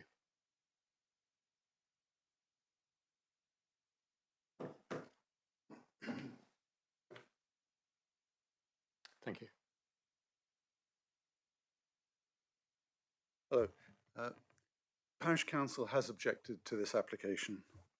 We did, of course, consider it on its own merits and not in comparison to the previous application, to which we also, by the way, objected. We concurred with the appeal inspector's determination on her major points. This new house is at odds with the agricultural character of this dark valley. This new house is at odds with the spatial strategy for housing in this isolated location. This new house conflicts with paragraph 80 of the National Planning Policy Framework 2021, which of course is now paragraph 84, and particularly we were looking at item C, the development, if it's allowed if the development would reuse redundant or disused buildings and enhance its immediate setting, which we don't believe it does. Parish Council noted that although much is made of the applicant's plans to use only the existing openings and introduce no new ones, it is clear that the existing openings have already been substantially enlarged and reinforced in recent years, not since the previous application, but before that, in what appears to be a series of preliminary works towards the ultimate aim of conversion to a dwelling. Of course, it never had a first floor. We are puzzled as to how future residents will be able to turn their cars around without having to reverse backwards down the drive. There isn't room to turn the car around, especially if you've already got one there and you want to turn a second car around. Details of the energy conservation measures appear confused. Is it double or triple glazing, air source or ground source heat pumps? Both are mentioned. And what is the insulation to be used?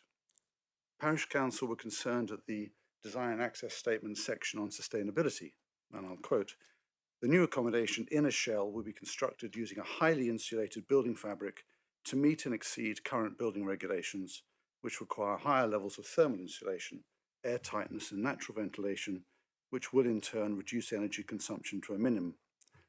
The problem when you internally insulated a solid wall is that and you've got heating on the inside and cold air on the outside, it pulls the dew point back to within the wall, and in due course that wall deteriorates and you get frost, freeze and thaw action on the wall, and it would in fact cause the building a problem unless they reduce the insulation to a level that will allow some heat to pass through it. The claim that the building has no ecological impact is clearly absurd. We are concerned about the intensification of vehicular usage on the Green Lane and who will be responsible for its maintenance, and refuse collection is one item there. How is the permanent residence proposed condition to be monitored, and will there be a condition to disallow any holiday accommodation? And we are concerned at the precedent this will create, and in consideration of the above, we support and concur with Councillor Brazil's objection to this application. Thank you, Councillor Payne. Members, any questions? Councillor Allen. Yes, thank you. You mentioned permanent residence. I thought the officer had said there wasn't a condition of permanent residence. No, there's no condition of permanent residence. As I say, the only occupancy restriction is for local connection, so it can only be occupied by someone with a local connection to the parish or adjoining parishes. Right, which in a way sort of looks against turning it into a holiday flat. I'm not quite sure how to say that. It kind of does, but I think so. I don't know if you've got a copy of the report. So what we define as a local connection is detailed in condition 6. So it's a person who has lived in the parish of Stokenham or adjoining parishes for at least 3 of the last 5 years, or a person who can provide written proof of having spent a minimum of 8 of their first 16 years living in the parish or adjoining parishes. So technically, you could live somewhere else, but you grew up in one of these parishes, you could stay in it on holiday. But that's quite... So it can be a second home, but it can't be a holiday let. If we're going to start splitting hairs, would that be a fair... Technically, I think the group of, the cohort of people that would comply with that condition, I would suggest is rather narrow. So I think I think if it was used as a holiday let, I think it would be economically unviable because you've got such a small group of people who will actually comply with that condition to go there on holiday. And how can that be policed? I mean, how does that get... So it would just be the same way that we enforce any condition, all these principal residency conditions. If someone reported to us, it would be an enforcement issue. It would be an enforcement issue, and obviously we could check if people meet that local connection requirement. Through things like electoral roll records, medical, there's different ways of proving it. But yeah, it could just be monitored and enforced in any other condition. Thank you. Yes, sorry. Yes. Yes. There was also another condition which required the applicant to be the principal resident for 3 years.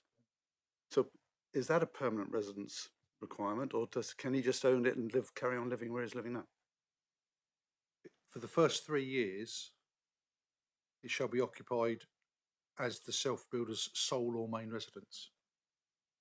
So for the first 3 years, and the reason for that is... Say again? Short term, better than temporary. Short term.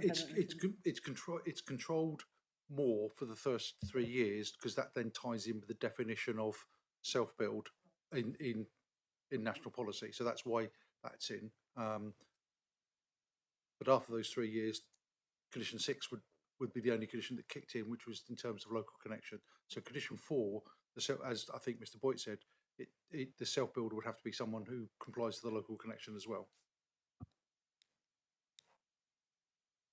Thank you. Any other questions of Councillor Payne? Councillor Hodgson. It's been suggested that that road is maintained by Devon County Council. It's in pretty shoddy condition. In fact, we had to take a lift with the owner to get there in a 4x4 because we had to actually drive across the stream, and I wouldn't like to have driven my little Skoda across that. So have you got any knowledge as to whether it actually is maintained? Because I remember some years ago, there was a reclassification of highways roads. I'm going back probably about 12 years now. And certain roads were going to be let go because they were, they hadn't got the money to maintain them. I have a feeling that has fallen into that non-maintained class. Would I be correct? Do you know as a parish council? Our feeling is that it's been maintained as a pedestrian route rather than as a vehicular route. Yeah. And if it was to be used for refuse vehicles, one, they're going to churn it up with their weight. Construction traffic is going to do that anyway. But how does the refuse vehicle turn around and go back to where it came from? Thank you. That's a concern. Councillor Bonham. Yeah, thank you. Thanks for your talk and that. I mean, you've raised quite a few general points. I'm just wondering, in policy terms, does this contravene the neighbourhood plan, or if not, what are the policy issues you see with it? You mentioned this paragraph 80, which is now I think 83. Could you just clarify where you think this contravenes, if any, planning guidance? There is no neighbourhood plan for Stoken Parish. There isn't a local plan other than the county or the district plan. We were particularly looking at item C. It says planning policies and decisions should avoid the development of isolated homes in the countryside unless one or more of the following circumstances apply. And one of those, the development would reuse redundant or disused buildings, which this is, and enhance its immediate setting. We don't believe putting a dwelling in the Start Valley will enhance its immediate setting. It may not have roof lights anymore, but that's a previous application. We're looking at this on its own terms. But it would introduce light and use and movement within a dark valley, which isn't there at the moment. And that's our concern. Thank you, Councillor Payne. Any other questions? If not, thank you. Thank you. We now move on to the ward member, Councillor Brazil, who's not able to be here, but there's a statement which will be read out on his behalf. Thank you, Chair. As you will know, there was a previous application on this site which was refused. It went to appeal and that appeal was dismissed. I draw particular attention to paragraph 5 in the report. Future residents of the appeal scheme would be residing in a location particularly remote from services and facilities and would be car reliant. The submitted transport statement refers to there being local shops and a school in Stokenham, which is approximately 3.5 kilometres away. The duration and frequency of daily car journeys would soon add up to a high number of miles travelled with the associated carbon emissions. There is also no particular evidence before me that one additional dwelling in this location would offer particular support to rural services in other nearby settlements, given its significant physical detachment from them.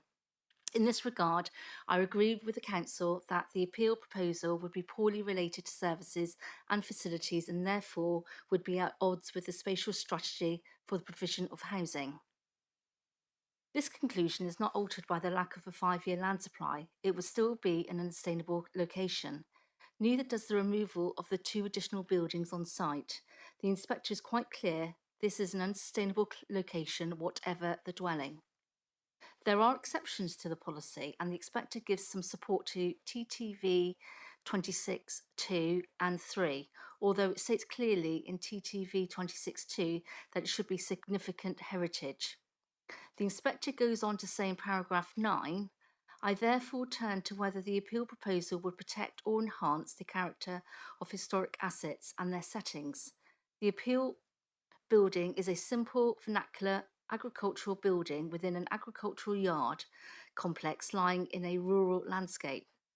The alterations necessary to convert the building to a habitable accommodation, including the insertion of windows and roof lights together with the provision of an access drive, parking area and solar PV array, will result in the building and the appeal site having a clearly domestic appearance at odds with the origins of the agricultural complex. As a result, I do not find that the appeal proposal would protect or enhance the rural agricultural character of the historic asset and its settings. As such, the proposal would be at odds with policy TTV 2615. It is true that extra buildings are removed from this application, but there will still be windows, an access drive, parking area and solar array, all at odds with the original agricultural complex. The inspector also flags up light spill. While appreciating some mitigation, they conclude they would not eliminate light spill. The proposal would not therefore maintain a dark night sky within the part of the national landscape. 22, I think it's of the appeal. The proposal is contrary to the requirements of policies DEV 23, DEV 24 and DEV 25 of the JLP, which require that development conserves the special qualities, distinctive characteristics or valued attributes of the area and are designed to prevent the erosion of its instinctively dark landscapes. 26. In particular, I am not persuaded that the appeal proposals represent the optimal viable use of the appeal building as set out in paragraph 80b. There is no evidence before me that alternative uses for the building have been considered or actively pursued, and that use of the former agricultural building as a dwelling is therefore the optimal viable use for the building, particularly bearing in mind that this is inherently the most intrusive form of new use of building like this. I appreciate the paragraph numbers of the NPPF have changed and new paragraphs can be referenced 187 to 195, and as such these conclusions are still highly relevant. I have statutory duty to have regard to the purpose of conserving and enhancing the natural beauty of the area of outstanding natural beauty, and paragraph 176 of the framework requires that I give great weight to conserving and enhancing landscape and scenic beauty of the area of national landscape. Paragraphs 174 and 185 of the framework seek to maintain the character of the undeveloped coast and limit the impact of light pollution from artificial light on dark landscapes respectively. Against this background, the moderate benefits of the scheme do not outweigh the harm I found to the spatial strategy, the area of outstanding natural beauty and the undeveloped coast. Given these findings, the proposal is also at odds with paragraphs 126 and 132 of the framework, which seeks to achieve well-designed places. I won't use the word precedent, but I see this as a thin end of the wedge. If we allow applications like this to be approved, we are given the green light to any isolated barn to be developed into residential. We work incredibly hard to prevent Class Q from being applied in the national landscape. We should still defend that principle, and I hope you will vote against this application. Thank you. Obviously, the member's not here to take any questions, so that concludes the presentations on the application. I'll now move to the debate on the application. Does anybody wish to open the debate? Councillor Nix. Yeah, this is a little bit of a question brought up from Councillor Brazil's statement. The solar PV, obviously it's going onto a slate roof.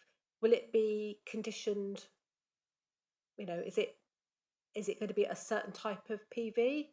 Because you can get the tiles and stuff that look like the roof now, can't you? We don't have that level of detail at this stage. Pat might correct me, but whether that's something we could condition? Looking at the plan there, I would suggest that it's detailed as standard panels that sit on the slate rather than in the slate. What does the elevation say? But they're pretty well flush fitting. I would look at the elevations. They don't sit very proud at all. But my understanding is most of the solar slates are small on that. But I may have got that. Things may have moved on since I last looked at it.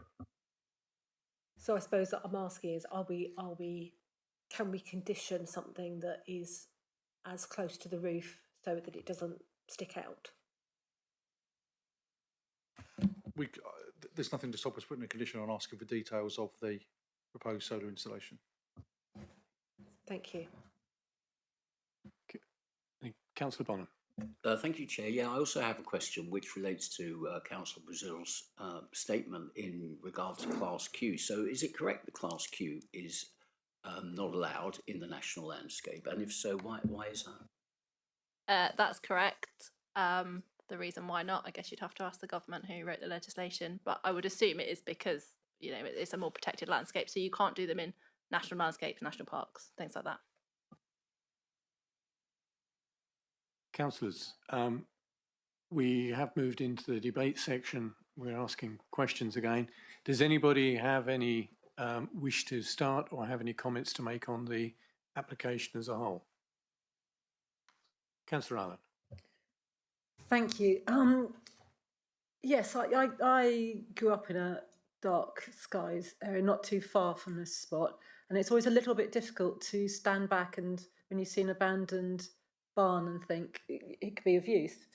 You know, there's a sort of, there's a need, there's a use, put them together. But there is a loss in all of this, and the loss is of the dark skies, that the so-called empty countryside where our animals live and our wildlife grows. So for me, it's quite difficult when you're looking at it in terms of plans. In actual fact, it's not so much gaining something. There's a very strong sense of losing something. And the creep of this is the thing that I would be careful about supporting, because one barn goes, another barn goes. That's where I'm at the moment.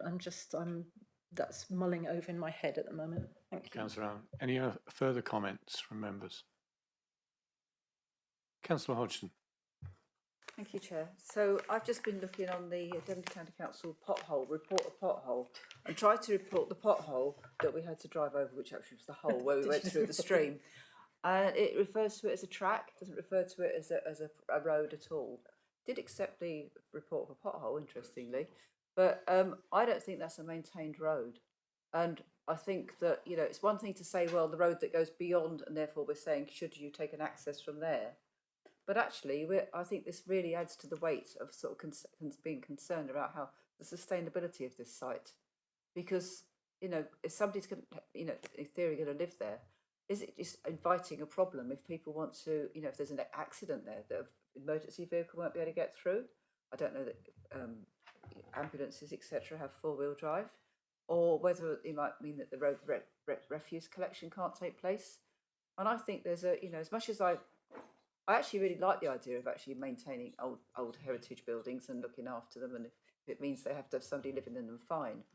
But I can't see that this is anything other than just a sort of like a little earner that's actually going to be at the expense of the public purse, and it's just another holiday place that's actually just going forward, which has been to the detriment, to a large extent, of an awful lot of delivering genuinely affordable housing, which is the housing we need. So I'm very caught in a corner, and I'm not going to put myself forward on anything further than that at this moment.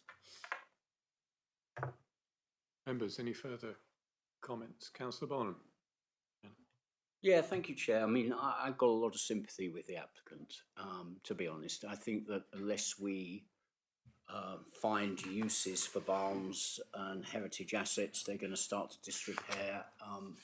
And I think in many ways this is well designed, better designed than it was before. But I have to balance that with some of the concerns. And I do take into account the previous inspector's report and what has changed since then. And on the, you know, I read 3 points where the inspector had concerns. One is to do with the sustainability of the site. I do believe the changes made overcome that issue predominantly. But the second one relates to the impact on the national landscape. And I think in that regard, despite the changes made to the design, we have a higher duty of care than we had when the inspector wrote the report. So my feeling on that is that there has to be a high level of burden of proof and benefit from a development like this before we can approve it. And the third area relates to what the inspector called other material issues, this clause 80, and really looking for alternative uses and whether there are alternative uses. I try to find that information. It is referenced, but I'm not fully convinced that it's very clear. I'm also swayed a little bit by the Class Q consideration. If we're not allowing normal Class Q barn developments, then I'm not sure why we should accept this. So I'm sort of, I haven't really decided yet, but I'm more erring on the side of rejection of this application than accepting it at the moment. I'd like to hear what other people say, but I'm sort of not very positive just in my mind at the moment. Thank you, Councillor Barnum. Any further? Councillor Hodgson. Thank you. With reference to the lady that came along and spoke as an objector, I think some very strong points were made there, and particularly around the very undisturbed area in terms of wildlife, which, as we know, is very, very threatened these days. That area, and including that barn, provide a lot of habitat, an undisturbed habitat. There's bats, we know, are there, who deserve very high protection, and that's the sort of thing we can support through planning. But also the impact of light. Dark skies is a very important element of people's enjoyment of some of our fine coastal areas. And the dark skies not only benefit us as humans in terms of quality of life, but also for the wildlife. So I think that's a really important element here that's maybe potentially could be overlooked just because it's a Class Q that gives it some kind of status. But, well, you know, in fact, it's an old heritage building, put it that way. Councillor Abbott. So I came to this with the question, how did this application differ from the last? And that was the line that you took. And to me, that answered it, really. The inspector wasn't against development per se. He had particular, or she is it, had particular objections.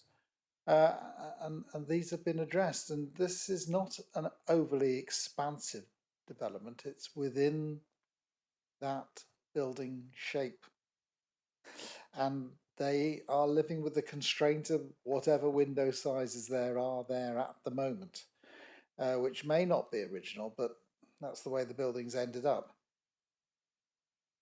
They're not using skylights. They're not putting light into the vertically up, and the building looks well tucked away. I wasn't on the site visit, but from the photograph that Ms. Harahane used, it looks as though it's well tucked away. I don't have the objections that some of you do, actually. I just see that this is a development and taking an opportunity and using a building which is good, not bad. And yes, it's not for those who are less well off in society.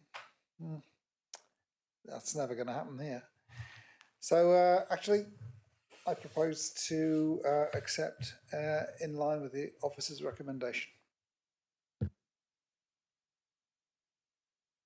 Thank you, Councillor Abbott. You're moving to support. Do I have a seconder for that? I will pass comment before I do. It is a very difficult balance here. I think that there are a number of buildings like this out in the countryside which can no longer be used by agriculture, or could still be used by agriculture, which could, if somebody picked it up, could actually intensify the activity in that area. I'm not saying that's a right thing to pass comment on. It is limiting it. It has restricted it from what is proposed. The conditions in there do restrict it, I see. There is going to be increased disturbance there for wildlife as such, and an element of light spill in there. But there are greater and greater pressures.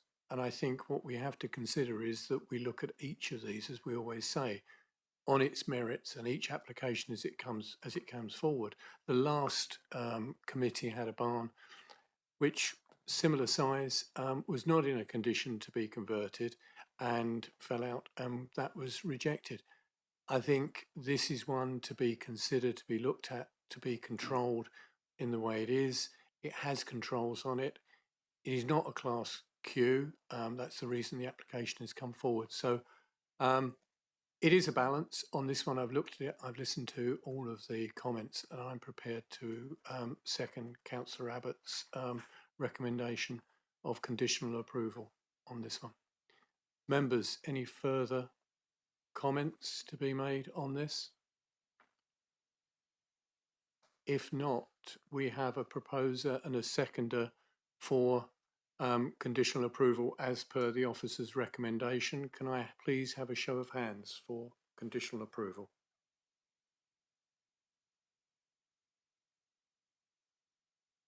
Those against?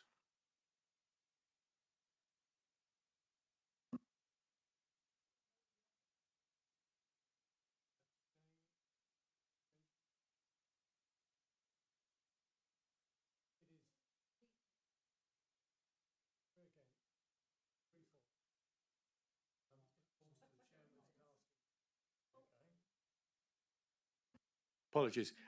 We have 3 votes for acceptance, 3 against and 1 abstention. So therefore that is drawn. It relies on the chair's casting vote, and my casting vote is for approval as per the officer's recommendation, conditional approval. Thank you. Members, on that basis, the application is approved, and that concludes the applications before us today. And we now move on to, and can I just thank the officer for the presentation and the participants today from the area, the parish, and the agent for the contributions they made, and thank you for your time. And we will now move on to our agenda item 7, which is the planning appeals. And we'll just have a few minutes while Mr. Weimer pulls up the planning appeals document. And can I just say that on the document that was circulated, there were previous planning appeals that we had discussed previously. So not all of those appear on the details before you will be considered.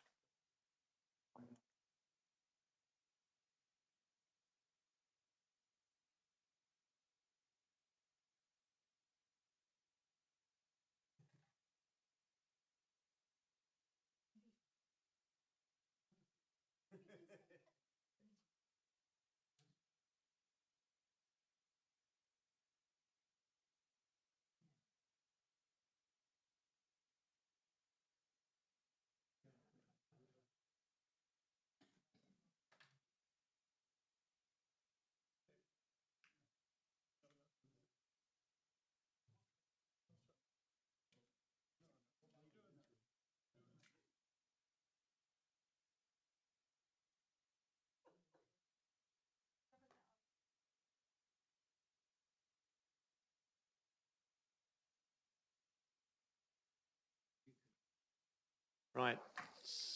Thank you, members. Mr. Weimer, if you can take us through the relevant appeal decisions. Thank you.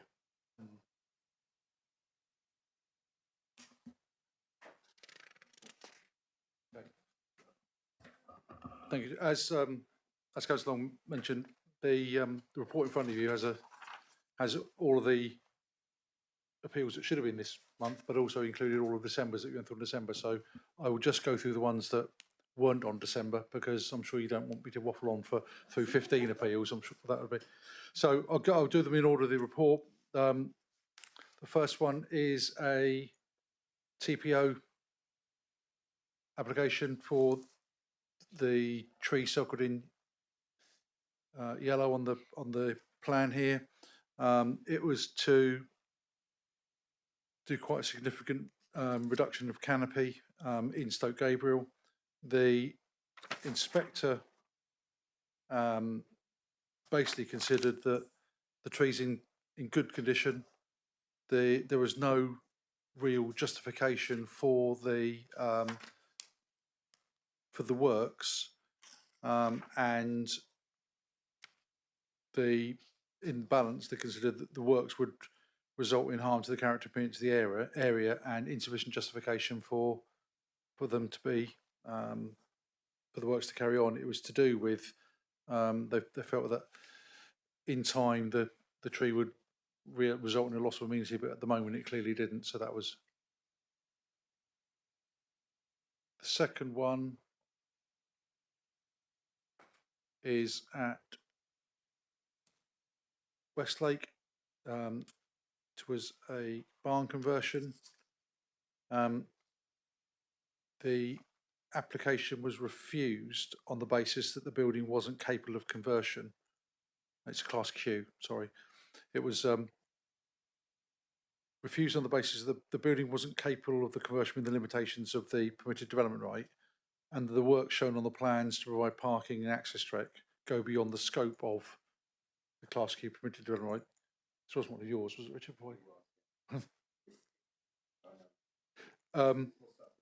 So the inspector has gone through in some detail what the limitations or conditions are for Class Q. The sets out that Class Q does allow for the installation or replacement of windows, doors, roofs, exterior walls and services to the extent reasonably necessary for the building to function as a dwelling house. My interpretation of this has been that yes, you can replace walls, but those walls can't be structural elements. So if you've got a steel frame building and it's, I suppose, partition walls or walls hanging off a building but don't form a structural component of the overall building, that's acceptable to change. The inspectors did consider that he found the conversion itself to conform to the requirements and that the works to the building were acceptable and they didn't go beyond the scope. However, the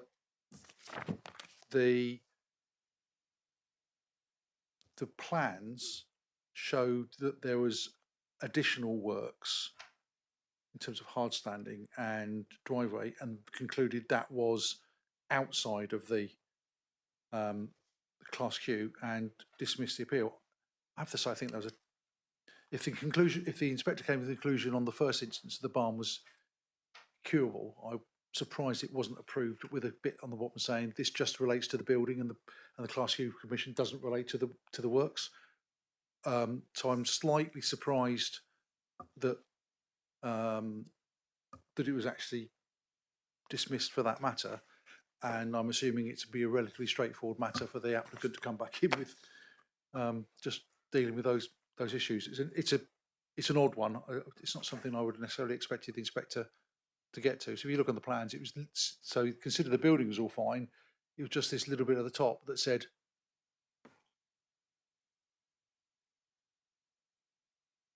yes, something like that. But that was that's the only reason it got kicked out. The next one is another TPO. If you want to stop and ask questions at any point, just stop me at that point.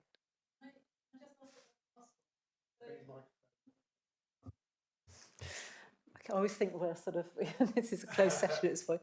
So effectively, they could resubmit with the driveway taken away and it would be acceptable. So although it's been dismissed, it's an easy thing to alter. Is that what we're looking at?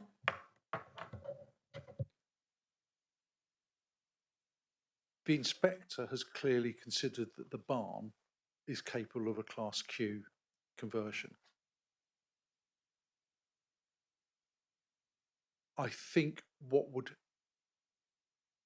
inevitably have to happen is there would have to be an application, a separate application for the works for the parking and access. I don't know the site well enough to know whether there's an existing access there that can just be used and it was just being redone. If there is an existing access there, which I'm assuming there must be for the building, then if you're just using that existing access, that I would think that would be enough to get your Class Q. And then if you want to redo it, then if you come back in an application, if that application isn't itself acceptable, I mean, my reading of this is that it is I would be very surprised if there isn't a way forward for the applicant to get Class Q and access there. I think that my personal view is that the inspector's decision is quite clear that the building is suitable for Class Q, and therefore, if we're just talking about the access, if it is an existing access point and not creating a new dangerous access, then I think that would have been raised by the inspector at that point. But does that help? Okay. So the next one is TPO in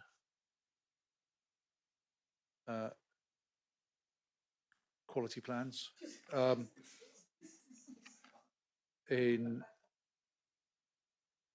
So again, it was works to undertake to crown lift a oak tree in St Peter's Way, Ivy Bridge. The council we had approved a lesser scheme, so we'd have said yes, it does need to be. You can do some works, but what you're trying to do is above and beyond. I think it's paragraph 6 of the inspector's decision. The proposed works would significantly reduce the crowns of all 3 trees, harmful to the natural appearance. The reduction in size and density of their combined canopies would also reduce the screening function they perform, diminish the integrity of the continuous line of greenery on this side of the road. Furthermore, this was a bit damning, I thought. Whilst I note that the appellant has no desire to harm the health of the trees, the removal of so much photosynthetic material would place the trees under stress. The numerous pruning wounds would increase their susceptibility to ingress of disease and decay. The proposals would therefore result in harm to the character and appearance of the area. I didn't really go on much further than that because I think that was the paragraph that says your justification isn't sufficient to overcome this quite significant harm.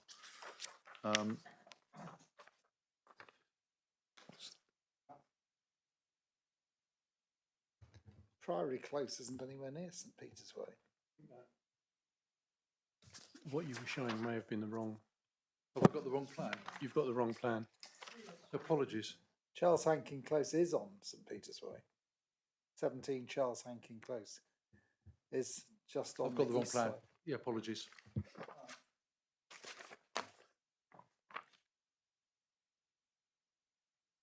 I know where the size 11s need to be directed when I get back upstairs.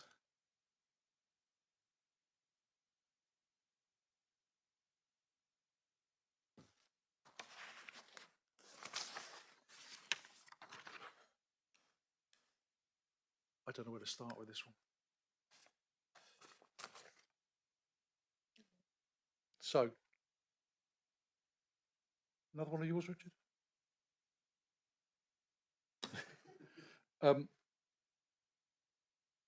It's a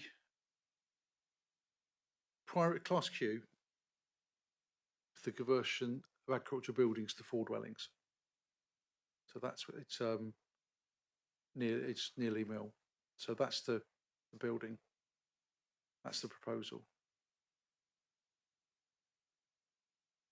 And again, they're the plans. This stems from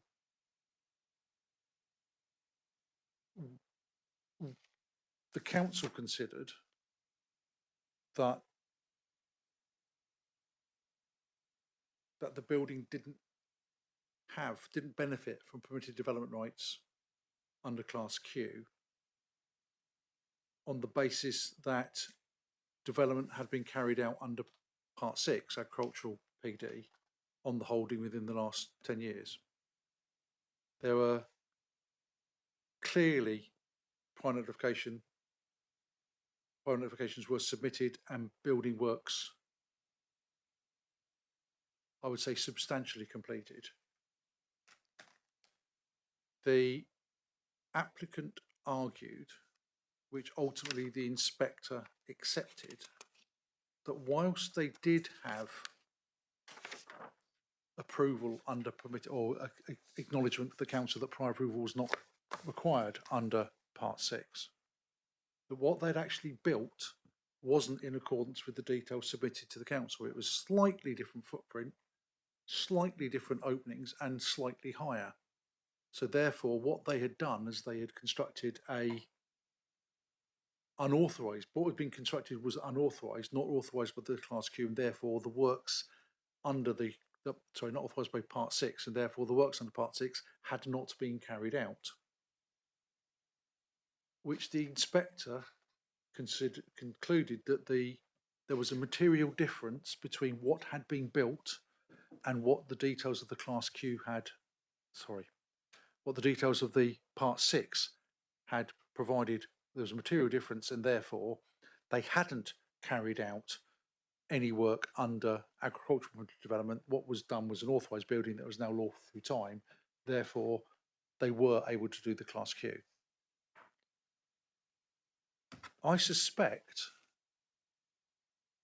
that if we had turned up to the building saying this is an unauthorised building, that we would have had quite a strong argument given to us saying, oh no, it's only minor changes, it's effectively approved, but it's effectively authorised by the prior notification that we gave. There are some lessons to be learned here, but I haven't quite worked out exactly what they are, because I don't believe we've got the capacity to go out to every farm that's had an agricultural PD building to double check they've built it in accordance with that, with the details supplied. I have to say I was slightly surprised that we lost that one. I thought even if I thought the inspector would probably err on the, well, you absolutely gone against the spirit of what's happened, and I'll find a way of saying that no, this is authorised by the agricultural PD, and therefore but he didn't. She didn't.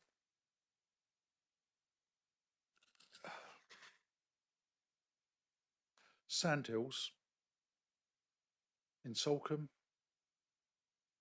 Application, well, it's Fairhaven at Sandhills, isn't it? Application for a new dwelling. Did this come to committee?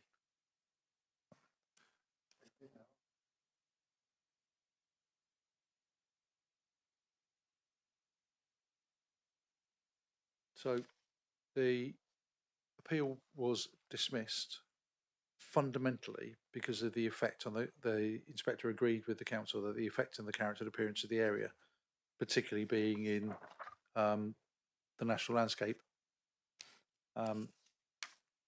the inspector considered that development of this site would significantly erode the important low density character of the hillside.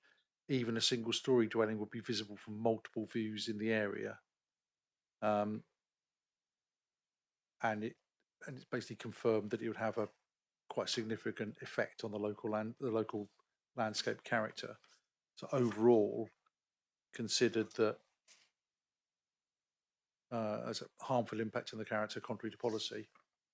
And in terms of trees, found that the trees on the site contribute positively to the character and appearance of the area.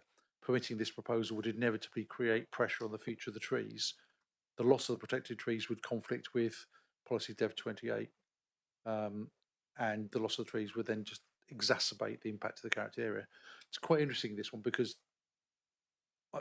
in my experience, inspectors flip two ways in terms of there will be pressure on the trees later on. And in some respects, they say, yeah, there'll be pressure, it's unacceptable. And others say, there's pressure, but if they're TPO'd, you've still got control and you don't have to agree with the TPO. So that I've seen them go both ways. So I think that, I don't know whether you'd had that same response if it was just the trees, but the impact on the character would have been quite significant there. So I think that's very much gone in our favour.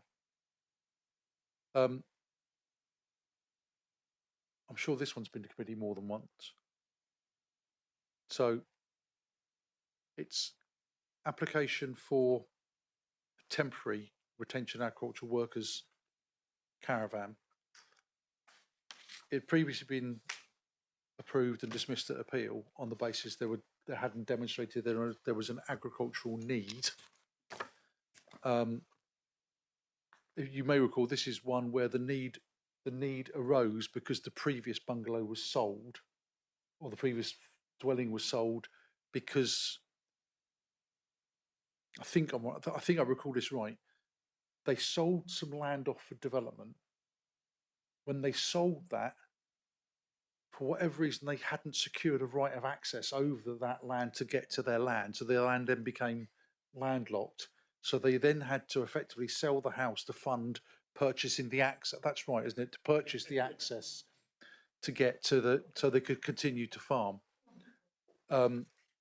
This time round, they did provide significantly more information in terms of the land owned, the land rented, the land potentially rent, stocking numbers, and persuaded the inspector that there was enough justification there to grant a temporary 3-year caravan to see if they can build it up to a holding where you could potentially get a permanent dwelling. Whether it will get there, I don't know. It is one of those, in most cases, you would quite usually, it would be held against an applicant if you sold off dwellings just to get, and then say, well, I've got another one, well, you sold off that one. But I think the inspector accepted that in this case, there were quite genuine, quite peculiar and one-off circumstances. It's the first time I've come that the landowner's inadvertently sold land for development and haven't retained an access to get to their land, which is, I would have thought, if nothing else, there must have been a case against whoever acted for him in the land sale, but I think persuasion would be the right word rather than that on this one. yeah. So that's where we are, and I'll happily take any questions. Councillor Nix. In a case like that, how do we know that the applicant is actually farming the land himself?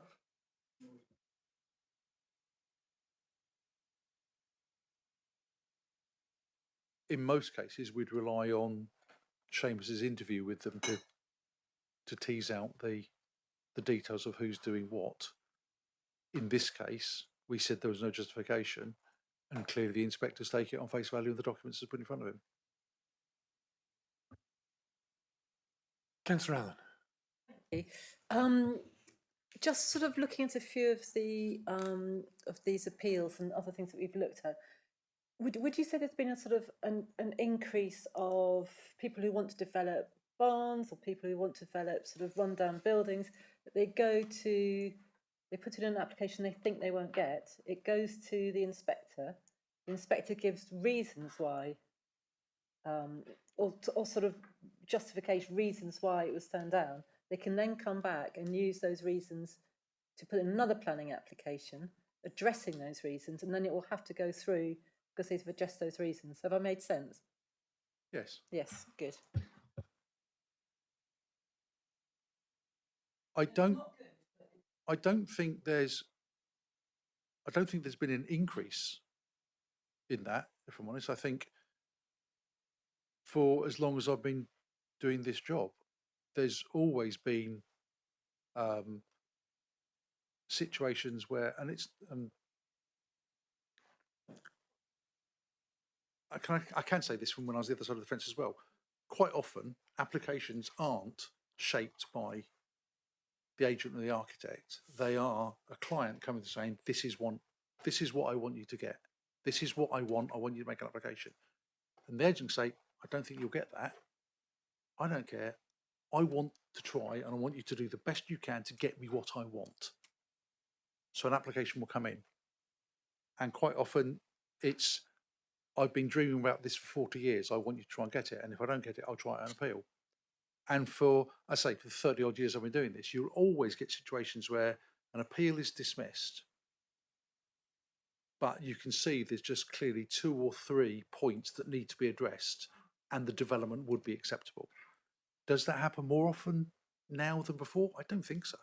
I genuinely don't think so. I think it has always been the case that you look at an appeal decision and you think, yes, there's a way forward there for the applicant. So I don't think there's an increase in that, and I don't think we've seen if you look at the proportion of appeals, I don't think we've seen an increase in the number of appeals. I think this. Well, I don't know if there's anything a lot of people, I mean, land, I'm not necessarily talking about big developers. I think the bigger developers tend to try and get things right first time on a planning application, because when you're talking about significantly scaled applications, appeals cost a lot of money in terms of getting the documents together.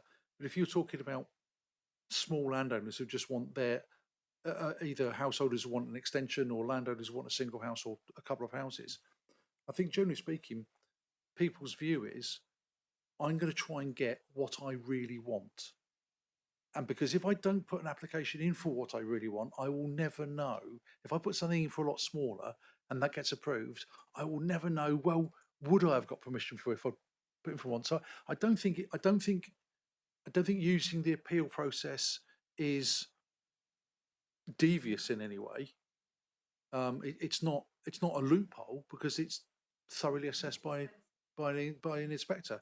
And whilst there may be no fee, you don't have to pay the inspector. There's no appeal fee as such.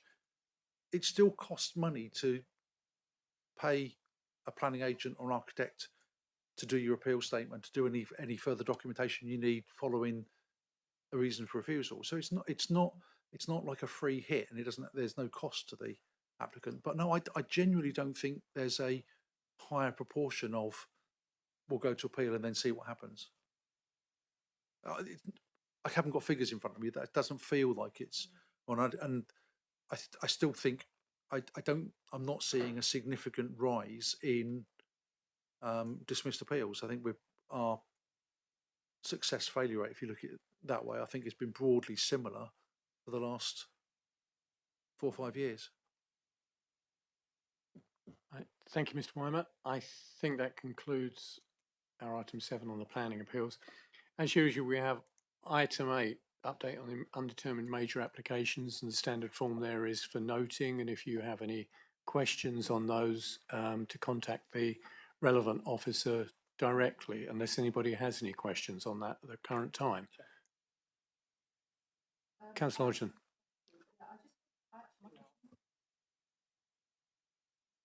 Yeah, I just wanted to actually ask about one that's been quite worrying the good people of Dartington, which was the application to enclose, to have gates into more of the wildlife